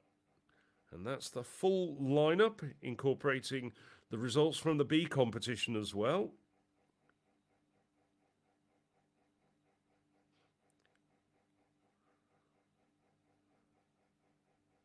You can see it. There was 12 men in the B competition, so going all the way down to Rasmus Jensen, and a couple of personal bests as well. Then I don't think, regardless of where you finish in the standings, you can ask more than that. So as the hammer throwers just collect their belongings, it's time for me, Phil Minchell and Alex Seftel to say good morning. We hope you've enjoyed the last, 4¼ hours, and we'll be back in about 50 minutes. See you later.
Well, welcome back to the second day, and this is the afternoon session of the European Throwing Cup, and we join the introductions of the men who are going to be contesting the shot put B final.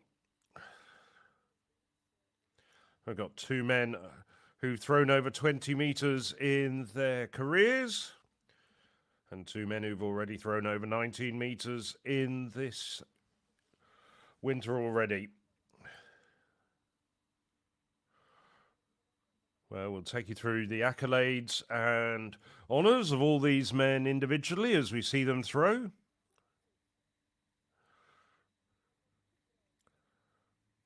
This is one of the men who's thrown over 19 metres already this year. Petros Michailidis has improved to 19.19 recently.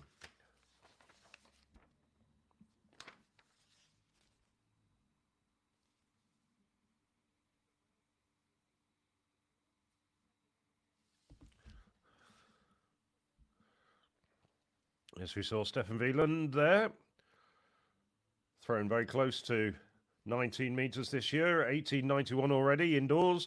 And Jose Angel Pineda.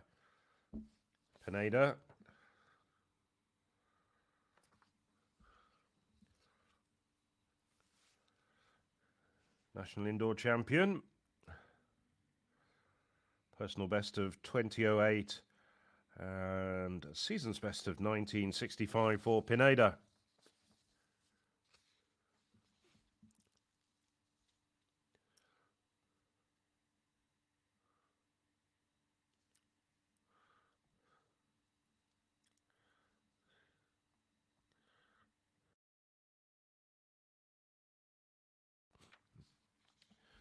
Just to mention, this is the B final. The A final will come up a little bit later, in about an hour and 30 minutes time. So Arakelian of Armenia gets the proceedings underway in this afternoon session. Three finals to be concluded, which is the men's shot put, the men's javelin, and the women's discus, and A and B finals for both those events.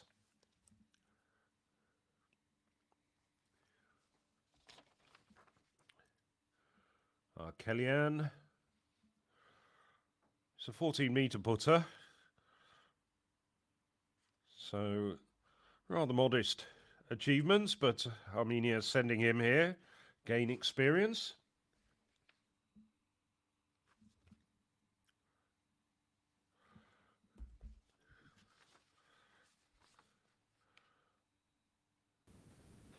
So we also have the Javelin A and B final. This is again at senior level.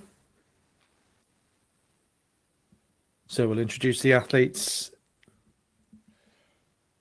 across both the groups. They'll be happening alongside one another simultaneously.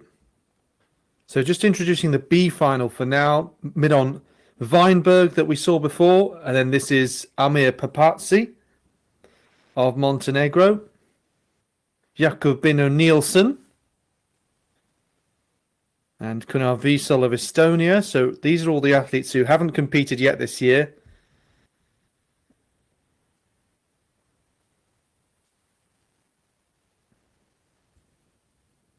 Frank de Sanza of Switzerland here.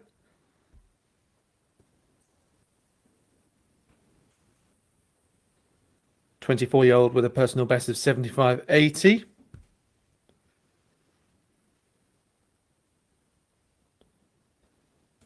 So these events are going to be underway alongside the shot put B final, shot put A final to come in a couple of hours' time. Spiros Sava of Cyprus.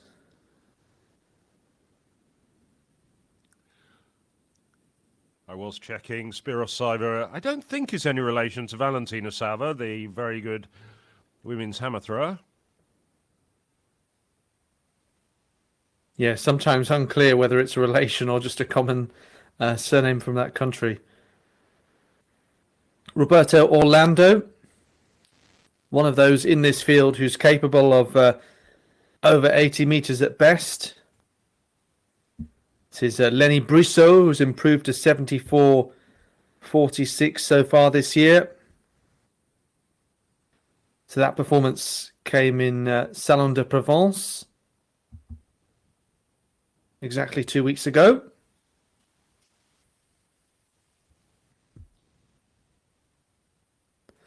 Pablo Costas of Spain, 77 meters at best, 23 years of age. That best performance came in Lyria last year at this event.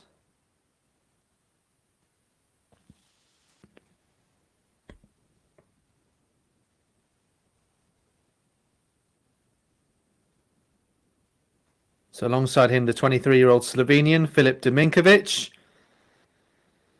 PB from 2022 in Patuj in Slovenia of 77.56. It was the same year he won the national title. Perhaps the best known athlete in this field potentially is Roland Strobinders, the Latvian on the outside here, 32 years of age. 5 times a national champion, most recently in 2023. But going back to 2013, that particular stretch.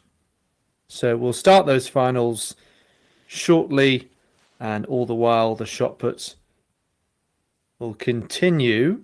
So then you have the A final athletes as well, as I mentioned. So we'll just go through them momentarily. Similar story of a number of athletes you'll have seen come up through the age group competitions. And for some, that remains their best achievement. Still something to be very proud of course. Cyprian Mercheglod there in the white cap, I think it is, and the red jacket of Poland. So he won the 2019 European Under-23 title. An event Phil and I commentated on together, of course. Krzysztof Kocacz, the Czech athlete.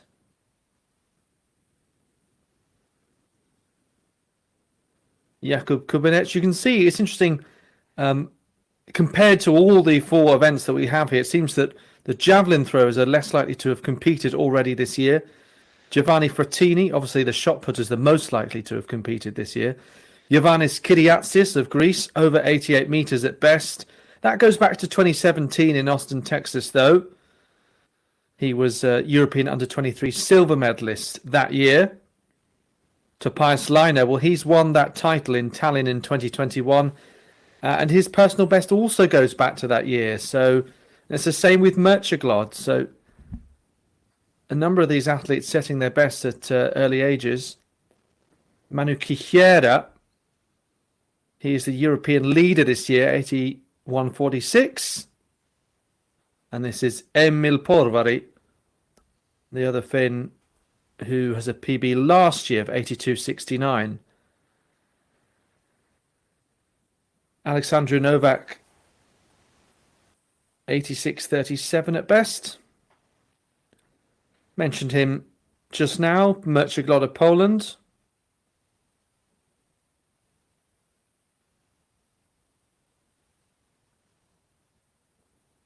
Well, Max Denning had an extraordinary personal best of 90 meters 20. That was just before the European Throwing Cup last year, seem to remember. And he completely bypassed 80 meters, went straight up to 90. So, yes, it's a very interesting performance. And it's one that might be difficult to match.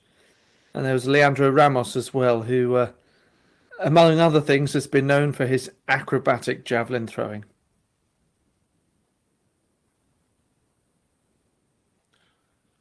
So we're getting underway with the shot put. And this is the Cypriot competitor, Michaelides. Michaelides, as I mentioned, has improved to 19.15 already this year. Did that in South Africa. Warm weather training down there. And they also have a number of competitions in conjunction with that.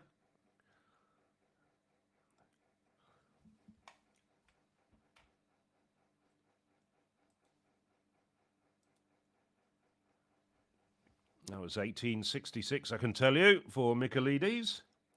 So good start for the Cypriot, who's improved this year.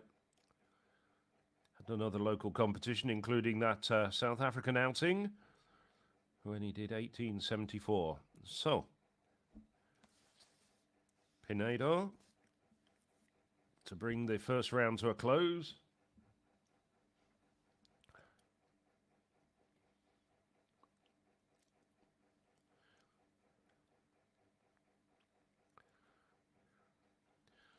Pinedo, of course, following in the steps of the likes of Manuel Martinez, former world indoor champion, who won this event on several occasions, and also Borja Vivas.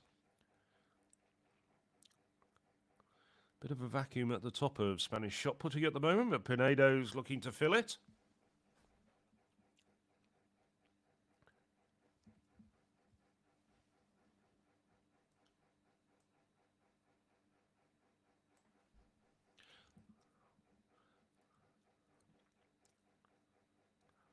So the Pinedo's distance just taking a little bit of time to come through. I have seen a bit of latency on the results, but we get there in the end.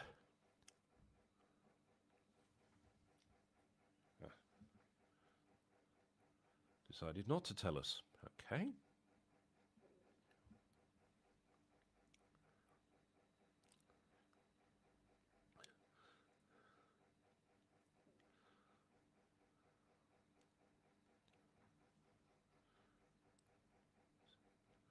So this is the Javelin B final getting underway.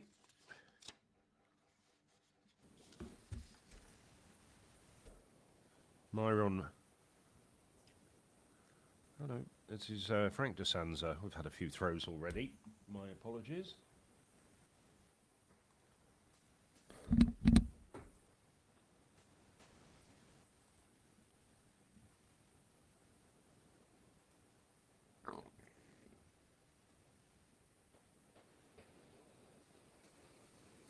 It was Weinberg who leads the way with 75.79 at this stage. De Sanza.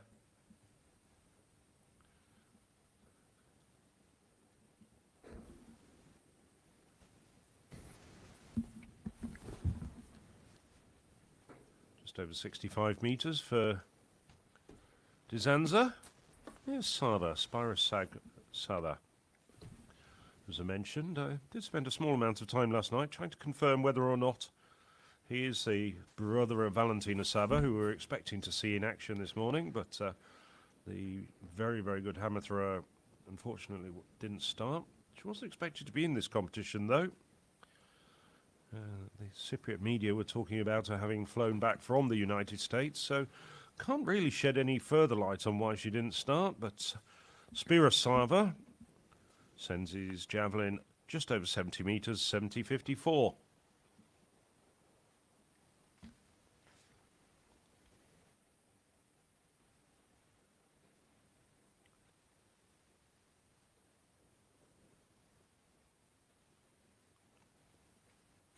So Orlando, an Italian.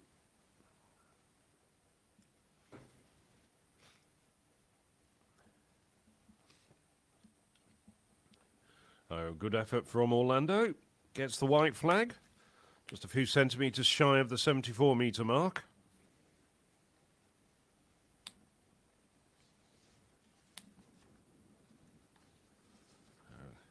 Good throw from the Italian.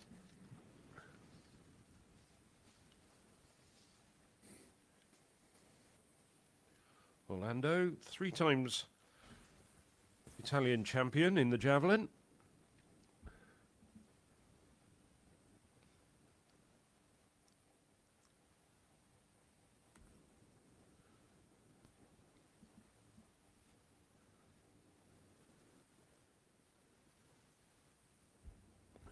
So Topias Laine of Finland, he won the European Under-23 title in Tallinn in 2021. You can see this at a different venue here.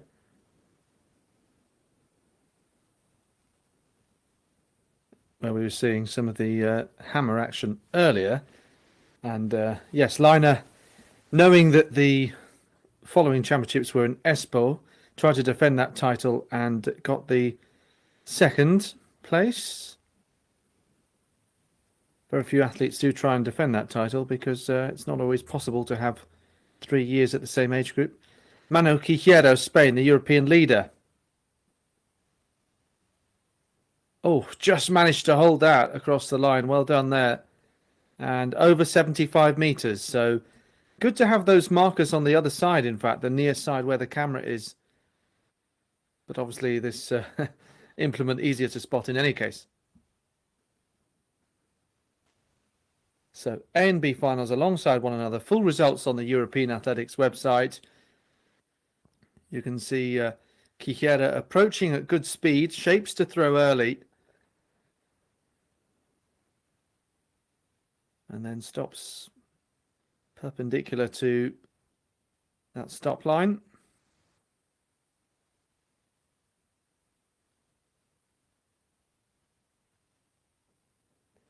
Emil Polvari holds the javelin high above his head. That's a typical Finnish way of holding it. You'll see he'll withdraw that throwing arm, push all the way through the point, and drops down.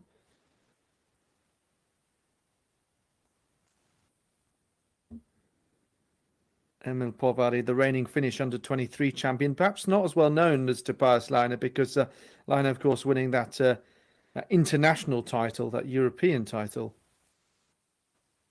But yes, it's quite easy to be over 75 meters and not be as well known as a Finnish javelin thrower, just because there are so many of them in terms of strength in depth, and often real battles to just be selected as part of a Finnish team, as we know. Alexandru Novak has been the best Romanian javelin thrower for the best part of the last decade. He actually had a good battle for the European under-23 title with Cyprian Merceglod. Novak in the first round here. Could have attacked that runway further. You can see it's got good distance, but went off to that right-hand side.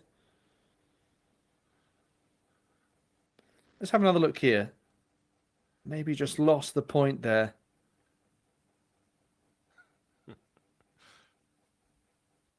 So just out of bounds. Emil Polvari, the early leader, with 77.54.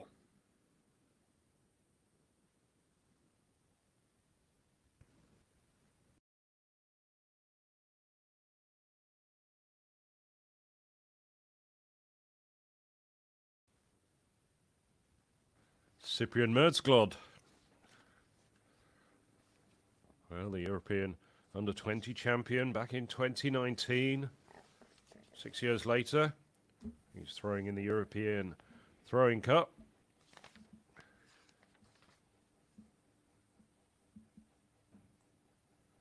He's not happy with that.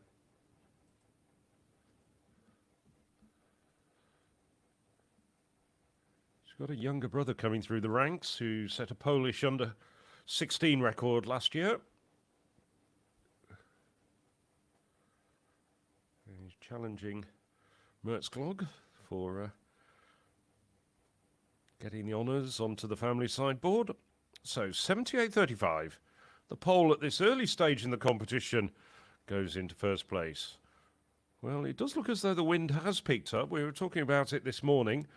I'm trying to assess whether that's going to be an aid or a hindrance to the javelin throws as we look at the man who last year unleashed his javelin out over 90 metres, Max Denning, for a European under-23 record.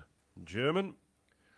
Well, he finished fourth last year in this competition, just through a little bit over 80 metres 12 months ago. Bit of a disappointment in the wake of the fireworks that had been delivered a month before, but that's a nice throw from Denning.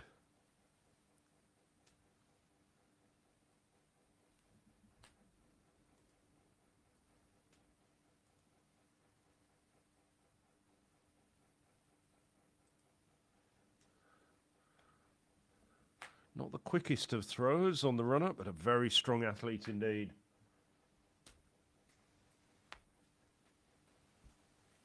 Took silver medals That's the World Juniors or World Under-20s in 2022, Denning.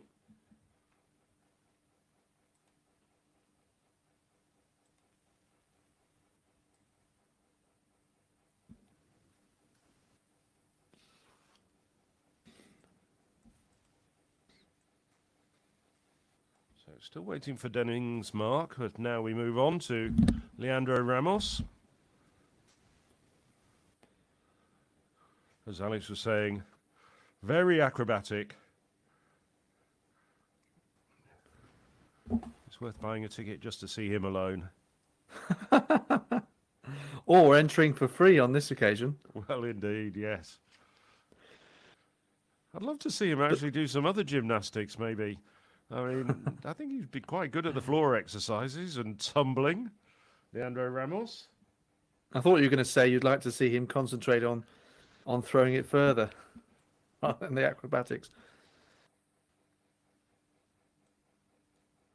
I've yet to see an explanation as to how he developed his technique. We see the pit, what's now known as the pit Kamati technique, which is throwing yourself almost face first into the runway, but I've never really ever seen anybody else do that. Anyway, it's legal. As we look at Kubanic,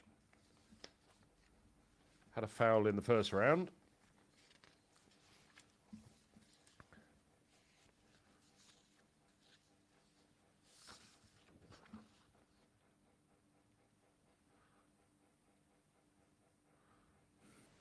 I do apologise. The caption was showing Kubanic, but he's coming up next. This is Krzysztof Kozak.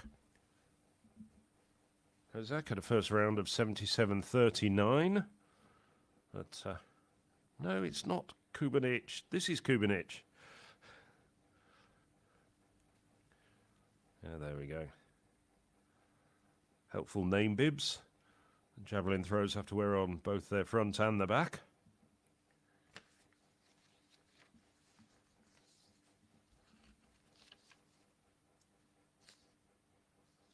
Yes, so here is Kubanic. Holds the javelin up high. Builds up speed, withdraws that throwing arm, pushes all the way through. Let's see whether he got that right. Again, a bit of a misdirection. Lost the point a little bit. I wonder whether he's saying that's him done for the day or just that throw.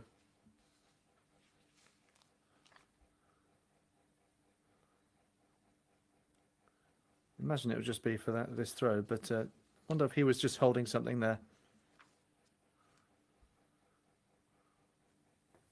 So in any case, we move on with Giovanni Frattini.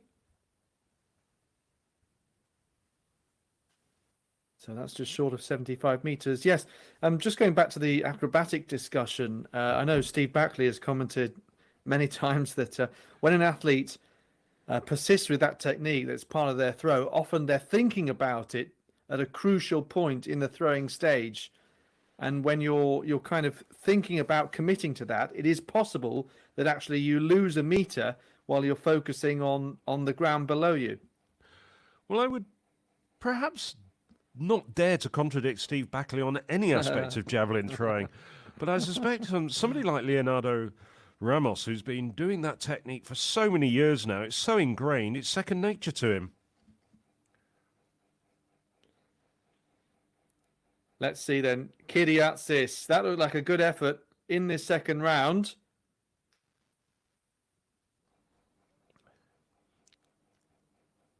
Well, we've seen great diversification from the Greek athletes across some of the field events, obviously dominating the long jump, pole vault, even having some good triple jumpers over the last few years. What about javelin throwing? Let's have a look here. Kyriatsis, capable of over 88 meters, but I mentioned that PB goes back 8 years.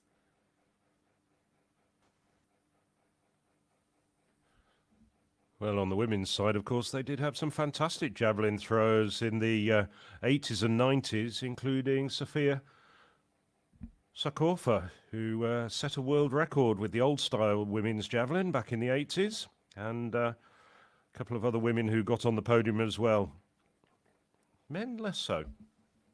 So Kyriatsis takes the lead with 84.38. Liner, building up speed.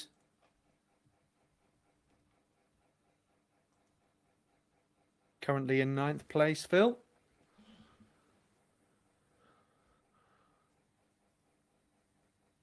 So, Liner, 71.5 metres with his first effort. Liner seems to veer from side to side on his run up a little bit. And it drops down rather short of 70 metres. I say that, 71.60. My apologies, I should have said 75 metres. So Mano Quijera, former Spanish record holder.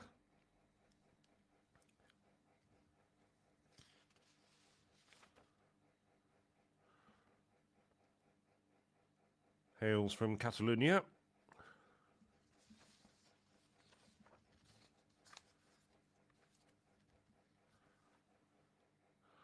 So, sends it over 75 metres. Possibly not as far as his first round effort. 3 times the Spanish champion, including last year. So you could say he's the reigning Spanish champion. Well, once again, just like his first throw, managed to just stop in time. 76.59. So about half a metre short of his first round effort. Here's the man who's now been nudged down to 3rd place. Porvari, the Finn.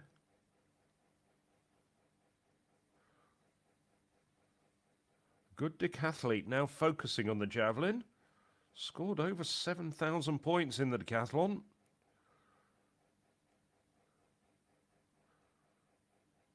Oh, that's close to 80 metres. Infield announcer listening to me, no doubt. So Porvari recently threw a personal best of 82.69. That's not going to be a personal best, but it's a really good effort in this competition.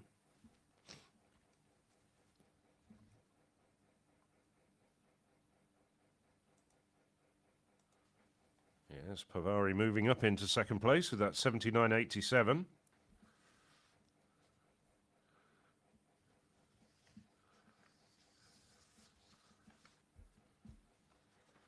So now it's the turn of Alexandru Novak. Seen a lot of Novak over the years, very consistent performer. High placings in the European and World Championships.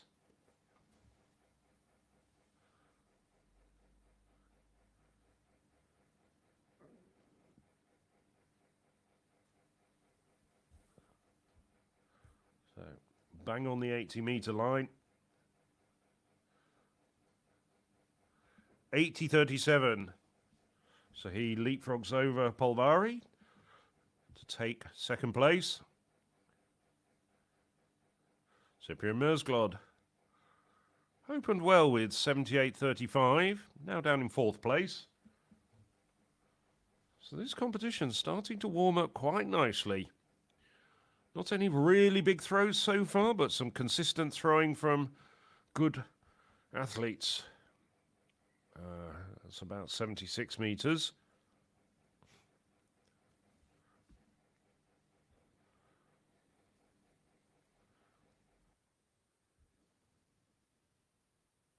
Oh.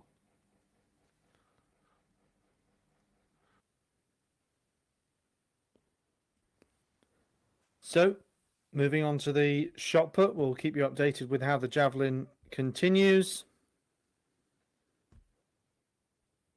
So this is obviously the B final. It's led currently by Jose Angel Pinedo of Spain with 19 meters 35. He's half a meter ahead of Istvan Fekete of Hungary. That just then was Petros Michailidis of Cyprus. So he's in a very promising 3rd place as things stand. Then it's Yason Makaras of Greece with 18.44. And 1 place below him is this man, Stefan Wieland, the Swiss athlete.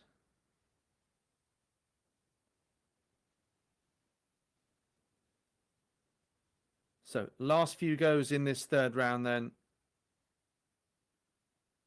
Wieland may well be over 18 meters for the first time in this competition.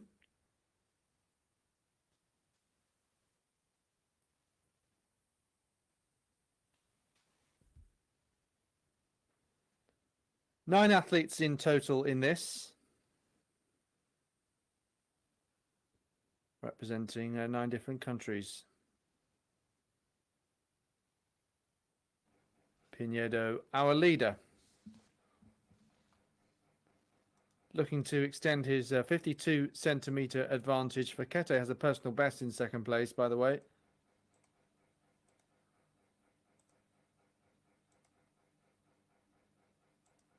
Not sure if it's any improvement, but did look like a decent effort. Unfortunately, Wieland got a red flag just before, as did Michaelides of Cyprus.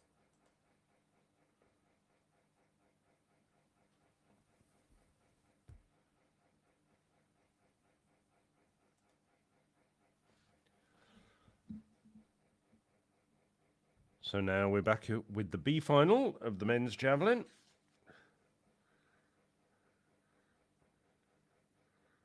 This is Estonia's Gunnar-Erich Wiesel. 70.88, but red flag there, so no improvement for Wiesel. Estonian, 2 times reigning national champion from Estonia. They do have a huge heritage. And we think we spotted Magnus Kurt, the former world champion, in the crowds in Nicosia. So hopefully he's providing some advice and consultancy to Gunnar-Erich Wiesel.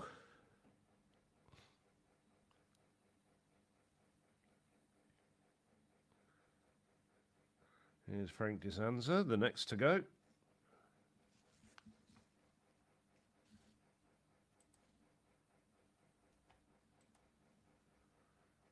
Disanza down in 6th place in this B final at the moment.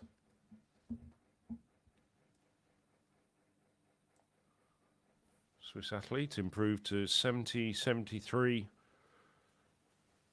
in the second round.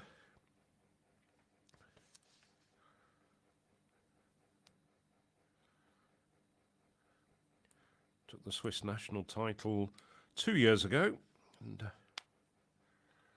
now 24 years of age. Has just finished at Mississippi State University, and where he was majoring in computer science.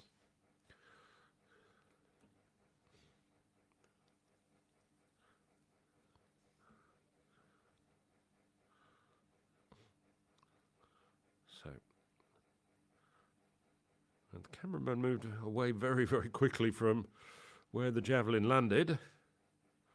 Let's have a look at this again. As it drops down, bang on the 70-meter line. Don't think that's going to be an improvement for Disanza.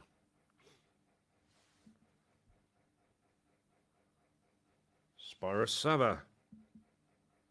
70.54 in the first round for Sava. It's focusing and concentrating. Well, Cyprus, good tradition in the heavy throws. Got people who've done well in the discus and the javelin and the shot. Javelin, less of a tradition on the Mediterranean island.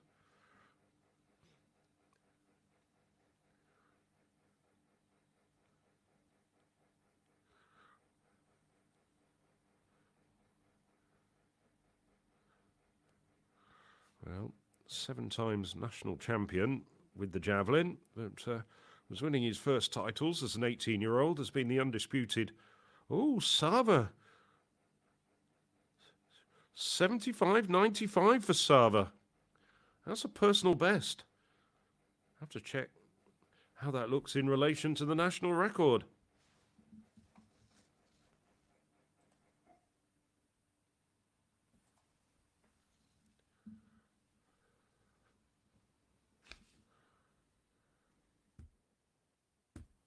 Meanwhile, we have the A final, Manu Kikiera. So we are in the third round. And we are led by Kyriatsis, 84.38.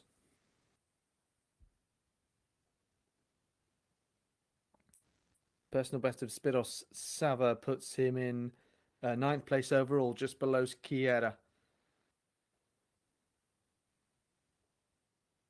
There we go. Does really well to stop before the line, attack the runway well, and that could be an improvement.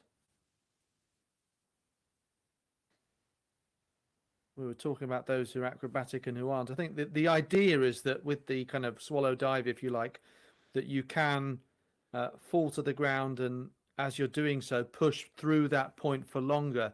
It's if you don't get your timings right, then actually you're focusing on getting down to the ground, and you end up pushing, pulling on that point of the javelin for a shorter amount of time. So it's all about getting it right. And yes, if you are very much used to that technique, then it should be ingrained in you to get the timing right. So Paul Vari with 79.87. So I'm sure he'd love to get over that that mark of 80 meters. He has done so in the past. 82.69 his best. Holding the javelin high, accelerating, withdrawing, and controlling the forces. A little bit of space left there.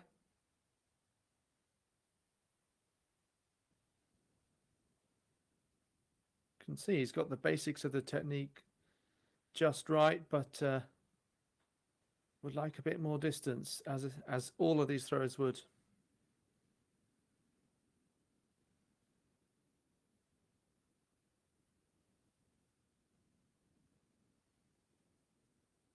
Wasn't quite able to use maximum power there.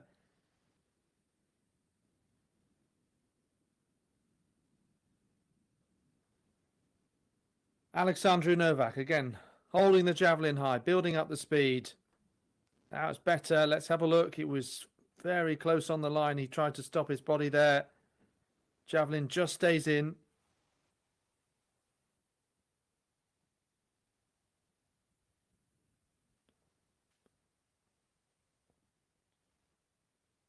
You can see just as it left his arm, very slight misdirection.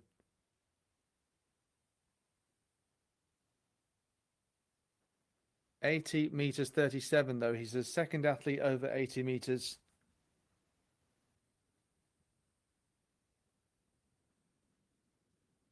So carried more momentum and transferred more energy than Porvari.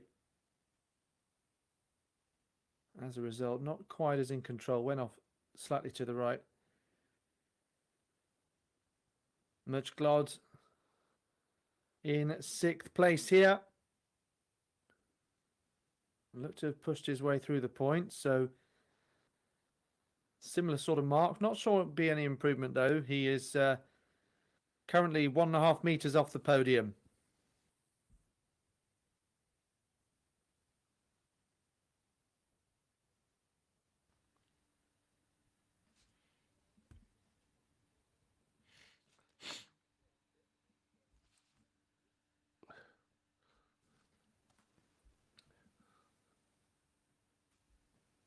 So selecting his javelin, Max Denning.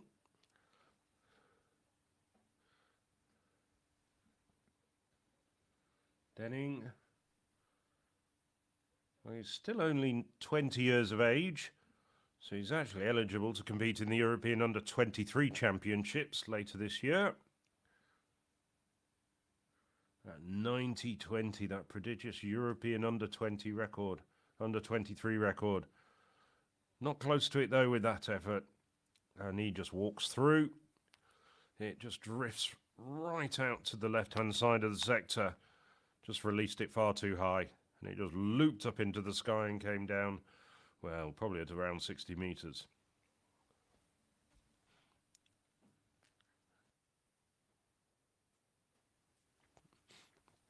Now, Leandro Ramos. Portuguese record holder at 84.78. Down in 8th place at the moment with that 77.18. Did his hands just skate outside the sector there?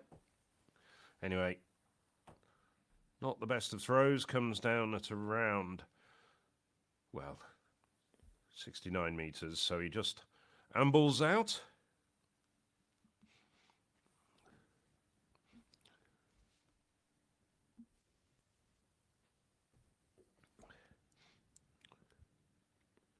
So that brings to an end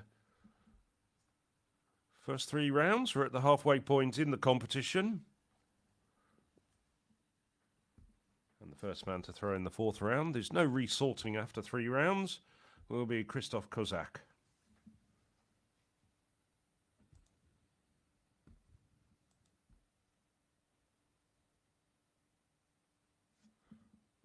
Kozak, 77.48.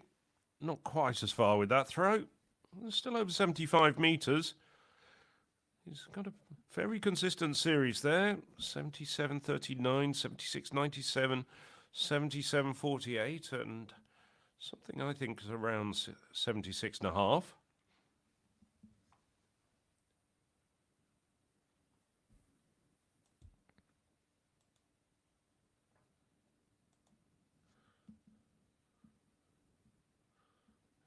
So Giovanni Frattini of Italy, one of the few in this competition who had thrown the javelin competitively before this European Throwing Cup this year. It does look as though we've lost Kubanec, who's clearly holding his side. Yes, he did gesture as though that might be enough for him, and I wonder whether it be just that throw. Anyway, look at this from Frattini of Italy.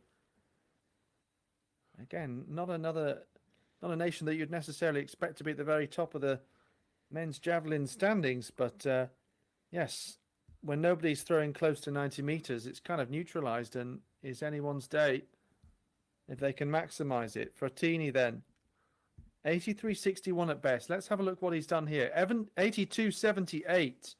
So he slots into 2nd place, just behind Kyriatsis.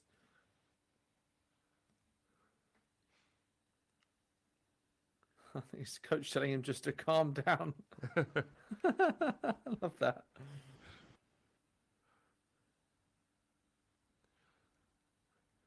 Okay, Topias Leiner. Again, very much capable of a big improvement here. Let's see what he can do. Only 73.56 so far, but looks to be around the 76 mark. Now, Topias Leiner, 81 meters at best. Phil, I wonder if you can guess. It would be a national record for a few countries, but 81 meters, how high do you think that puts Leiner on the Finnish all-time list? Oh, I think it puts him quite a way down, actually. As we know, Finland is, in some respects, the home of javelin throwing. I'm going to take a punt and say 25th? 35th, actually. So, yeah, not a bad guess, but demonstrates the strength of Finnish. But no biscuits, as they say. Manu Kichera.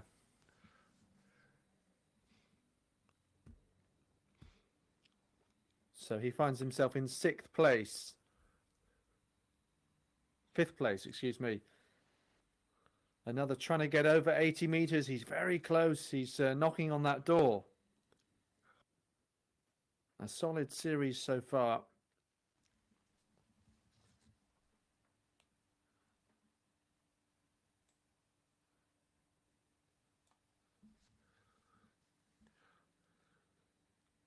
$79.61, so 17 centimeters less than what he achieved previously.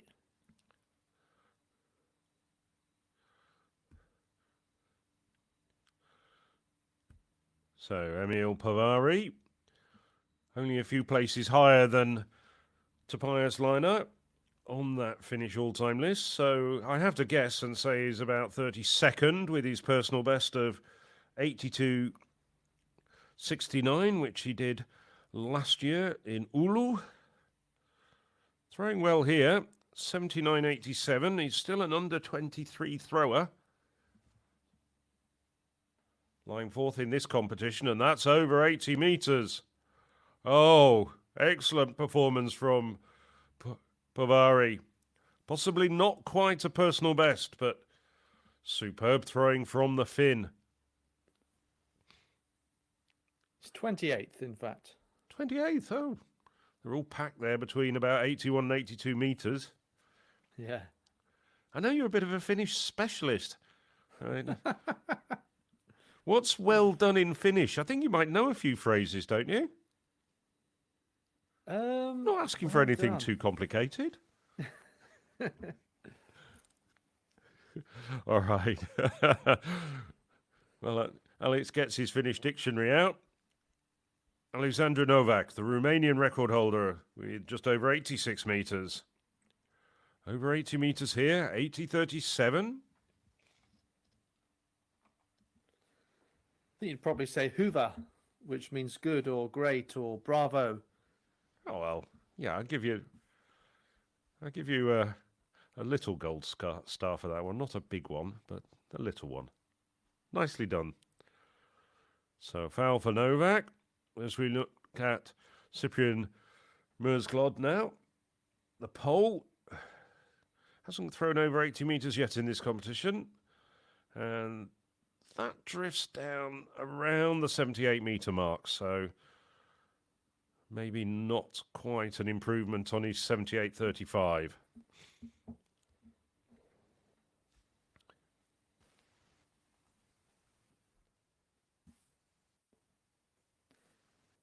Yeah, back to the shot puts and back with Michaelidis in third place. So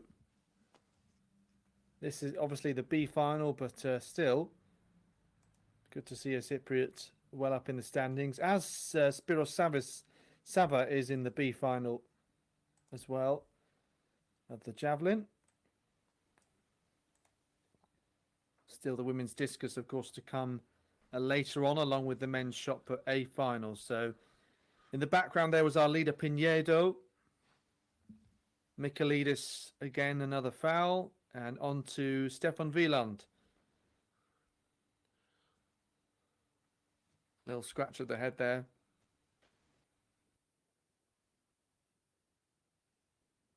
Just making sure he's got that grip position right. The athletes traditionally using the talcum powder. Especially in hot conditions, it can be easy for it to slip. So he rotates through here, pushes around 18 meters, but again, the red flag, unfortunately. So he's going to stay in fifth place for now. See, the director today has been quite cleverly timing the switches between events. So we do often see the leader or the athlete expected to be leading or doing best. Almost decorated. So Pinedo, 1973 so far. All of his attempts would have been good enough to be leading the way.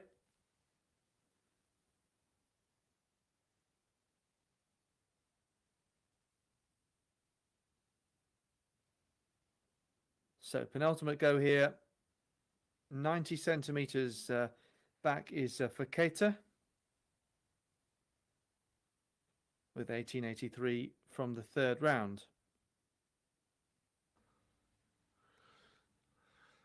5 athletes in total are all over 18 meters.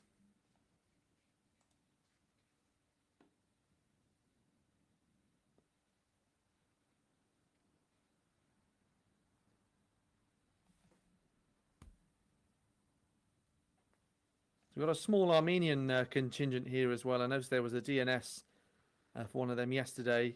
Arakelyan in 9th place. Back to the Javelin. Yes, this is the B final. And here's the Estonian, Wiesel. We saw him throw a little bit earlier as well.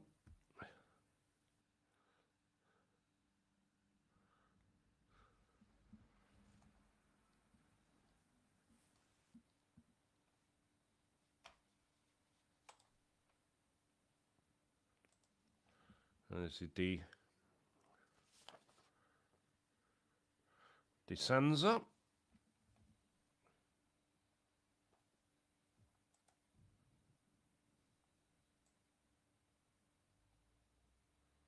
We're in the 5th round now. Wiesel, just to bring you up to date, through 65.89, so no improvement for him. DeSanza is one place ahead of him in the B final standings. 71.13, the Swiss throw's best, which came in the previous round.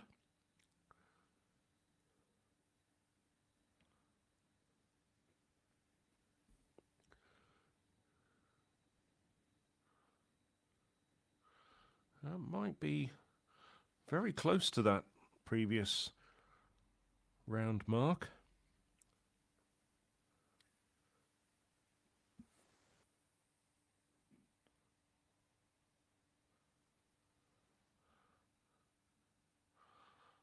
So Spirosava set that personal best of 75.95. That came in the third round, 2 rounds ago.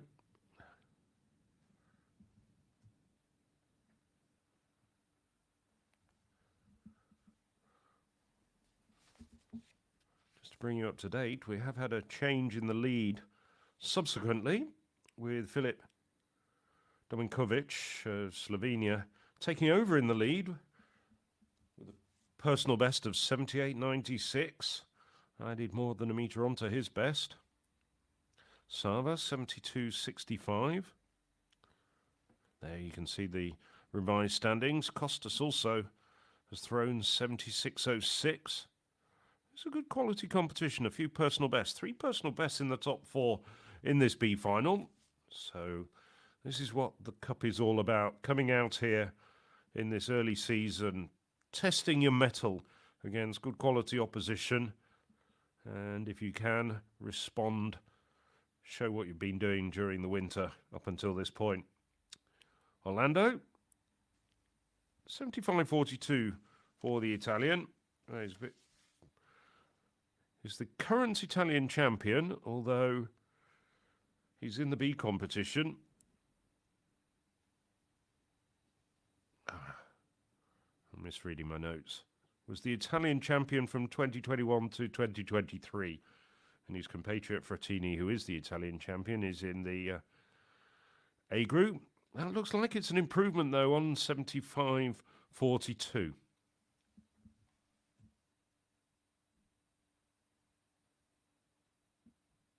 So meanwhile, we also have the Javelin A final, and Emil Polvari is in third place. Interestingly, our leader, Ioannis Kyriatsis, has elected to pass all of his remaining attempts. That's what's come up on the computer. So effectively retiring from the competition in the lead. So he will now be chased. Polvari in third place, 81.55. And that is around 75 meters. I've been solidly improving through the competition quite impressively. But it's interesting how development isn't always linear, as we were saying. Tobias Leiner might be the better known name, but hasn't improved since 2021, possibly suffering some injuries during that time as well. So Polvari has done so and has gone over 82 meters. Alexandru Novak, yeah, always a contender, always with the potential to win at events like this. And major championships indeed, certainly. Today, over 80 meters and just outside the top 3. But we're not expecting Kyriatsis to throw again. Same with Kubinets. So just the 9 athletes left competing then. But they're both still on the standings. Kubinets, of course, the difference with him is that he didn't register a mark. So unless he resumes, he will end up with no mark. Mechglad trying to get a clap going from those watching on. A few coaches, fellow athletes here, and locals for whom it's a free entry to come down and watch. 79.08. That came in the previous round, the 4th, but that should be over 80 meters. The official partially obscuring there, but it looks like it's, well, at least right on the tape. Well, I guess quite often in that situation where it appears to be just over the line, in reality it might be a few centimeters short. Only one way to find out. And that's officially.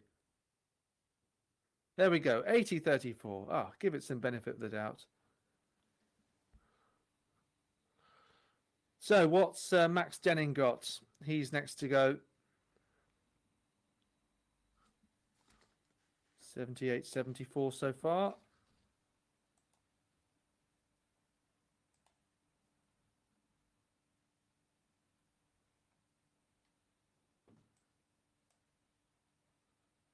All of the top 5 are now over 80 meters, and he's unfortunately not joining them.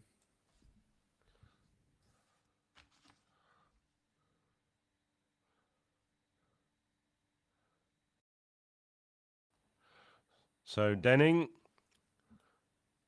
2023 European Under-20 silver medalist, now 20 years of age. After that massive 90-metre plus throw, there were huge expectations placed on his broad shoulders. Struggled a little bit with them, to be fair, and no surprise though, really. Did go to the European Championships, made the final, but finished 12th. And went to the Olympics as well. Didn't get out of qualifying, but I think still Max Denning has a superb future in front of him.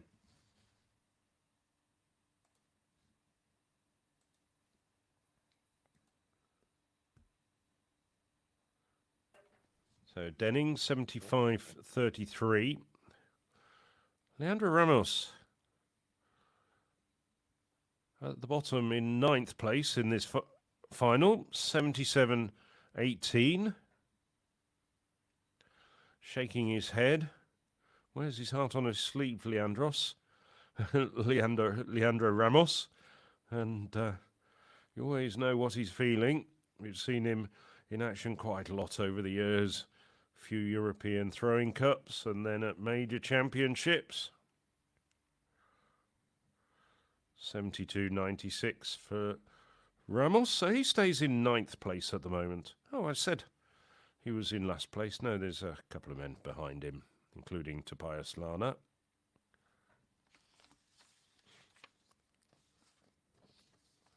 So this is Christoph Kozak. 77-48 for Kozak. Czechia athlete, now 25 years of age. Reigning Czechia champion. Doesn't look very happy with that. I thought that the pattern on the Czech vest might have been coincidental, but thinking about it, thinking about the Czech history in the javelin throw, it might actually be a deliberate javelin pattern. We'll have to have another look at it next time he comes round. So Giovanni Frattini, very close to his personal best. If you were watching just a few minutes ago, Frattini absolutely delighted with his 82-78, second best throw of his life. Only beaten by his 83-61. That was his personal best, which came last year. No. He was giving it everything, and why not? He's in 2nd place at the moment. Great competition for Frattini, who's overtaken the man in the B group as the leading Italian thrower. Orlando in the B group was the national champion from 21 through to 23, but Frattini came through last year to win the Italian title. Now, Tobias Lana. He's had better days than this one. Can he dig deep and get a good throw out? 76-83. Really isn't very representative of his talent. Now 23 years of age. No. That's going to be no improvement. Drifts down just short of 75 meters. So no improvement for Lana.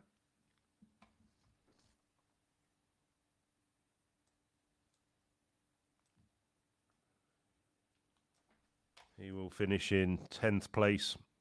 No improvement for Lina.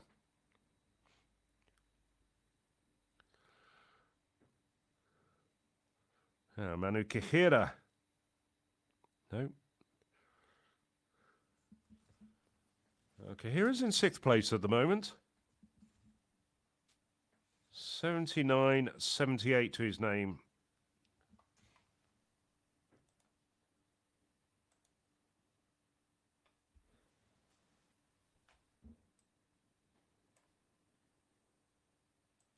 Last year, finished 3rd in the B competition, but has been promoted to the A competition this year. Oh, decides the rhythm's not right. He'll go back, have another go, which he can do.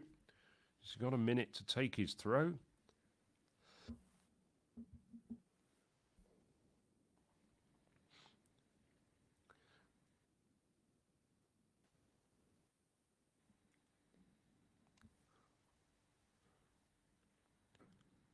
So, Quijera. Second attempt for the Spaniard. Manages to break. He's very good at that. And it goes down bang on 80 metres. Now, is that a few centimetres improvement for the Spaniard?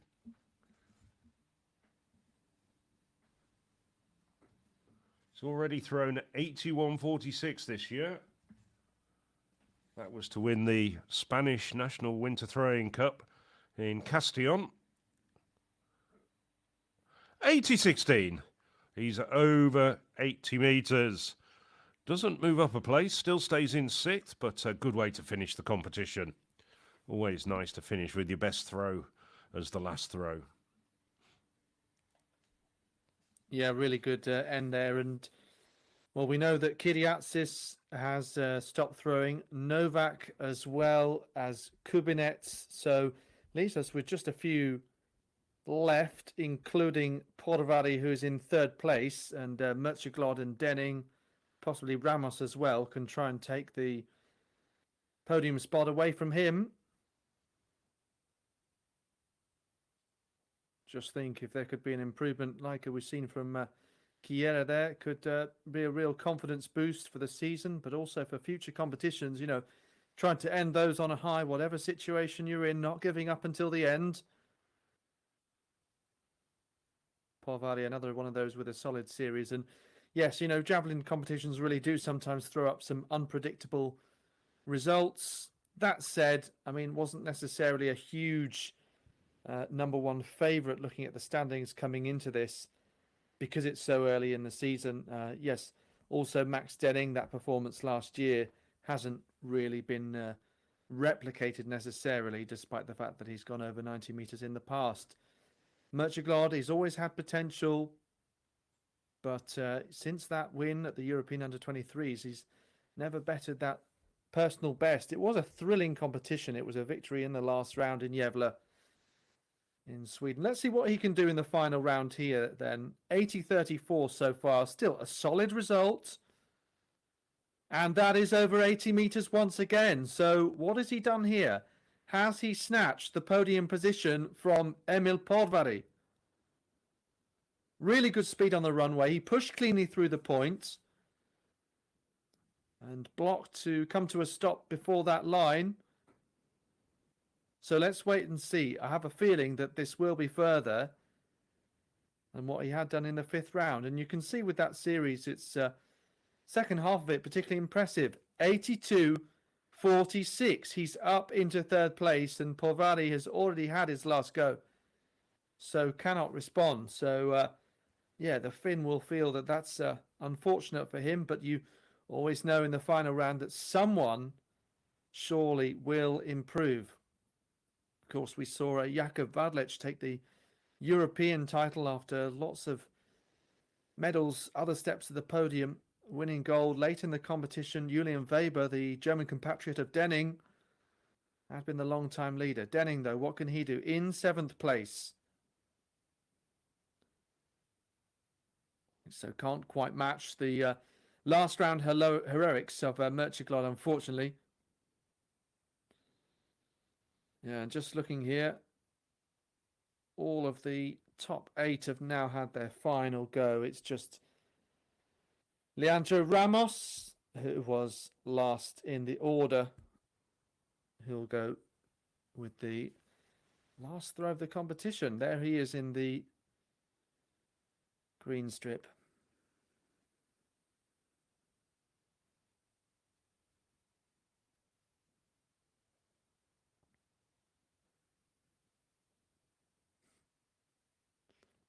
I feel like I should be clapping at home in solidarity with Leandro Ramos. 77-18 came in the second round.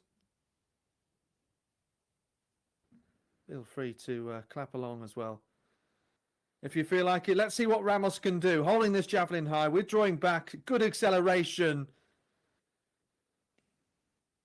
Javelin just drops below 75 meters though. So that concludes really interesting competition. I suppose you have to reflect in the end that it was a wide open. Kyriatsis in the second round going out to a European lead mark of 84.38. Frattini, after being told by his coach to calm down, he went out to 82.78. So Greece and then Italy, first and second in a javelin competition. Wouldn't necessarily have predicted that, but all credit to them for their performances on the day. And then Merchigod with the last gasp overhaul of Finland's Porvari to get that third place, 82.46. That is how the A final has finished. What about the B final? So a personal best for Filip Dominkovic of Slovenia to beat Pablo Costas and Sava. Here is the full confirmed result, and you can see there that Dominkovic overall in 7th place, beating Max Denning there, so that's a respectable result for sure. And you can see all of the distances there, and you can look longer at this result to your heart's content on the European Athletics website as well. Spiros Sava getting 3rd place in the B final for Cyprus on home soil, and 13th overall, his best ever throw.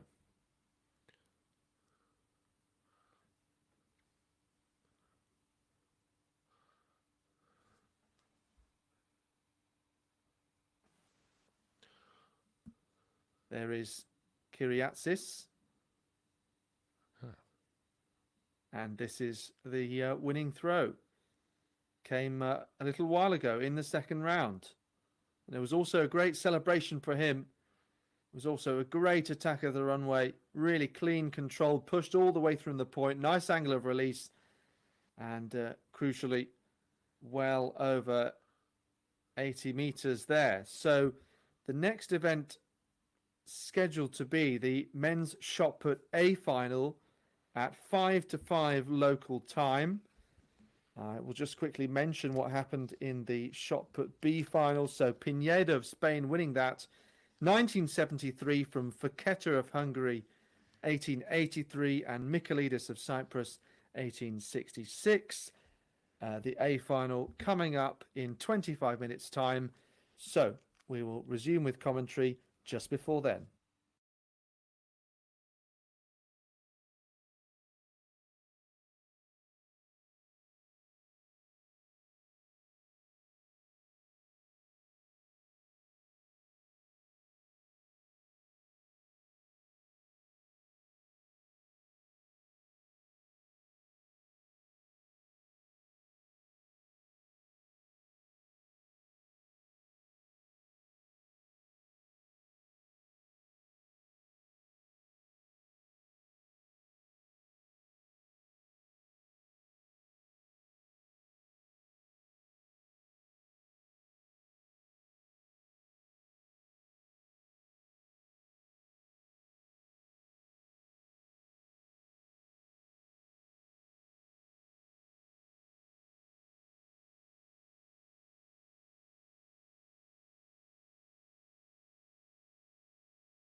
So here we see the finalists for the A final of the men's shot put assembling. And a very classy lineup it is too, including quite a lot of men who were in Appledorn a week ago at the European Athletics Indoor Championships.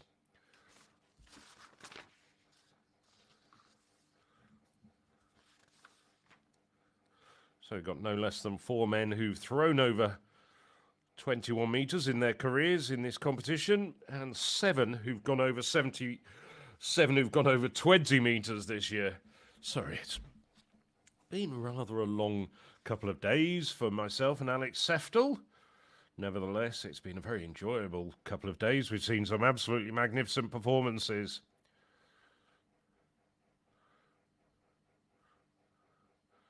So they're just getting corralled.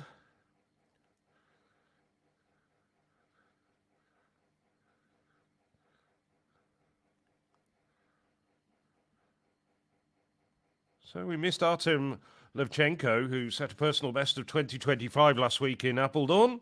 This is the Irish national record holder, Eric Favors. Frank Alemba, well, he's now representing France. Finished 4th at the 2016 Olympic Games, his country of his birth, Congo. Georgi Mujaridze, the Georgian, he was in action in Appledorn. He's actually the European Throwing Cup under-23 record holder. Silas Ristel. Well, German shot putting at the moment. There's a young generation coming through. We had Tizian Lauria winning the under-23 competition yesterday. Alongside him, Eric Marhofer. Marhofer, the younger of the pair, at 23 years of age, European under-23 silver medalist in Esbjerg 2 years ago. We saw Jesper Arbinge of Sweden, Senko Ardanov of Portugal, and finishing things off, Nick Ponzio of Italy. Ponzio finishing 6th at the European Indoor Championships last week in Appledorn. There's also a finalist at the European Championships in Munich in 2022. So a good quality field about to commence in the shot put. There's all 9 men. Worth mentioning the cup record, set 2 years ago by Zane Weir, 21.99. So for anybody to actually set a cup record, it would mean a personal best. But I'd like to think we should get some shot putting around the 21 metre mark today. European lead by Leonardo Fabri indoors, 21.95. Well, Fabri's decided to end his season after, quite surprisingly, not making it out of qualifying in Appledorn last week when he was amongst the favourites to go for gold. And anybody who saw that, yes, it was quite a shock. And Fabri couldn't really explain what went wrong. He was left in tears and being consoled by his fellow shot putters, but I'm sure he's going away, going to talk to his coach, Paolo Di Soglo, and sort things out, because he certainly was Europe's #1 shot putter last year during the course of 2024.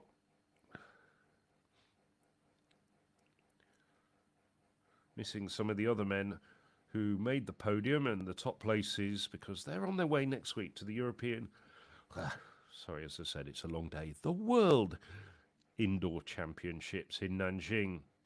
So like in the women's events, they've decided to go out to the Far East and compete for global honours there.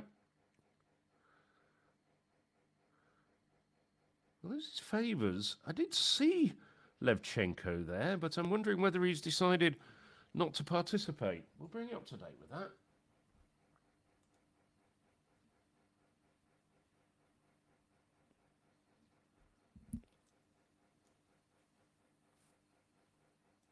believe Levchenko is there and had his first attempt. It was just off camera. Ah. And we didn't see him presented, so that was hence my slight confusion. Thank you, Alex. So, big Frank Alemba going into the circle, all 2 meters of him. Now 34 years of age. Used to compete for the Congo, but he was French-based throughout his life.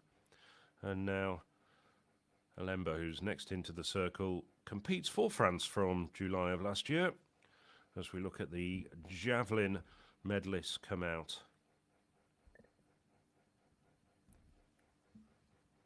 Yep, so this happening a short while ago, just before this, should we call it an afternoon tea break?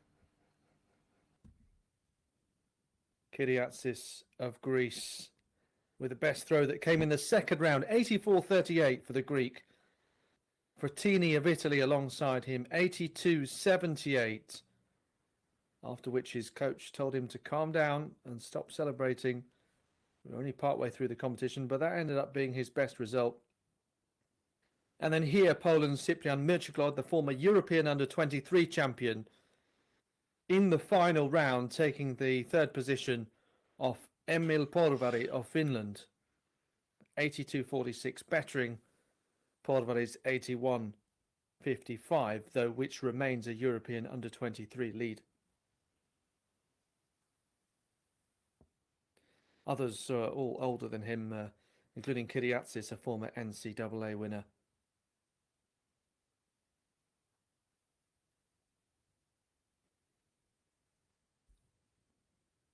And there you go. Sometimes throwing at 84 meters is more than good enough to win a javelin competition, and sometimes it's neither here nor there. And that includes at European level, because typically the best in the world are European. I remember seeing Johannes Vetter at the 2018 European Throwing Cup in Leiria in Portugal, throwing what was at the time the 12th best throw in history with the should we say the current javelin. Yes, that dynamic's changed slightly in the last decade or so, with the likes of Kirsten Walcott coming through for Trinidad and Julius Yego of Kenya, but still very much the heartland of this event is Europe.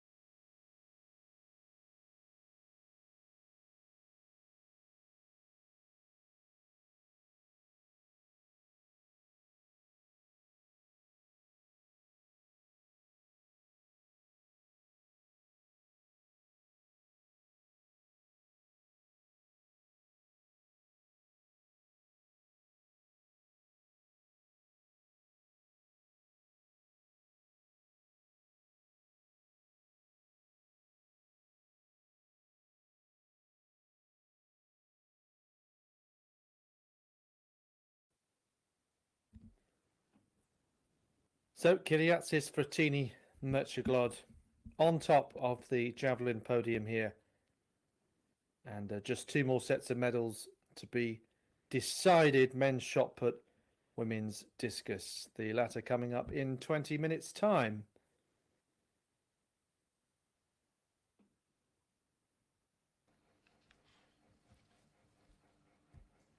So here's the winning throw that we mentioned. It was very clean, great attack of the runway. And just hung in the air until it went way over 80 meters. A little bit of wind at that point. Perhaps he hit the sweet spot in terms of conditions at that moment.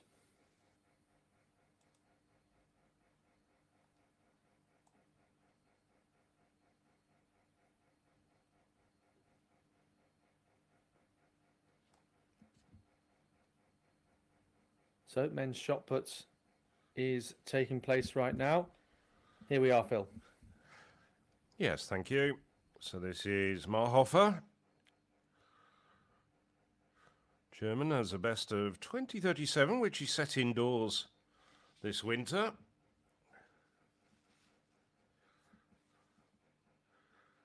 European under-23 silver medalist 2 years ago when we were in Espoo, and he's improved to 2037 in Dortmund towards the end of last month. Dortmund, of course, was where the German championships were, and he won it. So, Arbinger.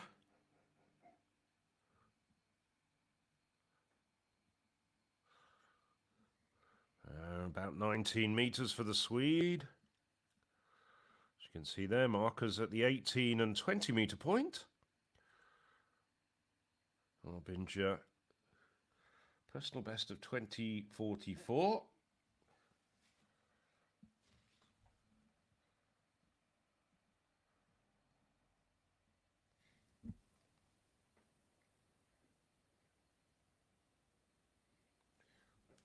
Arbinger went to Appledon, like a lot of these throwers, but didn't make it out of qualifying.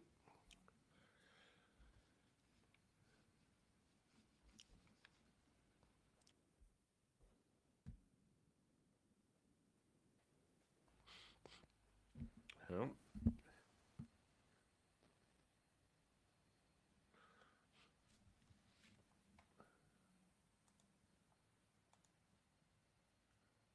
Arbinger, I can tell you, got 19:57. He's a man who's well used to the sun. Zanko Arnadov, now 33 years of age.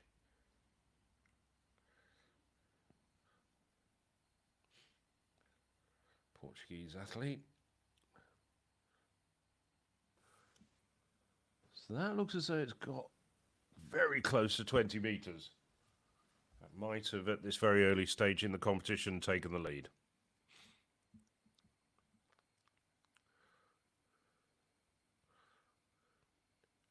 As you can hear the infield announcer, who's been doing a sterling job over the last 2 days, I have to say, keeping the crowd informed and at times helping myself and Alex Seftel out.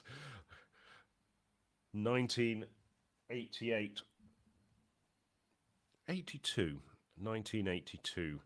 for Ardanov. And the last man in this first round, that got through this first round very quickly, Nick Ponzio. Ponzio looks as though it's gone over 20 metres. First man over 20 metres in this competition for the Italian.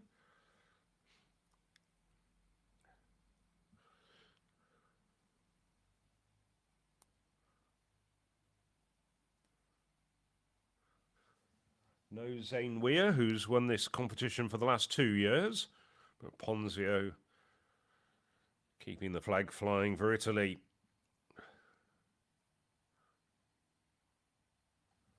Yeah, had a really good battle with Zane Weir a couple of years ago here when they were first and second, I believe. So on to Artem Levchenko is certainly in this competition. We wondered at one point. Right on that 20 line. Certainly noticeable the lump that was kicked up there of turf. So Ponzio, as you say, leading the way with 20:33. Then Arnadov 1982 and Jesper Orbinger of Sweden 1957. And it can't go without comment. You're an aficionado of these sort of things, Alex. Levchenko picked up a rather splendid bucket hat. Yes. Well, I think we have to just accept that that is mildly fashionable now and has been for a couple of years.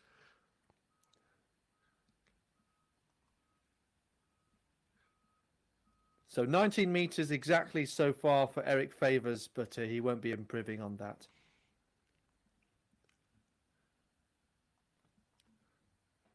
I agree with what you're saying yesterday about the ground on the infield section does appear to be fairly soft, and you can see just how the shot is making lumps in it.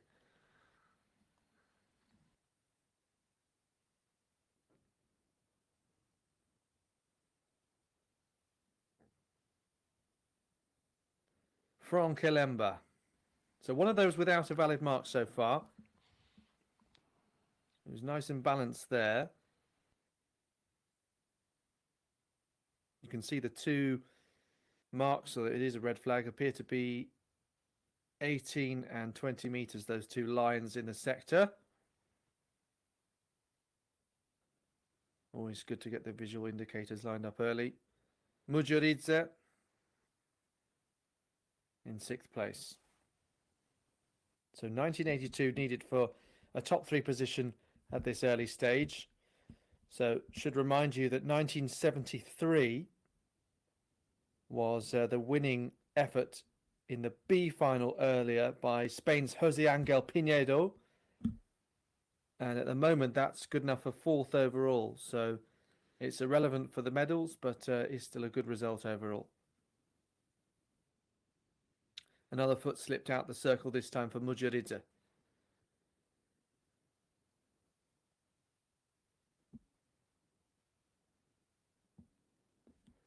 So just the one athlete over 20 meters so far. Salas Ristel, a 4 times world finalist across indoors and outdoors. Personal best last year in the throwing venue near Leipzig, Halle, 2025.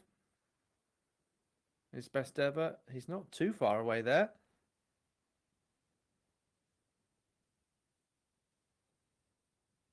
Ristel also has his compatriot Eric Mayhoff of a company in this. He's also capable of over 20 meters. In fact, he's overtaken him on personal best this year. 2037 in Dortmund recently. He'll go shortly. 1966 for Ristel.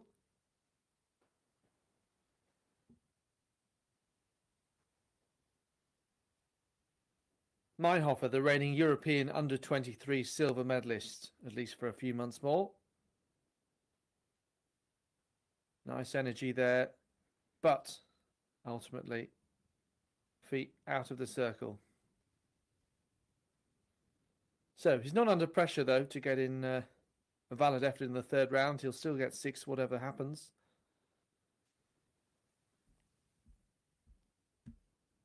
It does relieve a little pressure on others and give them an opportunity to rise up the standings. And you can include in that Jesper Arminger.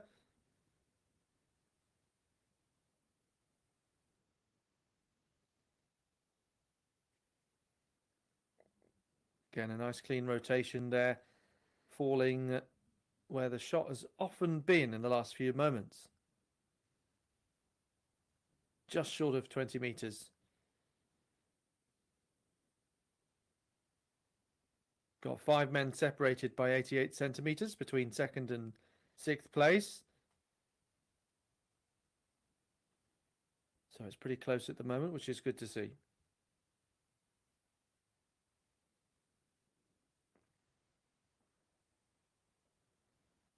So improves 5 centimeters in distance, but remains in 5th place.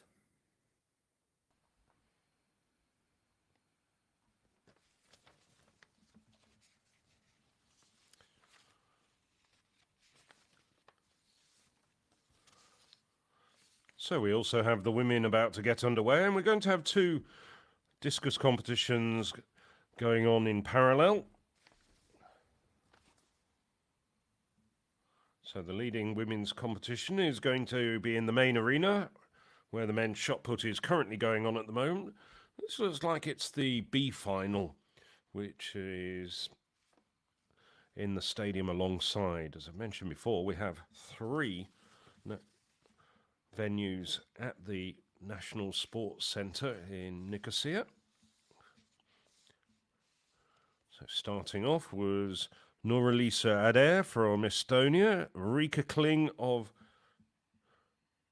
I should say, Lotte Heiser of the Netherlands. We saw her win the B shot put earlier in the day. Also a good discus thrower. Egle Zanankaite of Lithuania, alongside Andrea Lungo in the familiar yellow apparel of Romania.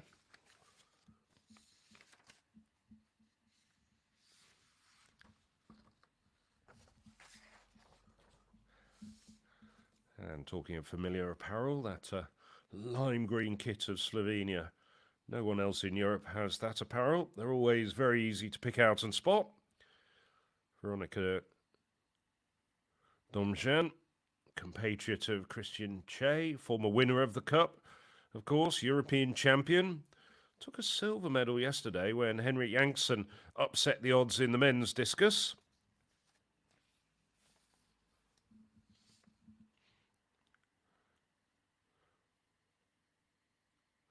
Cheers for Andronid Lada of Cyprus.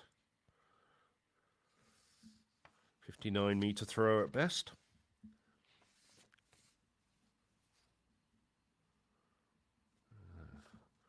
Cypriot 9 times discus champion.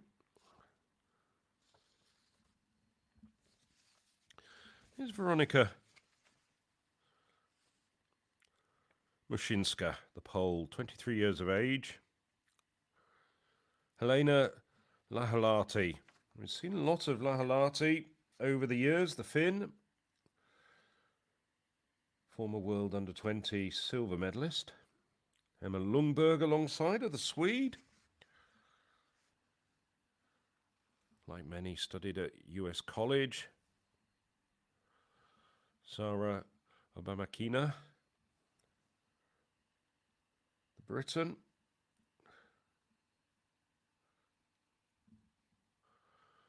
Neve Fogarty of Ireland. Ireland have had a good championships. They've got one medal of every hue, gold, silver and bronze. With Nicola Tutil taking that under-23 gold for the first ever win by Ireland. Inez Lopez, and we also saw her in action in the shot put this morning. So, coming to Nicosia, taking part in 2 events.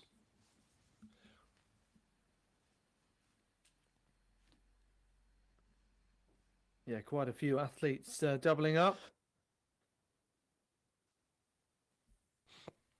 And a decent gap between the events to allow them to do so. This is the final action of the day. So, you might recognise some of these athletes.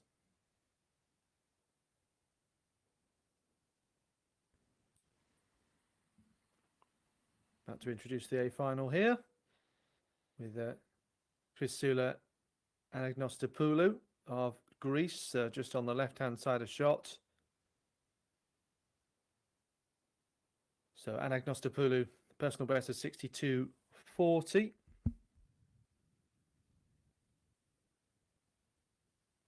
This is Anne-Sophie Hartmann Nielsen, multiple times Danish champion. On to Emily Conte, PB of 57 metres for the Italian. 2 Danes and 2 Italians in this. This is Lisa Blix Pedersen, the national record holder with 62.22 set in 2023. On to Özlem Bekçerek, one of the youngest athletes in this field at 22 years of age. European medals through all the age groups. On to Daria Zabawska of Poland, European under-23 silver medalist 8 years ago, 29 now. Yeva Gums from Lithuania, 14 times national champion. Talking of lots of titles, Melina Robber-Michon, the Olympic opening ceremony flag bearer for France, 45 years of age, Olympic and world medalist. This is Daisy Osakwe, World University Games winner in 2019. Liliana Sá of Portugal, 66.40 at best. Another experienced athlete, Kristin Pudenz of Germany, Olympic silver medalist in Tokyo. Vanessa Kamga was 5th at last year's Olympic Games in Paris. That's where her PB was set of 65.14.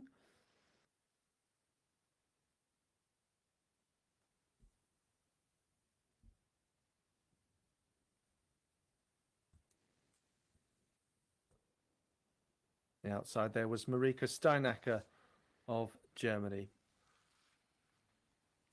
So quite a few countries with 2 athletes in the women's discus A final. So those long throws getting underway shortly, with the men's shot put remaining in action. So we'll keep you across those 3 events.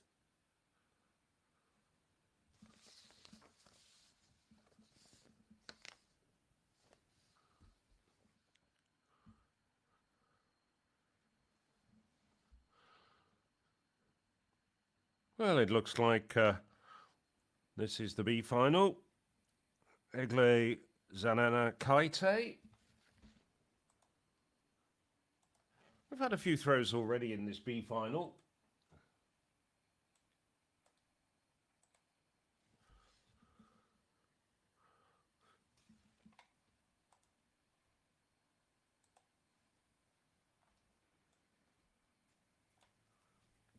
So Haast leads the way at the moment, the Dutch woman with 49.20. And of course the results are combined, so that if you did throw particularly well in the B competition and you get amongst the top 3 when you combine the results, you do get to stand on the podium, and that has happened once already at these championships. And Garrigan in the women's under-23 discus, she threw well enough in the B competition to take the silver medal overall. And this has been a good championships for Ireland, as I mentioned. Gold, silver and bronze. Oisin Joyce, of course, getting a bronze in the under-23 javelin. So this was Lungo.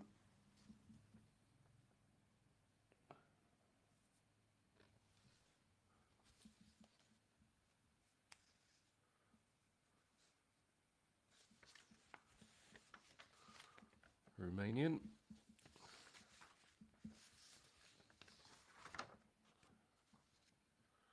Lungo.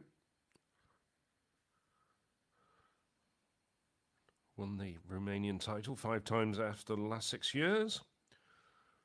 Now Veronica Domjan getting permission to enter the circle.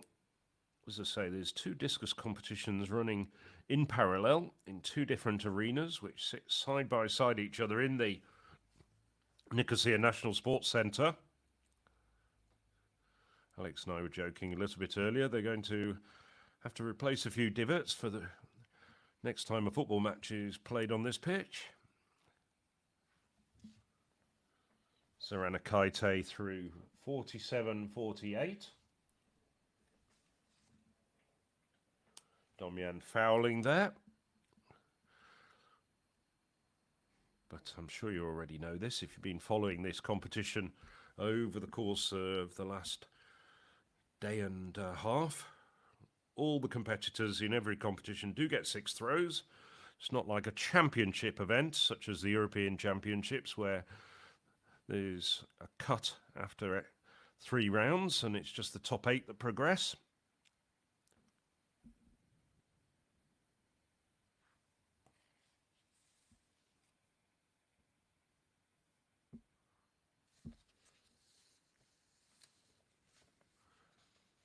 Well, this is the A competition. Anna-Sophie Hartmann-Nielsen. That's about 57 metres. My apologies. Wrong Dane. Lisa Briggs-Pedersen.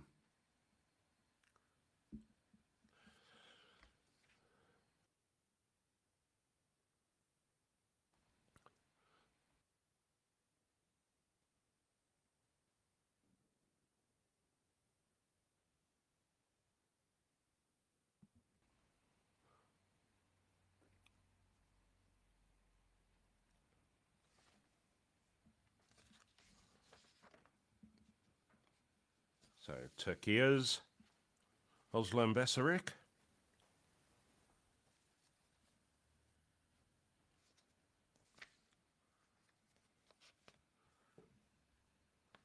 Beserik 5 times champion and a European Under-23 silver medalist in Espoo 2 years ago.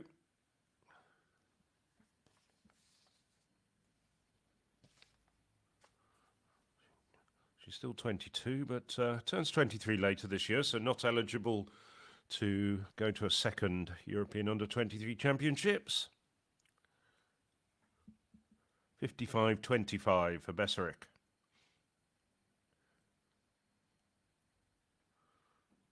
Now the vastly experienced Daria Zabowska.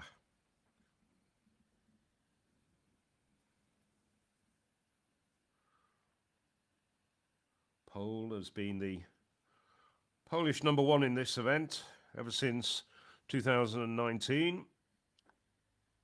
Won 6 national titles in a row. She herself was a European Under-23 silver medalist back in 2017.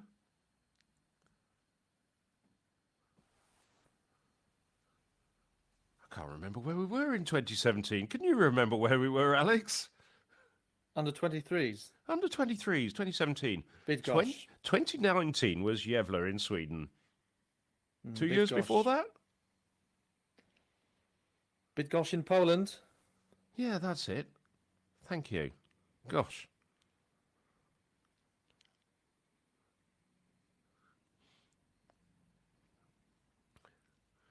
Well, this is Lithuania's Jeva Gums.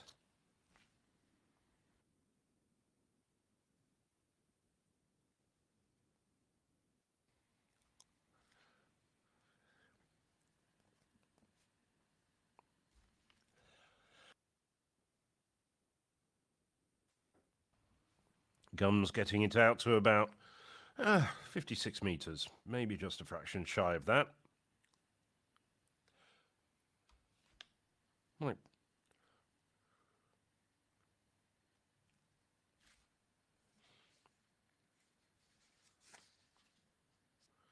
So the Lithuanian, Sarankaite, her compatriot in the B final. Gums 14 national titles, split evenly between the shot put and the discus. Reigning shot put and discus champion for Lithuania.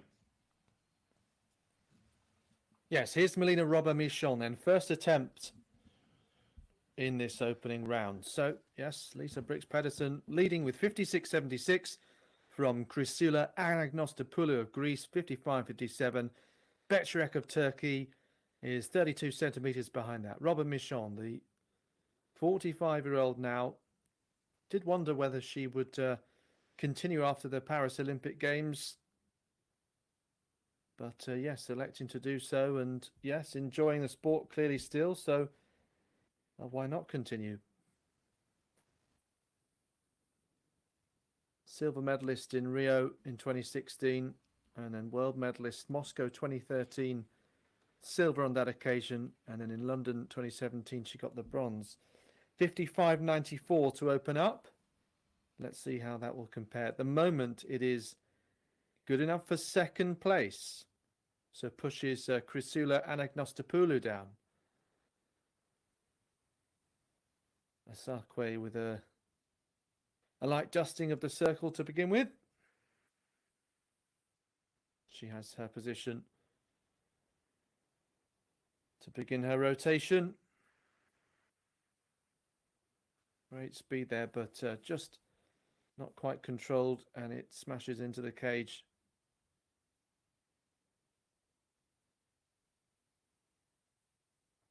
Fairly brave photographer that stood there, actually.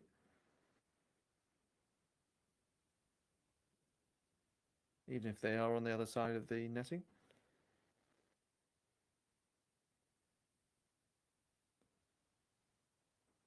I think even if I was stood there and the implement headed straight for me, I'd probably flinch. Join the club. Liliana Sá, Portugal.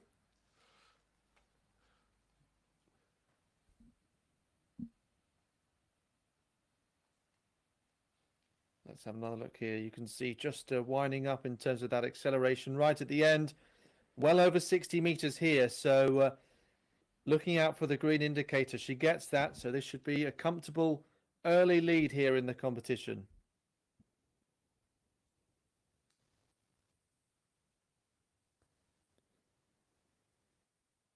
So the European bronze medalist here, personal best of 66.40. That was in Lydia 4 years ago. Already thrown out to 62.39 in Lisbon a month ago. 62.17.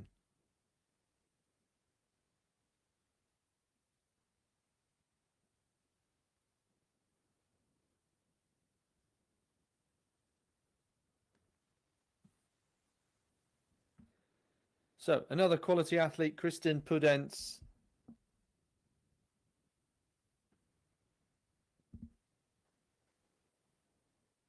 Olympic silver medalist. Also European silver in Munich 3 years ago, nearly. 61.59 so far this year. Another great effort in this opening round. Pudence has previously gone out over 67 meters, in fact.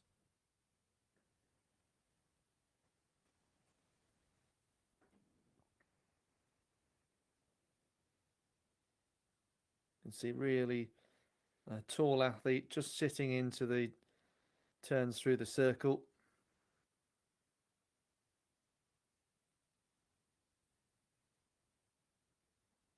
Really using her strength well there. 60.40 into second place.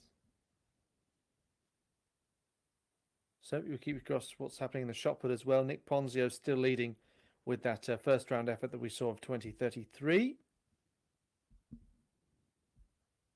Vanessa Kamga, the Swede, with her first round effort. And then it'll be Marika Steinacker, the other German in this. 2 athletes over 60 meters and 7 athletes over 55. Liliana Sara, Portugal, leading by the best part of 2 meters. And Lisa Brix Pedersen in third for Denmark. 59.28. Well, that is a new athlete in the bronze medal position at the moment, and by some considerable distance, quite big gaps starting to open up between the leading athletes.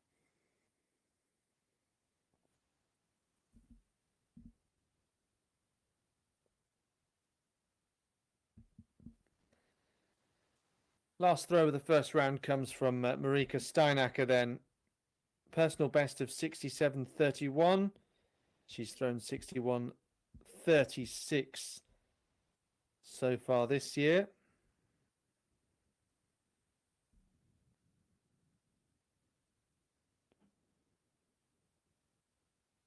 And that just drops down. Appears to be out of bounds there, so hence the red flags comes up for the 32-year-old from the World University Games silver medalist.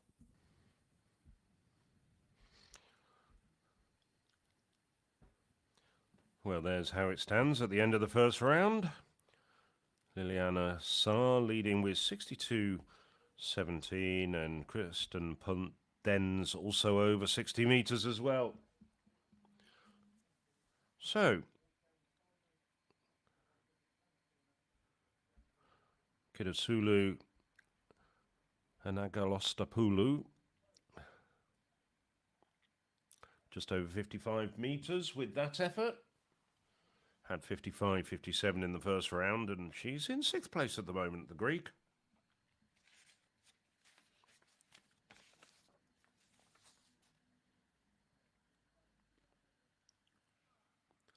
First won the discus title in her home country back in 2011.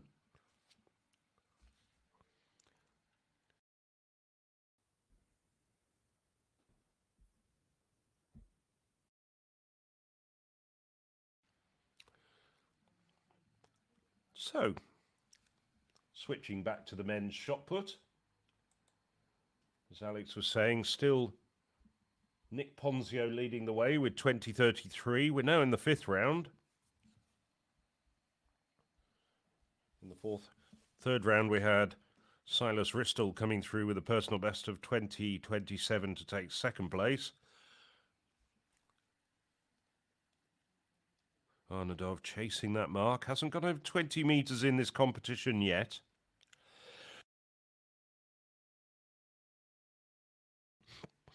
Launches his 7.26 kilogram shot out right on the 20-metre line.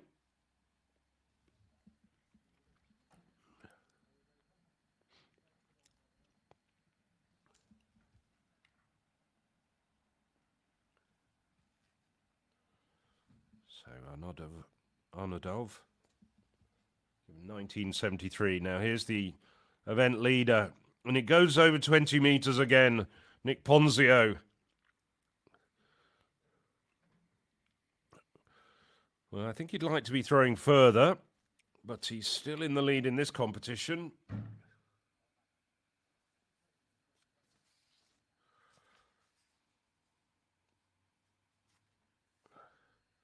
Ponzio's thrown 2067 this year. 2060, that's a good effort for him, just shy of his season's best, which came indoors in that Czech field event specialist meeting in Nedovici in the middle of February. So, Artem Levchenko had a personal best of 2025 in qualifying. No, it's start of the final round, and he just goes out of the circle. He knows that wasn't going to be an improvement.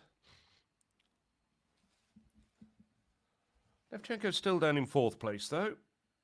Eric Favors in 8th. Hasn't been able to improve on his first round 19-metre effort.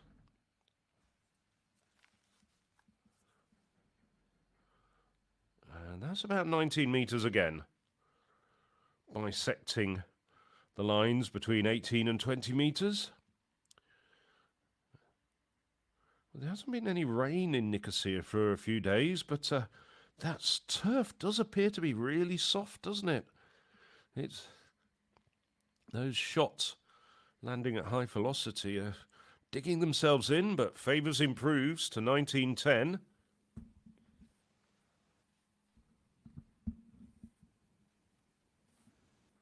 Favors stays down in 8th place, though. 2 places in front of him at the moment. Frank Alemba, 1964 for the Frenchman.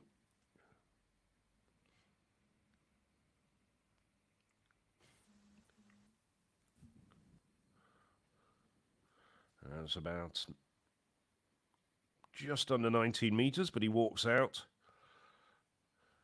So his best remains that 1964 in the 3rd round. So Alemba's not going to be on the podium this time.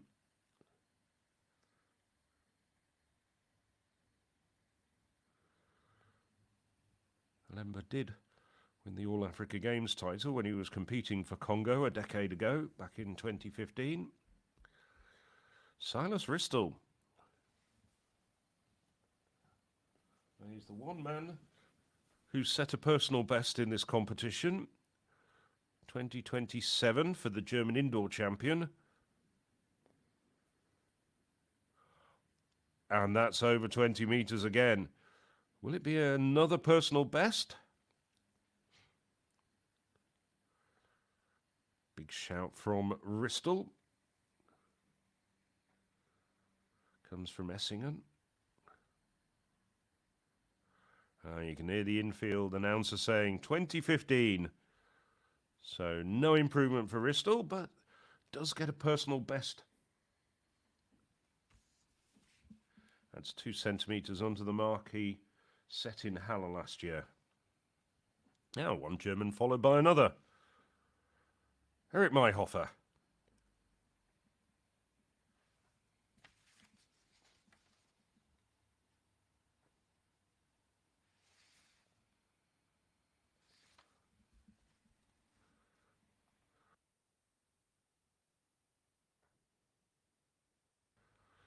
So Mayhofer, been a little bit under par, 1922 so far. He's down in 7th place, and that looks like it's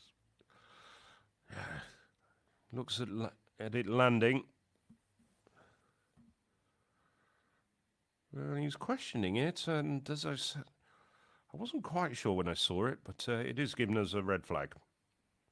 Yes, but Arbinger in third place, the Swede, 1993 so far, so needs 2027 to improve positionally. Won't do that. And now he has to try and hold on. He's got the experienced Portuguese Sanko Ornadov, who's previously had home advantage in this European Throwing Cup competition. Not the case anymore. No Cypriots in this shot put final. Ornadov, who's in fifth place, 1986, so it's pretty close. There's only 7 centimetres separating him from the podium. What can he do? Can he do what Cyprian Merchaglod did in the Javelin earlier?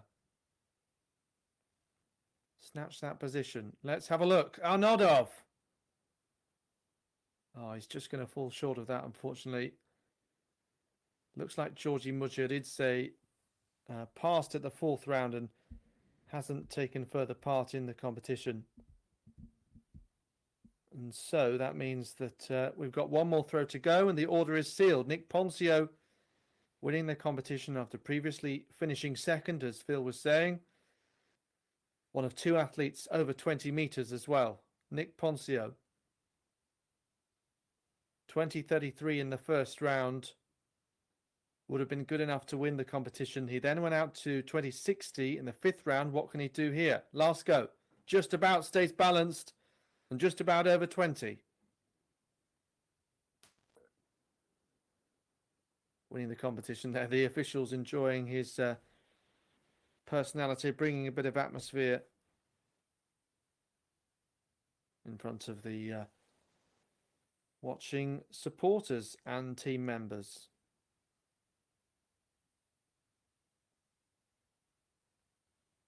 There's a brief word. Brief would be describing it. I think if you said he had 3 words, that might have summed it up. Yeah. There we are. Anyway, he quite often has a bit more to say for himself. He usually does have more to say than that. You can see that the lights are now on. It's heading towards the direction of sunset in Nicosia, but we have a few things to settle before then, particularly the discus that is still ongoing. But before then, let's just confirm the full result. You can see there, one key thing to notice is that Jose Angel Pinedo's 1973 is good enough for 6th overall, that coming through from the B final. The rest of the results we have just seen pretty much. Ponzio, Ristel, Arbinger, the top 3. So haven't seen too many medals in this this weekend for Sweden. They've got one here. Well, Kristen Pudenz representing the country that's topping the medal table at the moment. Germany have got 4 golds. I'm just wondering whether she can add to that tally. Germany dominating the medal table with 15 events concluded. 3 silver and 2 bronze. But then you've got 11 countries who've even all had 1 title apiece. So that really does show the breadth of talent in the throwing events across Europe.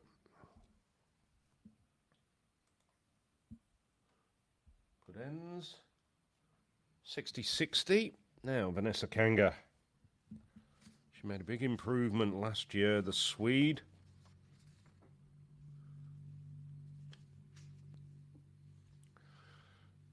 And that looks as though it's her first throw over 60 metres in this competition. Lilian Saar at the moment leading the way with 62-17.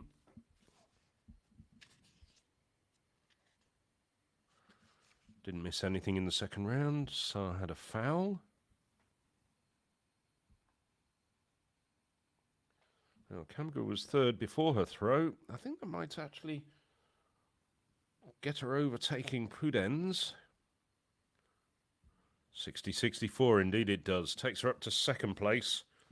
Doesn't dislodge Portugal's Lilian Sarr from first, though.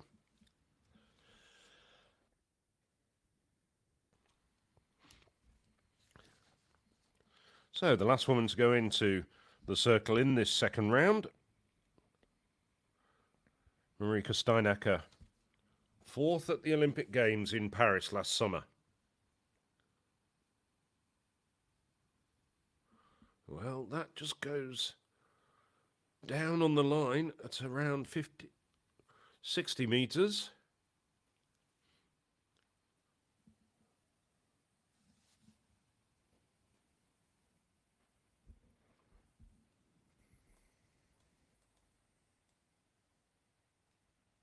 Had a foul in the first round. Just waiting for the distance to be confirmed. Let's have a look at that throw again.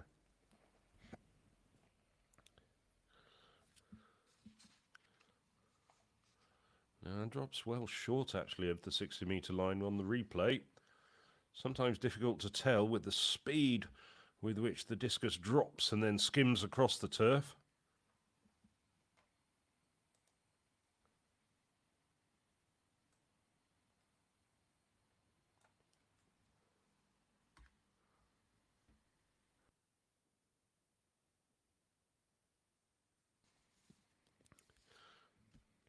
So now we go to the start of the third round. Anaga Nostapoulou of Greece.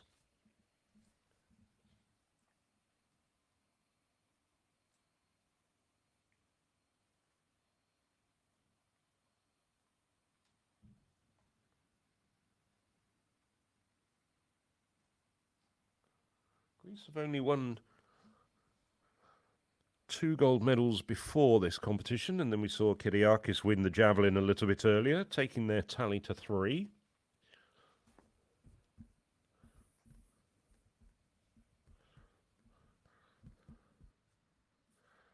Nevertheless, they've produced a lot of good throws in their time.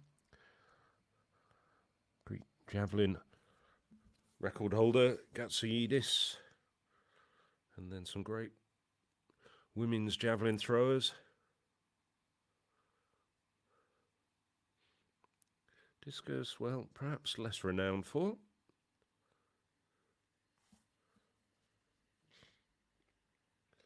But Anakanostopoulou, 13 times national discus champion. Yes, she's won every year since 2011.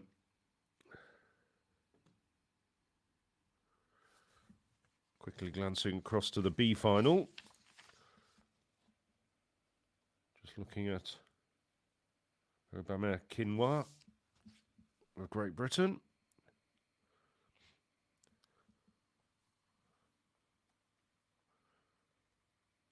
Drops down just short of 50 metres.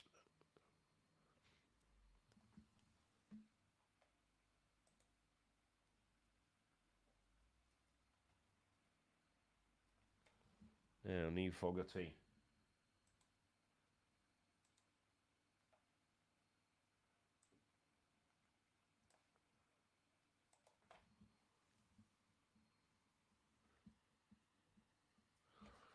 So foul for Fogarty in the third round. She's leading the way, though, at the moment with 55.90. That won't challenge the medal positions in the combined events, though.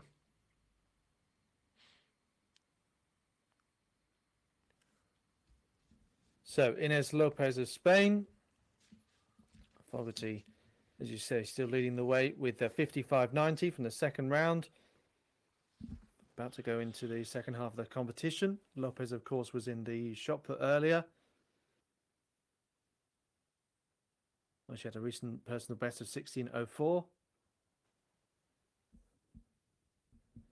One of the number of athletes doubling up here.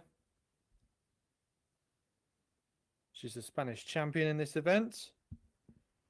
57.77 had been her PB coming into this. And she's now improved. Johanna Elizabeth Arda here of Estonia.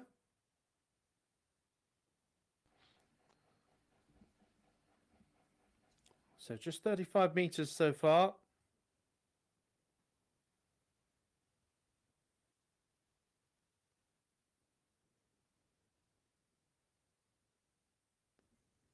Unusual doubling up of javelin and discus here, and get the feeling that javelin is a stronger event.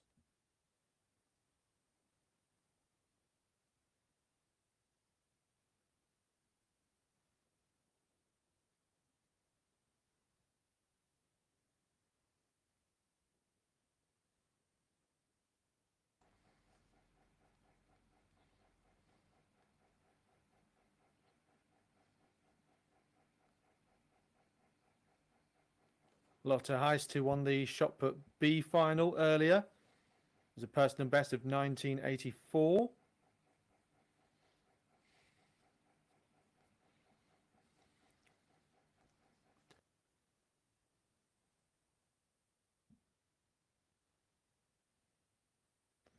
So she's in 7th place so far with 50.59.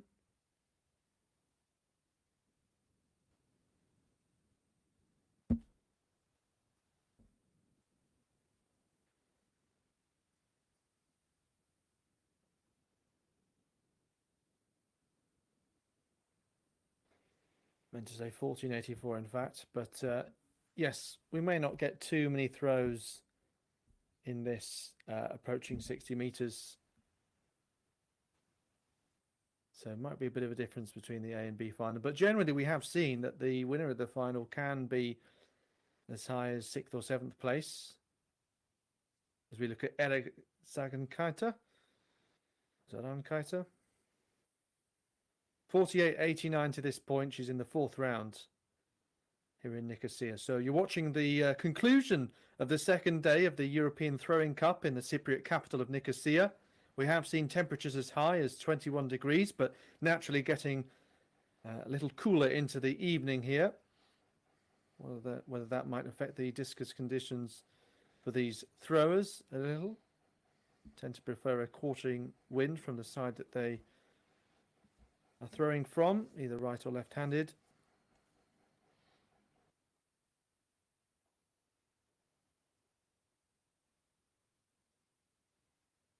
.47.43 there for Zarinkaitis, so no improvement as we look here at Andrea Iuliana Lungu of Romania.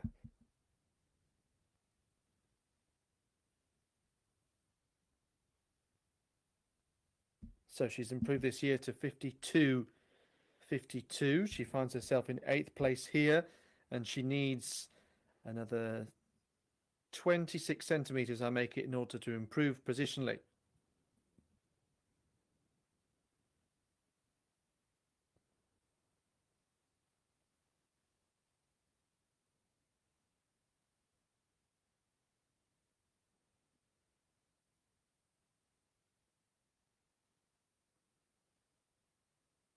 So while that's going on, the A final continues, Phil. Yes. Hanaka Nostapoulou. Well, 12 months ago in Laria, she was bringing up the rear of the B final, finishing down in 12th place, but has made a big improvement this year. Just waiting to see what her mark is. Down in 9th place at the moment. 53.54, so no improvement on her first round, 55.57.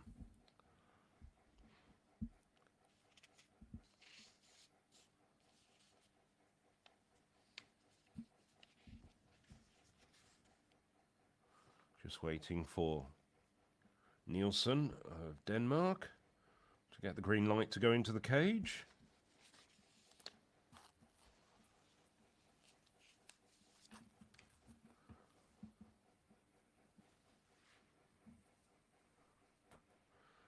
Well, the Dane, so competent shot putter. It's the best of 15.13 in that discipline, and has taken the national title in the shot put. on the last two occasions, both outdoors and indoors. Has to battle with Lisa Briggs-Pedersen, who's a much better discus thrower on the international stage. So Nielsen, it's a best of 58.30. 51.28 here so far. And don't think that's going to be an improvement. The first line you see is at 55 metres.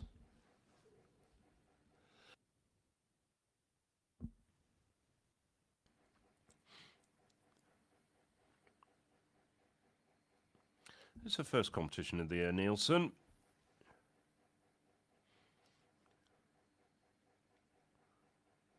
So Nielsen, just over 50 metres, no improvement for her.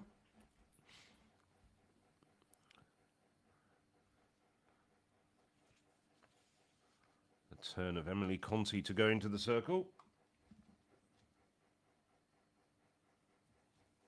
Conte, one of two good Italians in this competition, including the former winner from 2021, Daisy Osakua. We'll see Osakura in action a little bit later. Conte sends it out to about just under 54 metres, I think. So hopefully everything went well in the circle, because she's had two fouls so far. Didn't see her leaving the circle, but it looks as though the technique at that end of things was okay. 53.57 for Conte. Gets a valid mark at last and goes into 12th place. Now, second Dane, Lisa Briggs-Pedersen. Well, Denmark last year had their first ever win in the Cup, with Katrin Koch Jakobsen winning the women's hammer. Lisa Pedersen's got on the podium in the past. 58.49 her best at the moment. Oh, that's a good throw.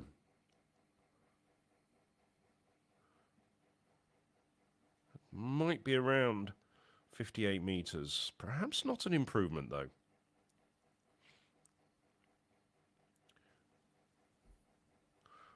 Isn't the smoothest across the circle? I thought originally that was going to hit the 60-metre line, but came down just a fraction short of it. 57.37. So about a metre shy of her second round mark of 58.49, which remains her best as we edge our way towards the halfway point in this competition. Becherek in 10th place. 55.25 so far for the European Under-23 silver medalist.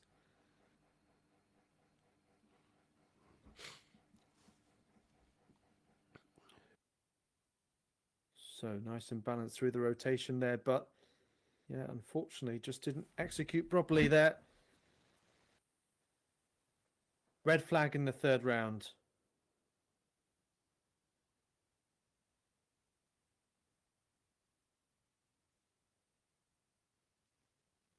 Stadium announcer just asking for a round of applause for all the volunteers, which you'd have to say rightly so. Obviously, this is the first time that Nicosia has hosted and will do for the next few years. So hoping to build on what's been done here following the hosting duties of Ladia for multiple years also. Zabavska, though, just struggling a little bit there, as you could see. Not building up the speed with the rotational acceleration. And yeah, we saw it a couple of times with the hammer. Sometimes you are midway through and have to commit. Easier to do that than to stop. Yeah, Gums then. So the Lithuanian is in 8th place. At the moment, we've got that slightly congested midfield, so to speak. And 3rd place, you need to go over 60 meters.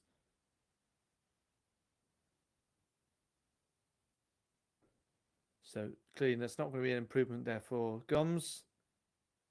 She remains where she is for now. on next to Melina Robert-Michon. You can see is waiting to step into the circle there.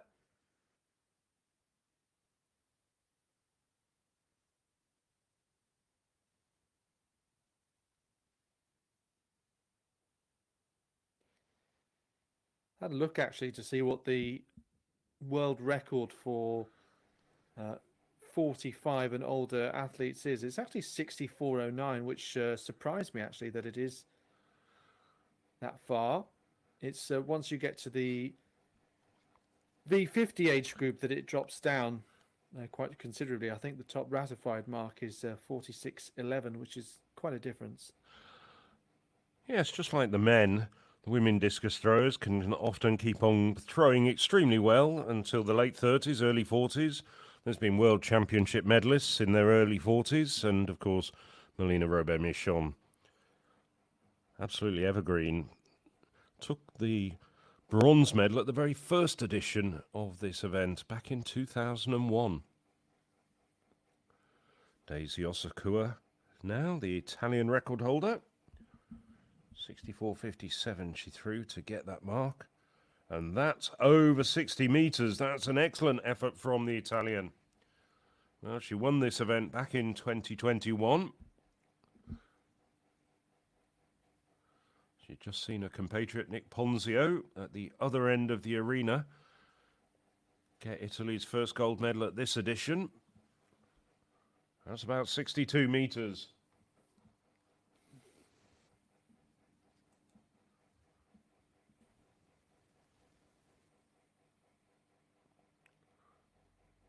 Well, still waiting for Osakua's mark.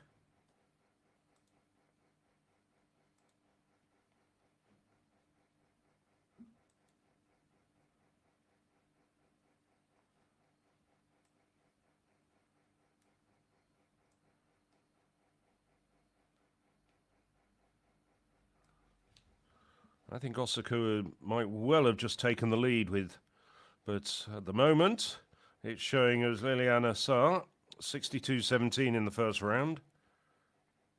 That's just very slightly short of her European lead coming here at 62.39.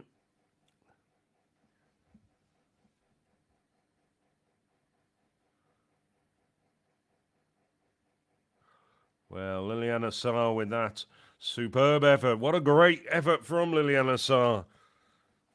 That's probably in the region of 63 metres. No, 62.66. But it does take her up to the top of the pile as far as the world lists are concerned. Still waiting for confirmation of what Daisy Osakua got. 61.57 it was. I can tell you. Yes, thank you, Alex. Yes. Now, Kristen Pudenz. That's a foul.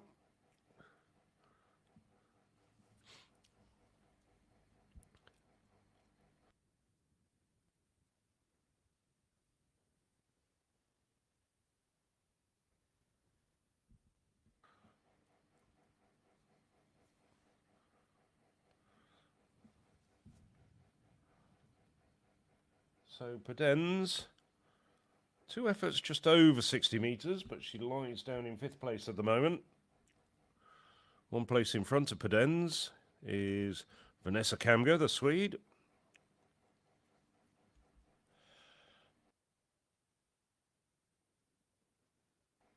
That will not be an improvement for her. Drops down to around 58 metres. 60.64 will remain her best.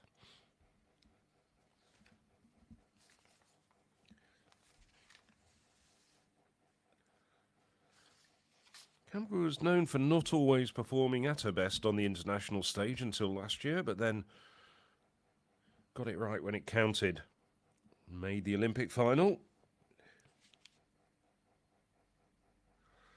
Got a national record in that final of 65.14.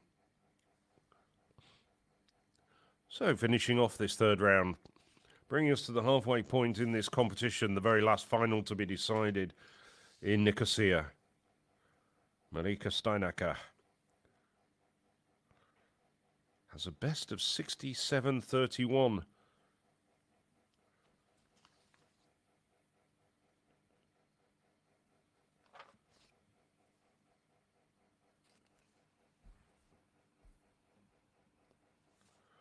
Yes, you can hear the infield announcer using his binoculars. It is indeed another throw over 60 metres. Won't challenge Liliana Saar's world lead, 62.66. She's in third place already at the moment. Just wondering whether it's better than Daisy Osakua's 61.57. Well, it's exactly the same distance, but she goes into second place on the countback rules, having a better second effort. So that's how things stand at the halfway point. Liliana Saar leading the way with 62.66. Chrysoula Anagnostopoulou of Greece then. 55.57 for 9th place. To go into the top 8, she would need at least 55.64. So very close at that point in the standings. Throwing shoes to match her blue Greek outfit. Just going off to the left there, but over 55 meters it appears. So Saar from Steinacker, Osakoi, the top 3. And then in the B final, Ines Lopez with 57.93, ahead of the likes of Anagnostopoulou. So we'll just keep an eye out to see whether there's any major improvement there as well. But certainly Lopez is in 7th overall on that aggregate result. Quite decent to have 2 Danes in this women's discus field. Obviously, we mentioned the hammer victory last year with Katrina Koch-Jakobsen, but Danish athletics, I suppose, there's been some high points over the last few years. Some improvements in the sprint events. Ida Karstoff getting a European medal in Munich. Probably one of the high points. Anna Emily Moller certainly got some age group titles as well. Sophia Turgerson is probably one of their biggest up-and-coming talents, the middle distance runner.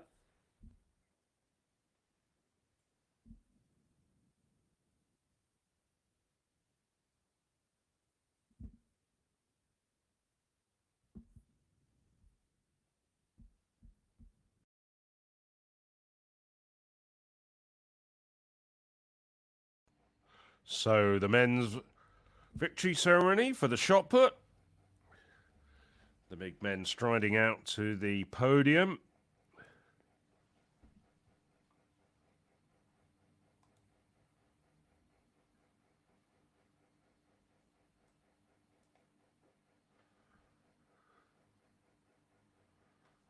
It was an entertaining competition, even if the distances were a little bit shy of what we were expecting.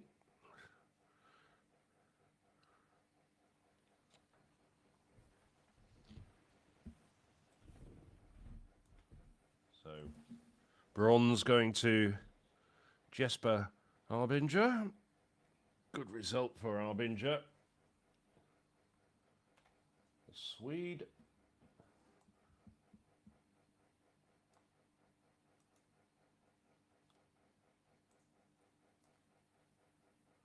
Now, Silas Ristel,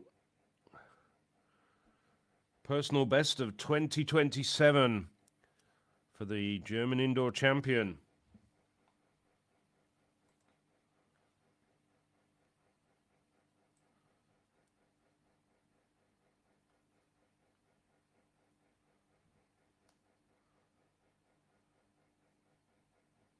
Well, Nick Ponzio, following in the footsteps of his compatriot, regular teammate Zane Weir, who's won it for the last 2 years.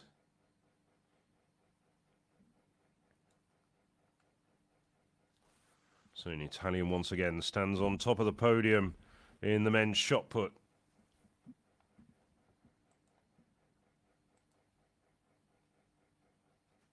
2060, the winning distance for Nick Ponzio. So for the first time at this European Throwing Cup, we hear the Italian national anthem.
Well, we heard the Italian national anthem 11 times in Rome last summer, at the European Athletics Championships, when Italian athletes excelled on home soil.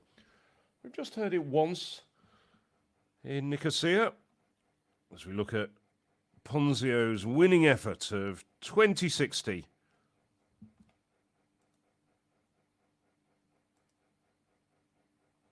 That came in the 5th round.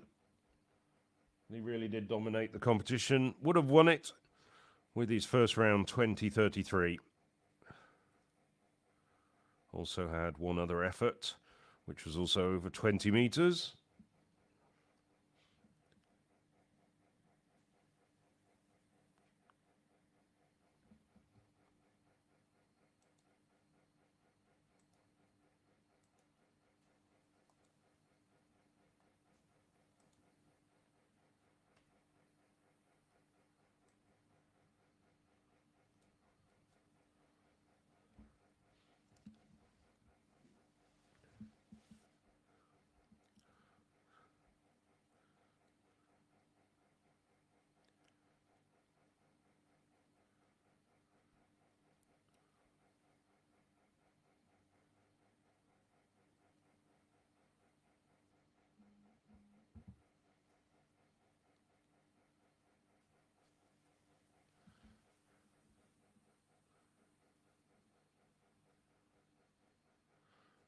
Well, Nick Ponzio giving a wonderful explanation as to his route to becoming an Italian citizen and becoming a member of the Italian athletics team, the Azzurri, as all Italian national sports teams are called.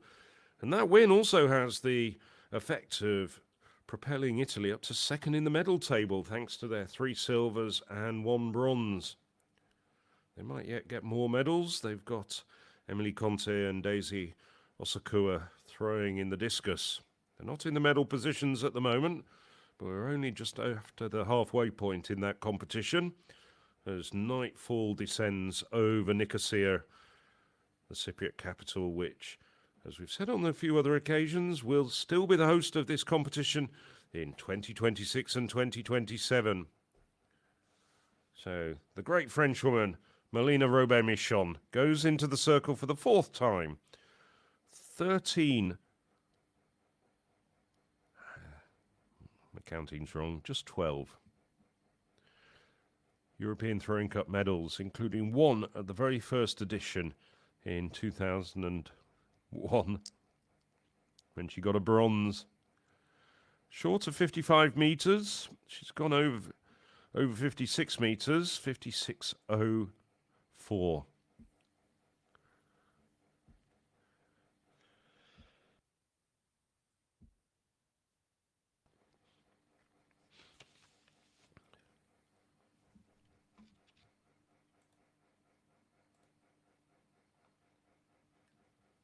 Liliana Saar still leading the way, as you can see there, with 62.66, that world leading mark.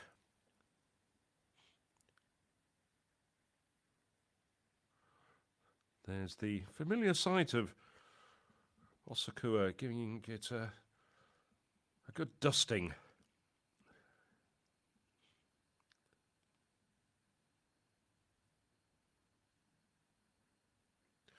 Oh, very quick, but just loses control. Sends it into the right-hand side of the cage as we're looking at it.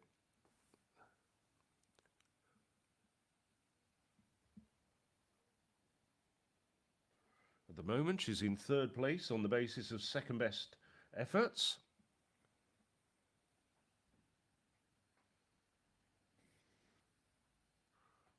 So the event leader, Liliana Saar.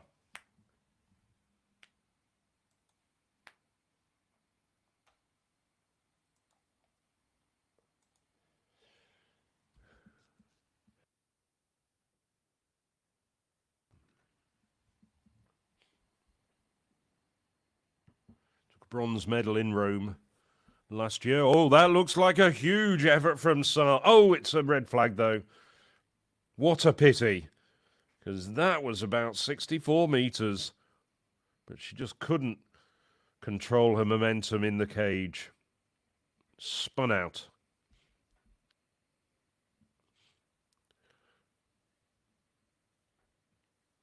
Let's have a look at it again.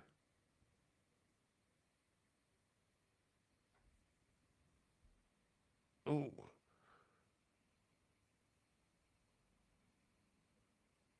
I'm struggling to see what the fault was. Could you see anything there, Alex? No, it must have been a close call by the officials. Yes. Maybe they thought that Saar touched the top of the ring as she was spinning. Vanessa Kamga.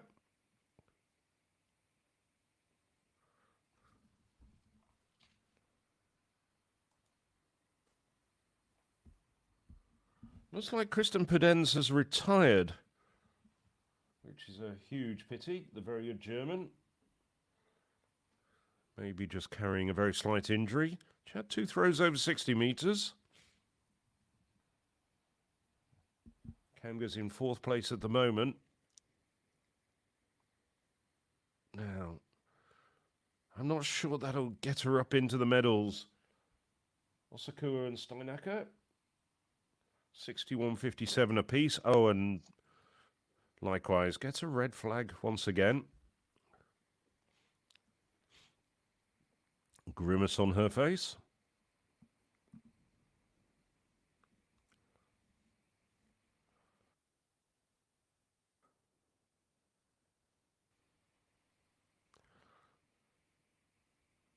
Well, she's not happy with the decision to get a red flag.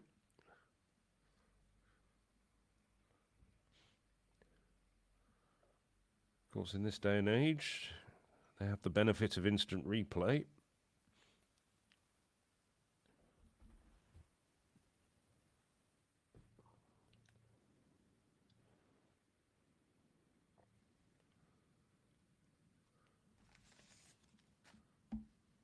We had a situation yesterday where one of the women hammer throwers was questioning the distance, and they went back and looked at it and revised it and added about 4 metres to her mark that was originally shown.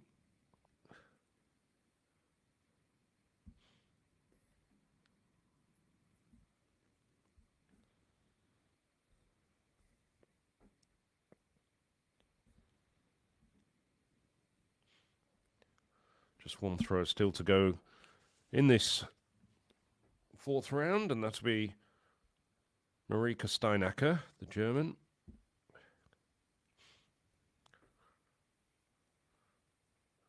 It's gone dark extraordinarily quickly. Ah, that's what it's all about. Kamga believes it was in. The officials are saying it's not.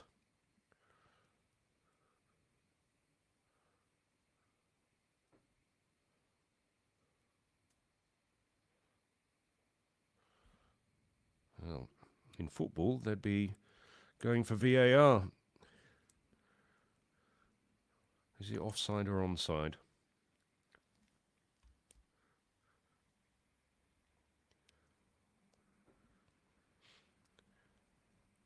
Of course, in this situation where the tape is measured out, it's not absolutely 100% tight, the sector tape.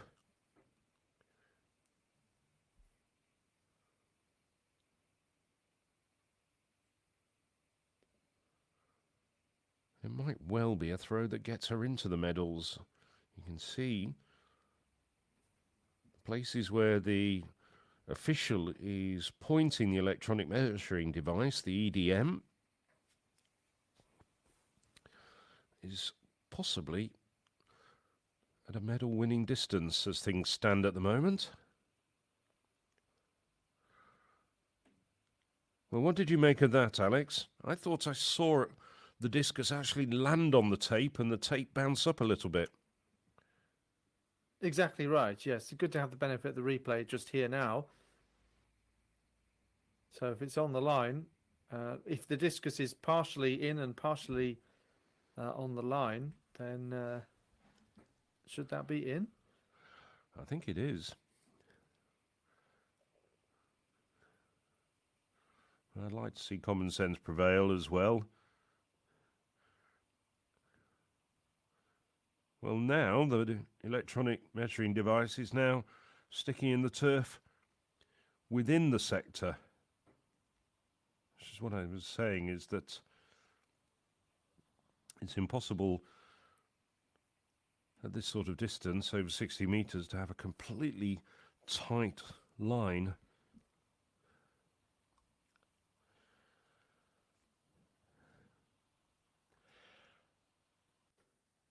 Meanwhile, can mention that the B final has concluded with Inez Lopez best of 57.93, a Spanish under-23 record in the third round, winning that B final from Veronika Maszinska, personal best 56.44, and Helena Levelati of Finland 56.01.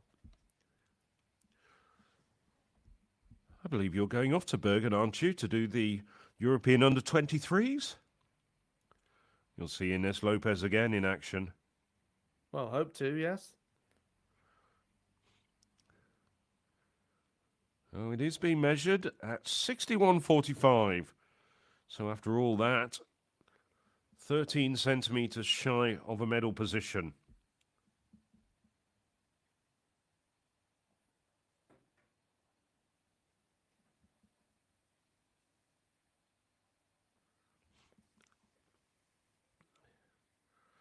Now, time to conclude the fourth round with Marika Steinacker in second place at the moment.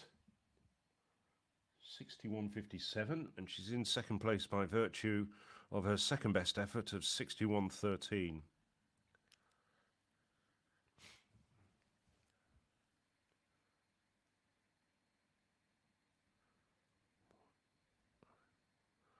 So, gets a red flag. Just a wild throw there from Steinacker.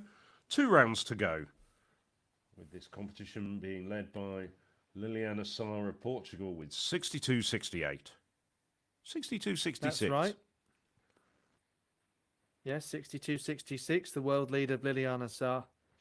Out front here, heading into the fifth round. Steinacker, Asakwe competing the medals as things stand. Kamga, that remeasured effort, shall we say, or belatedly measured effort? just outside of things. Belatedly measured. Chrysula I like that. Anagnostopoulou in 11th place. So the Greek athlete, if she was to improve by just under half a metre, she'd be in the top 8. I think she might have improved there. We're just waiting for the green indicator. And that's what she's got. So putting together a decent series. The winner of the B final, though, still a couple of metres in front of her. That final concluded as mentioned. You can see all of the results on the European Athletics website. There is some social media content as well, recapping some of the best photos and moments of these championships, and there'll be report on the website afterwards to recap. 57.32. You can also watch back yesterday's action on YouTube, I guess, as well, to your heart's content. 57.32 for Anagnostopoulou. She is indeed up into 8th place. Still the winner of the B final, though, has gone further. Anna Sophie Hartmann Nielsen, 52.90. So looking for, well, it would need a big improvement. It's interesting there. She's off the back of the pack, so to speak. Becherek, 55.25 ahead of her. So with Liliana Sarr for Portugal leading, I think that's the third world lead that we've seen so far this weekend, because we also had Silja Kosonen over 77.07 in the hammer.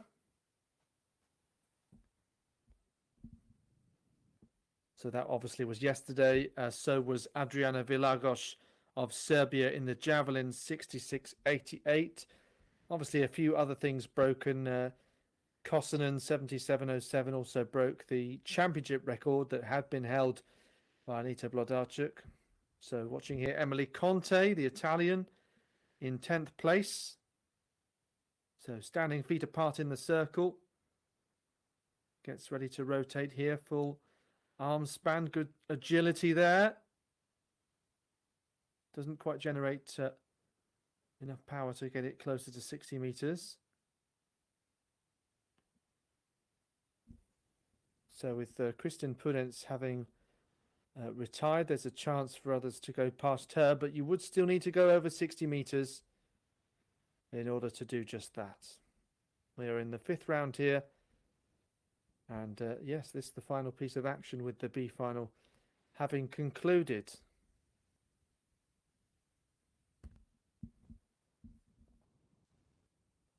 So Lisa Brix Pedersen with 58.49 so far, her best throw of the year, and it came in the 2nd round. And she's just ahead of the winner of the B final on the overall result across the two. And she's chasing Kristin Pudenz, no longer competing. So 2 meters and 11 centimeters behind. There's a decent contingent of Danish support there.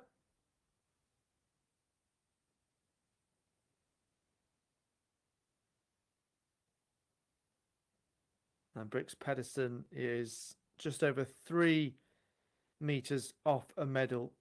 That 3rd place held by Daisy Osakwe, who, as we were saying, may well get Italy another medal from these championships.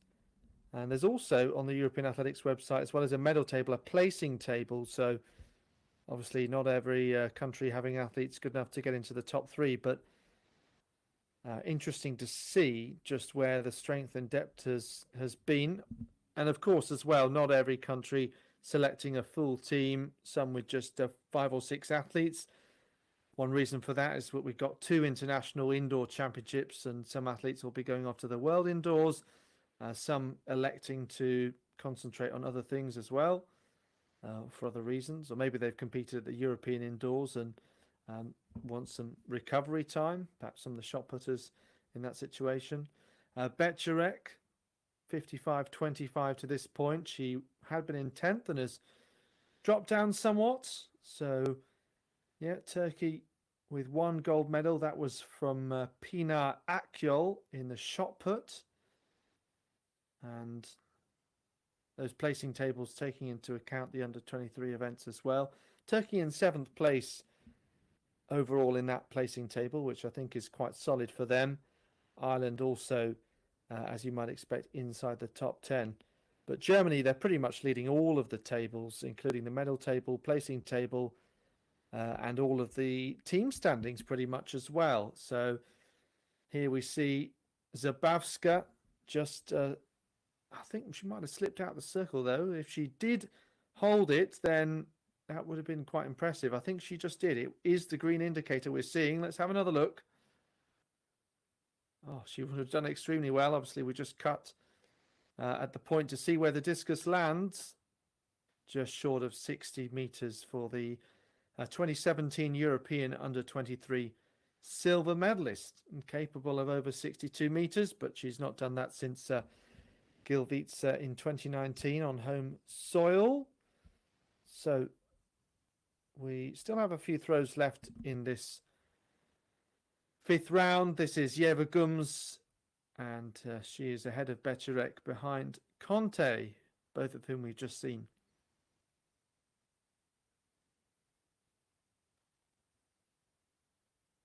So Yeva Gums would need 40 centimeters improvement to match Conte. Oh, but you can see they're out of the circle.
Well, what an effort there from Milena Robert-Michon.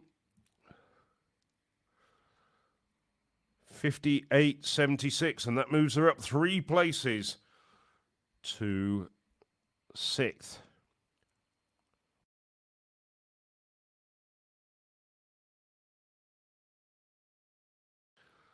So, Daisy Osakui, 3rd place at the moment on countback. Has the same distance as Marika Steinacker in 2nd place, 61.57. Well, on countback, that's not going to move her up. Steinacker has a second best effort of 61.13.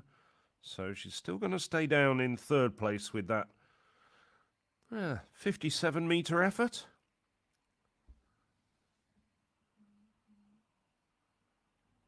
She's a really quick thrower in the circle. Those turns are delivered at absolutely flying speed. 57.05. So now Liliana Saar goes into the circle, leading the way with 62.66. Would have also been leading with a first round effort of 62.17. So 2 throws better than anybody else has been able to manage, and 2 fouls.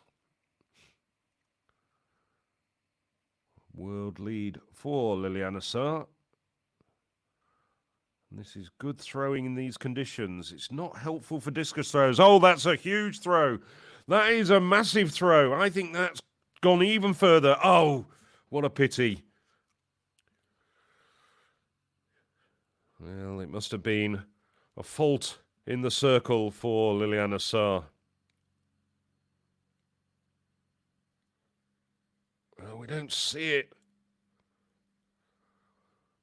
It drops down at around I'd say about 63.5 meters. But it was getting a red flag. Once again, I think the judges spotted her just touching the top of the circle, and that gets a foul. So Vanessa Kamga had a previous effort. Belatedly measured, as Alex Seftel said. I like that description. 61.45. Oh, now that is a big effort indeed from the Swede. She's skipping along with delight. I think that's definitely got her into the medals. Now, has it dethroned Liliana Saar from the lead? Is it better than 62.66? Oh, you can hear the infield announcer saying it's 63.25. That takes the lead. And that is indeed a world lead. These results are going to be taken note of on the other side of the Atlantic. Like Sir Valerie Allman. And when those great throwers, the Americans and other throwers, come over to Europe, they're going to be looking very carefully at the likes of Liliana Saar and Vanessa Kamga and this woman, Mariana Steinacker, because they know that they can compete on level terms with the rest of the world. Steinacker just missed out on a medal at the Olympics, 4th. Now the German. How does she respond to what she's just seen in the previous 2 throws? Yeah.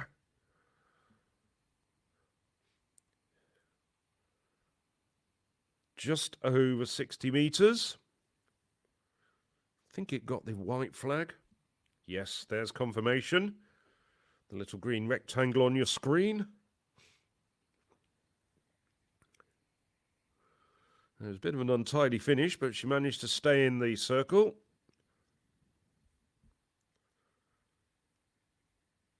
So 60.03. Vanessa Kamga leads the way as we go into the last round. The Swede leading with 63.25. Liliana Saar second, 62.66, and Marion Steinacker 61.57.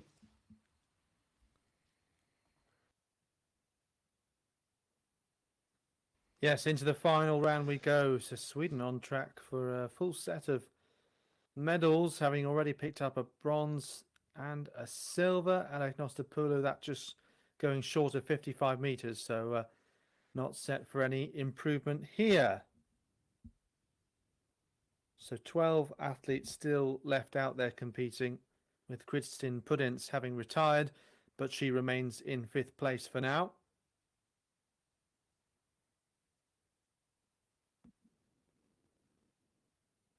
And Agnostopoulou in 9th in this A final and 10th overall. Behind Ines Lopez of Spain, the winner of that B final with that Spanish under-23 record. So one last chance to improve for Anna-Sophie Hartmann Nielsen, 24-year-old Dane. So all of her throws have been over 50 meters, those that have been measured in any case, and that could be better than 52.90. Let's wait and see.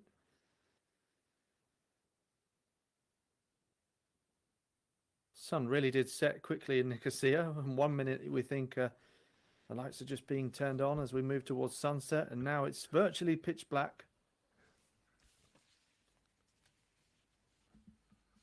So, Hartmann Nielsen, what's this measurement going to be? 54.92. So, well, unfortunately, such was the gap of 2.5 meters to Becherek. Doesn't improve positionally, but yeah, that's a really strong way to end. Let's see whether others can follow suit. It's always interesting to reflect on how much the athletes are aware of what's happening, in the last round with others, or whether they're kind of trying to zone out as much as possible. Certainly, if there's a big shriek and celebration, it might be obvious that there's a big result. But even sometimes working as a stadium announcer at events, you really notice that the athletes simply aren't paying attention to what you say unless you're addressing them directly. Even sometimes when you are, they're not paying attention. Emily Conte, 56.04. So she's looking for 1 meter and 28 centimeters improvement to go up past Anagnostopoulou. Done very well, by the way, to fit Anagnostopoulou on a bib. You notice how they had to lower the text size in order to do just that. 54.51 for Conte. So it doesn't improve here, and such is the retention of the order that we had at the very start. The likes of Gums and Becherek can still go past her. Now the first of the Danes, Lisa Brix Pedersen.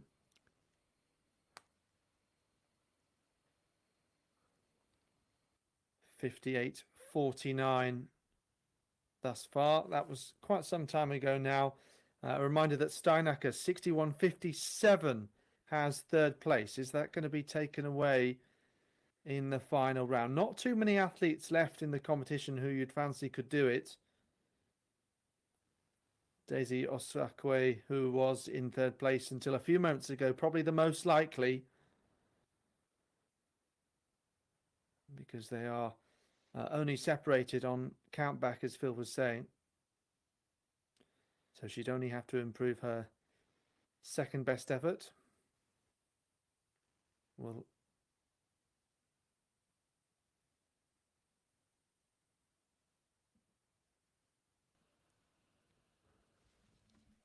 so it's Özlem Beserek going into the circle. Down in 12th place at the moment, the athlete from Turkey.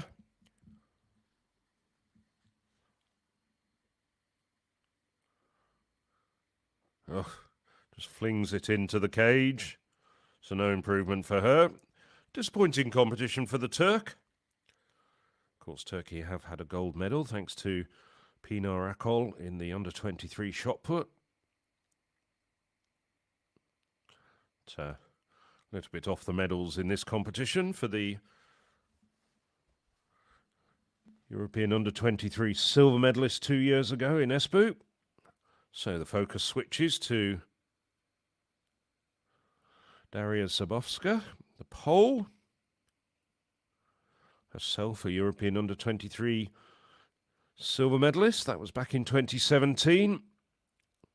8th at the moment with 58.47.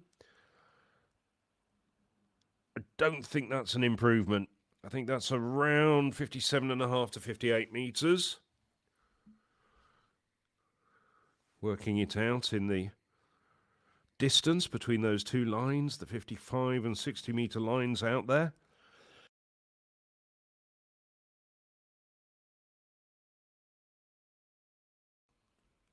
So 57.42, no improvement, stays in 8th.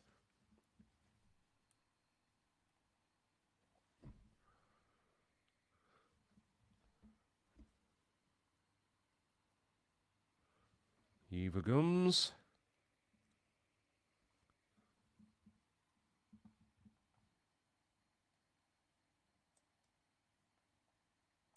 Down in 11th place at the moment. 55.64.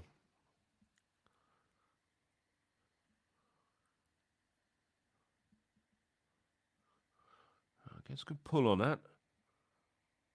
Well, if it's in the sector, we don't want a long discussion like we had with Vanessa Kamga 2 throws ago. That is probably the best of her series. Let's just make sure she gets a white flag. Or digitally a little green rectangle on your screens.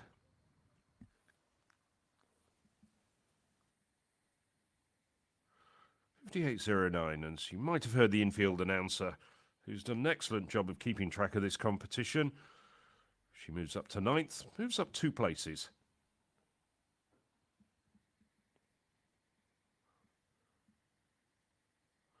So now going into the circle, the legendary Malena Robert-Michon, and quite a lot of cheers, no doubt, from teammates and friends in the stands here at the Nicosia National Sports Centre. I don't like using the word legendary in the context of active athletes, but where Milena Robert-Michon is concerned, I do think it's actually deserved.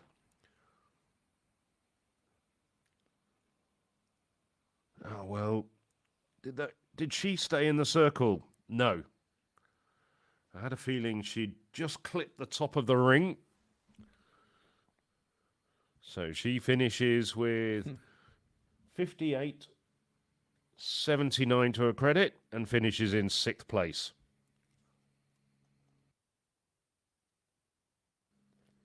Yes, stadium announcer calling for bravo, a cheer for what she's achieved. Really gave it everything with that final round. Not even sure had she stayed in the circle whether that would have got her into the top 3. Don't think it would have been in the top 4. Daisy Osakwe, though, this is massive. So they both have 61.57, her and Steinacker, and she needs to improve on second best. So she needs more than 61.13. Fortunately, she won't do that here. So that's particularly harsh. I mean, everyone knows that 4th isn't the nicest place to finish, but when you finish 4th on countback, that's a little bit frustrating. In any case, look, I mean, this is about setting up the season well. We've got a long season with the World Championships, not until September in Tokyo. So, she'll have positives to take from this. This is her best throw of the year so far. Same situation for Steinacker. Slightly unusual position then, but because we retain this order, Liliana Sa will go first before Vanessa Kamga, even though Kamga has overtaken Sa in the second half of the competition. But it looks like things are looking good for the Swede. Marika Steinacker could still improve last of all. So shouts of "Come on, Vanessa." So Sweden's best result so far this weekend had been the silver for Thea Lufman. Vanessa Kamga in the gold medal position. 63.25, the third world lead of this weekend, giving it everything in the final round. We've seen some big improvements in such situations, and it's more central than that disputed throw.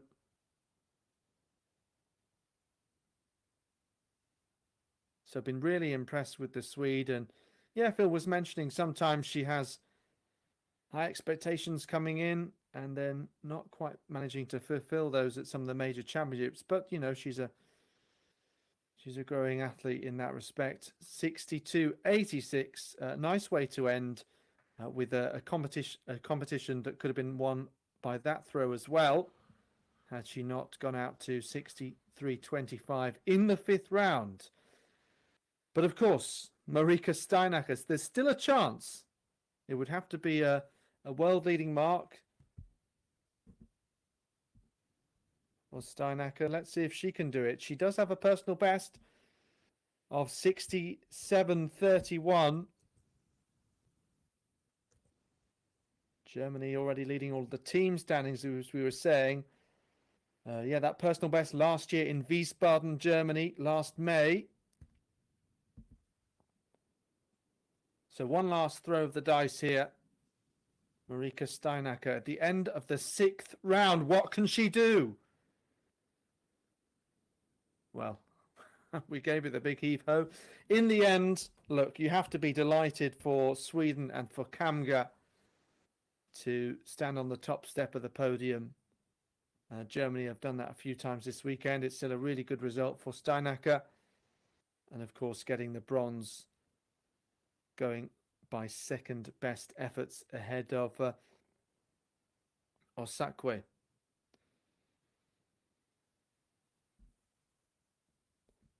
So that was a really strong discus final to end the competition here. Let's have a look at the full result, taking into account the B final and that Spanish under-23 record as well from Ines Lopez.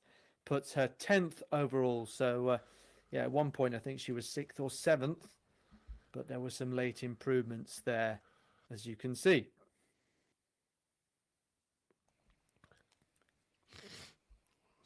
So going all the way through to Anne-Sophie Hartmann-Nielsen, who was in 13th place last in the A final.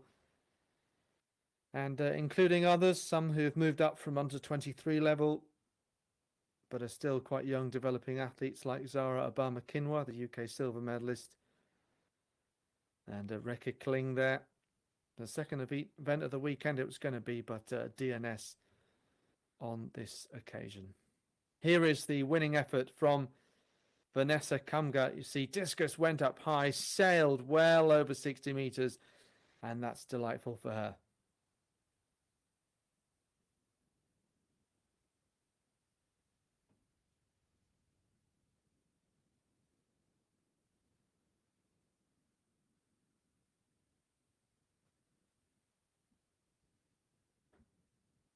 Well, that was a terrific result from Kamga in quite difficult conditions for discus throwers. No quartering wind. It's very still out there. Still quite warm. A little bit humid as well, as obviously Nicosia is near the coast. And I was just looking down. I think that's the first ever win for a Swede in the senior women's events.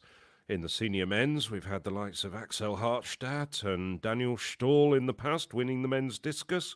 And there's been medals. I can recall Tracy Anderson winning a bronze in the women's hammer a few years ago for Sweden. But I think that's pretty sure that that's the first ever senior women's gold for Sweden. It's their 10th gold medal overall in the championships. What a way to finish the championships for Sweden.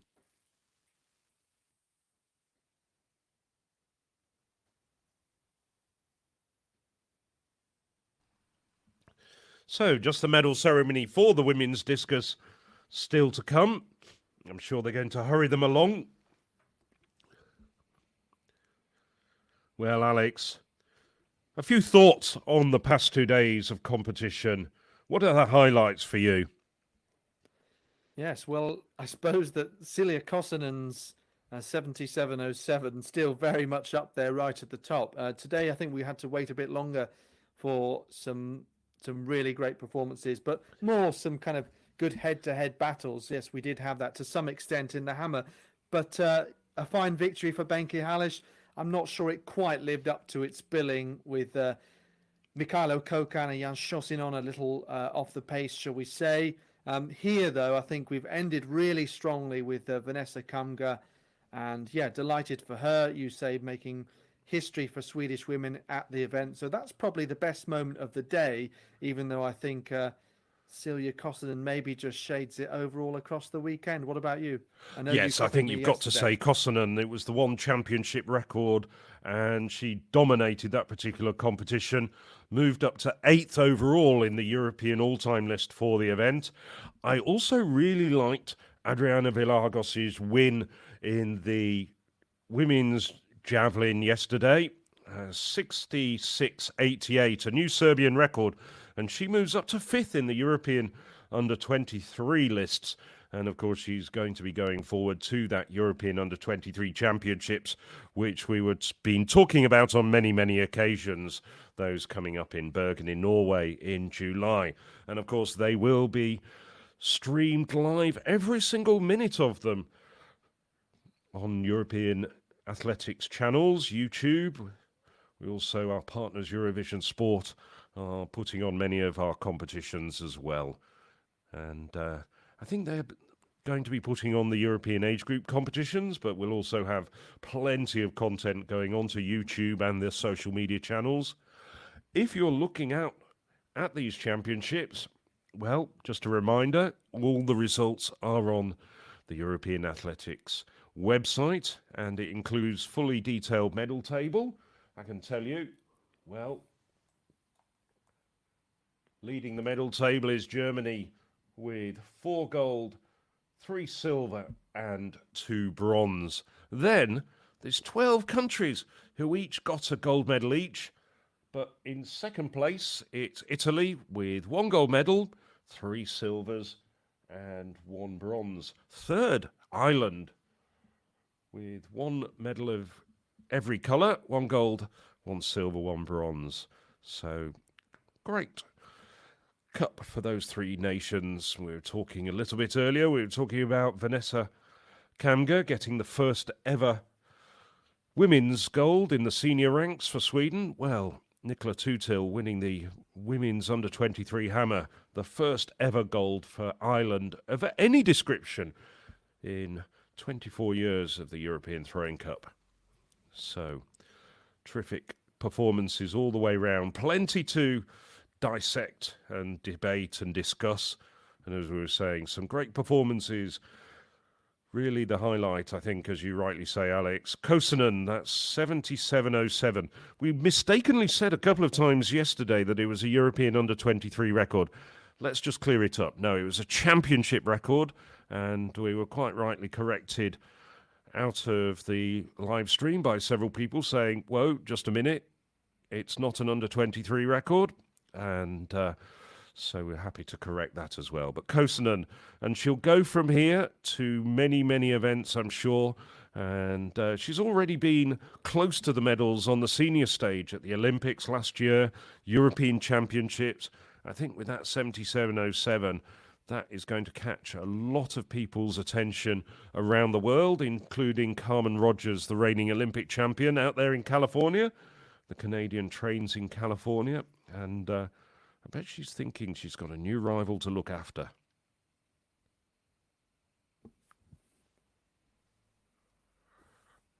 So just waiting now. They haven't had to move the medal podium. It's been on the track all the way through the 2 days of these championships. More than 8 hours of action both days. Well, we started at 10 in the morning local time in Cyprus, and it's now just coming up to 7 o'clock local time here in Nicosia.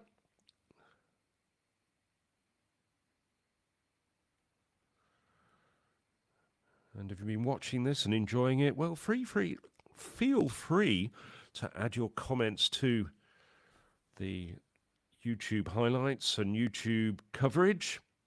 Just tell us what you really like and what impressed you. Also, there's going to be social media coverage as well. Feel free to comment on there. But I think what this European Throwing Cup has shown is that in these 4 disciplines, the shot, discus, hammer and javelin, European athletics is in a very good place indeed and can really genuinely take on the rest of the world. Throws have often been a good source of medals when we've gone to global championships. And I think that's going to continue for some time to come. Looks like the athletes then making their way from the discus arena. You can see Vanessa Kamga just on the left of picture, Melina Robert-Michel with her, and Lisa Briggs-Pedersen. So, yeah, they'll be making their way to the medal podium fairly shortly, you would have thought. One thing I forgot about, listening to these major events is that quite often the DJ only has a small playlist of songs. So you do often get the few songs of the championships on repeat. I don't know whether you had that in Appledorn, Phil. Oh, yes. I'm not even going to go there. And I got fairly broad and eclectic music tastes, but I have to say, well, actually, to be fair, Appledorn, it was pretty good, but there was a certain repetition. But that's sort of inevitable after 4 days. So I'll give the DJ a pass on this instance from Appledorn. I didn't notice too much repetition in Nicosia, I have to be honest. I heard a few well-known tunes I could identify. My music tastes generally revolve around the 1980s and 90s, so there's a few that I didn't recognise. How about you, Alex? Well, I was going to say European athletics has taken music choices into its own hands at the last 2 major events, shall we say. Obviously, the outdoors in Rome and indoors in Appledorn. There's actually been theme song for the whole event. So maybe that will come to the European Throwing Cup one day. Of course, yeah, Cyprus, one of the smaller nations in Europe, but they do tend to hold their own at the Eurovision Song Contest. I don't think that they've ever won the event, certainly not in recent times. But there's that famous joke that Cyprus are often helped by getting 12 points from Greece and vice versa. Yeah. I don't mind the One of music. those famous examples. Having commentated on quite a number of wonderful high jump and specialist field event competitions in Central Europe, the one thing that slightly does my head in is folk dancing, I've got to be honest. Folk dancing, yeah. Folk dancing. Well, sometimes, I suppose as the commentator, you don't know who the singers are. You're not a local or a native who has the knowledge of the local genre. So as a result, you're kind of at the mercy to see what kind of wacky performances are about to come your way. Well, I'm not going to name the competition I'm thinking of. I had a wonderful discussion with the producers, our producers who help us enormously during the course of the one-day meetings that we live stream during the indoor and outdoor competitions. And yes, there was a certain, shall we say, rolling of the eyeballs when folk dancing came on at one particular competition. It was just there as a filler. We could have done without it. Please, no more folk dancing. Yes, that's a personal plea. I'm sure there's lots of people out there that love folk dancing. Yeah, I mean, it's an idea that is kind of to bring something together into a bit of a cultural event, and it's part of the fabric of some of these events in various countries, and then at others it would be completely foreign to even mix the two. So it's a little bit like an open mic night, but mixing sports. You're doing your best to making a convincing argument, Alex. I'll give you that. I'm playing devil's advocate. I'm still not a fan of folk dancing, whether it's Morris dancing in Britain or something from Central or Eastern Europe. No, don't mind a bit of singing. Well, I mean, the guys who do the European Athletics social media are very creative, so I'm sure next time, perhaps if you're going to Tampere or Bergen or somewhere else, we can get you doing some of the local dancing. Surprised that didn't get underway in Apeldoorn. Oh, I think the phrase "over my dead body" springs to mind. Okay, well, I'm sure there are lots of willing volunteers. I'm sure Hannah England... Willing volunteers, that's what we need. Yes, willing volunteers. I would have to be blackmailed. Yeah, I'm sure that can be arranged. Well... so we're still waiting for this Discus victory ceremony, but yes, certainly it's been good to see the reaction of some of the performances on social media, particularly making waves was that Silja Kosonen result. There was some great pictures of her celebrations and looking very happy afterwards, and a very pleasing result in this indoor season for the Finns. Of course, hasn't necessarily been the brightest indoor season for them so far, apart from the big result has been for Saga Vanninen winning the pentathlon gold in Apeldoorn. And I was quite impressed to see actually that Vanninen has committed to Nanjing as well, because pentathlon, what was it, on the last day of the championships in Apeldoorn, so she hasn't got much recovery time really. No, and that will be her third pentathlon of the winter. She did fantastically well, of course, scoring over 4,900 points in Apeldoorn, a new national record, new national short track record, as it's now called. So, our infield announcer, who I have to say my hat goes off to, he's done a fantastic job keeping everybody informed. As you can hear, the very last victory ceremony of these European Throwing Cup.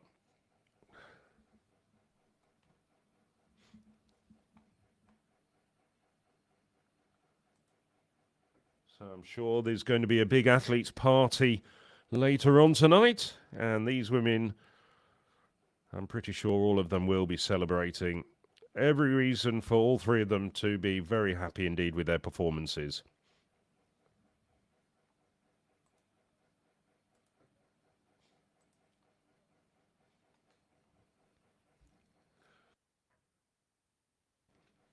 In third place with 61.57, just edging out Daisy Osakua, Marika Steinacker. Same distance as the Italian, but gets bronze medal on countback. Liliana Saar, former winner of this event, silver medal on this occasion.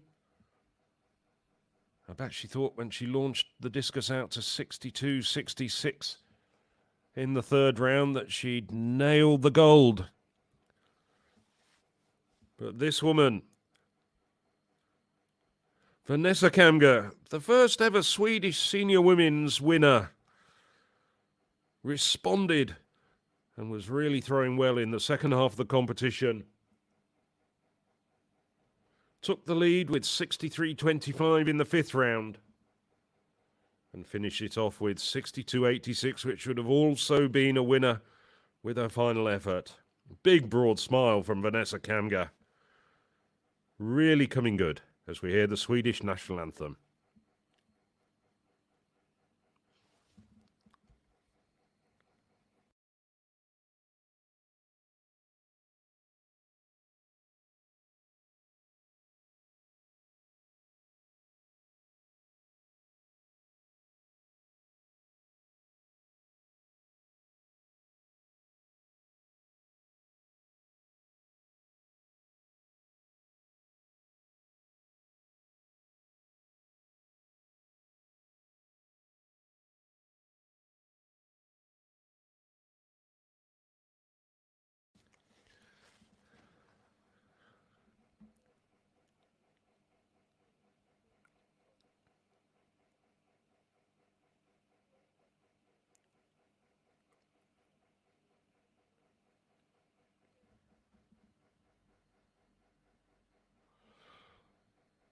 I do have to contradict the infield announcer. This year is only the 24th edition, and next year will be the 25th.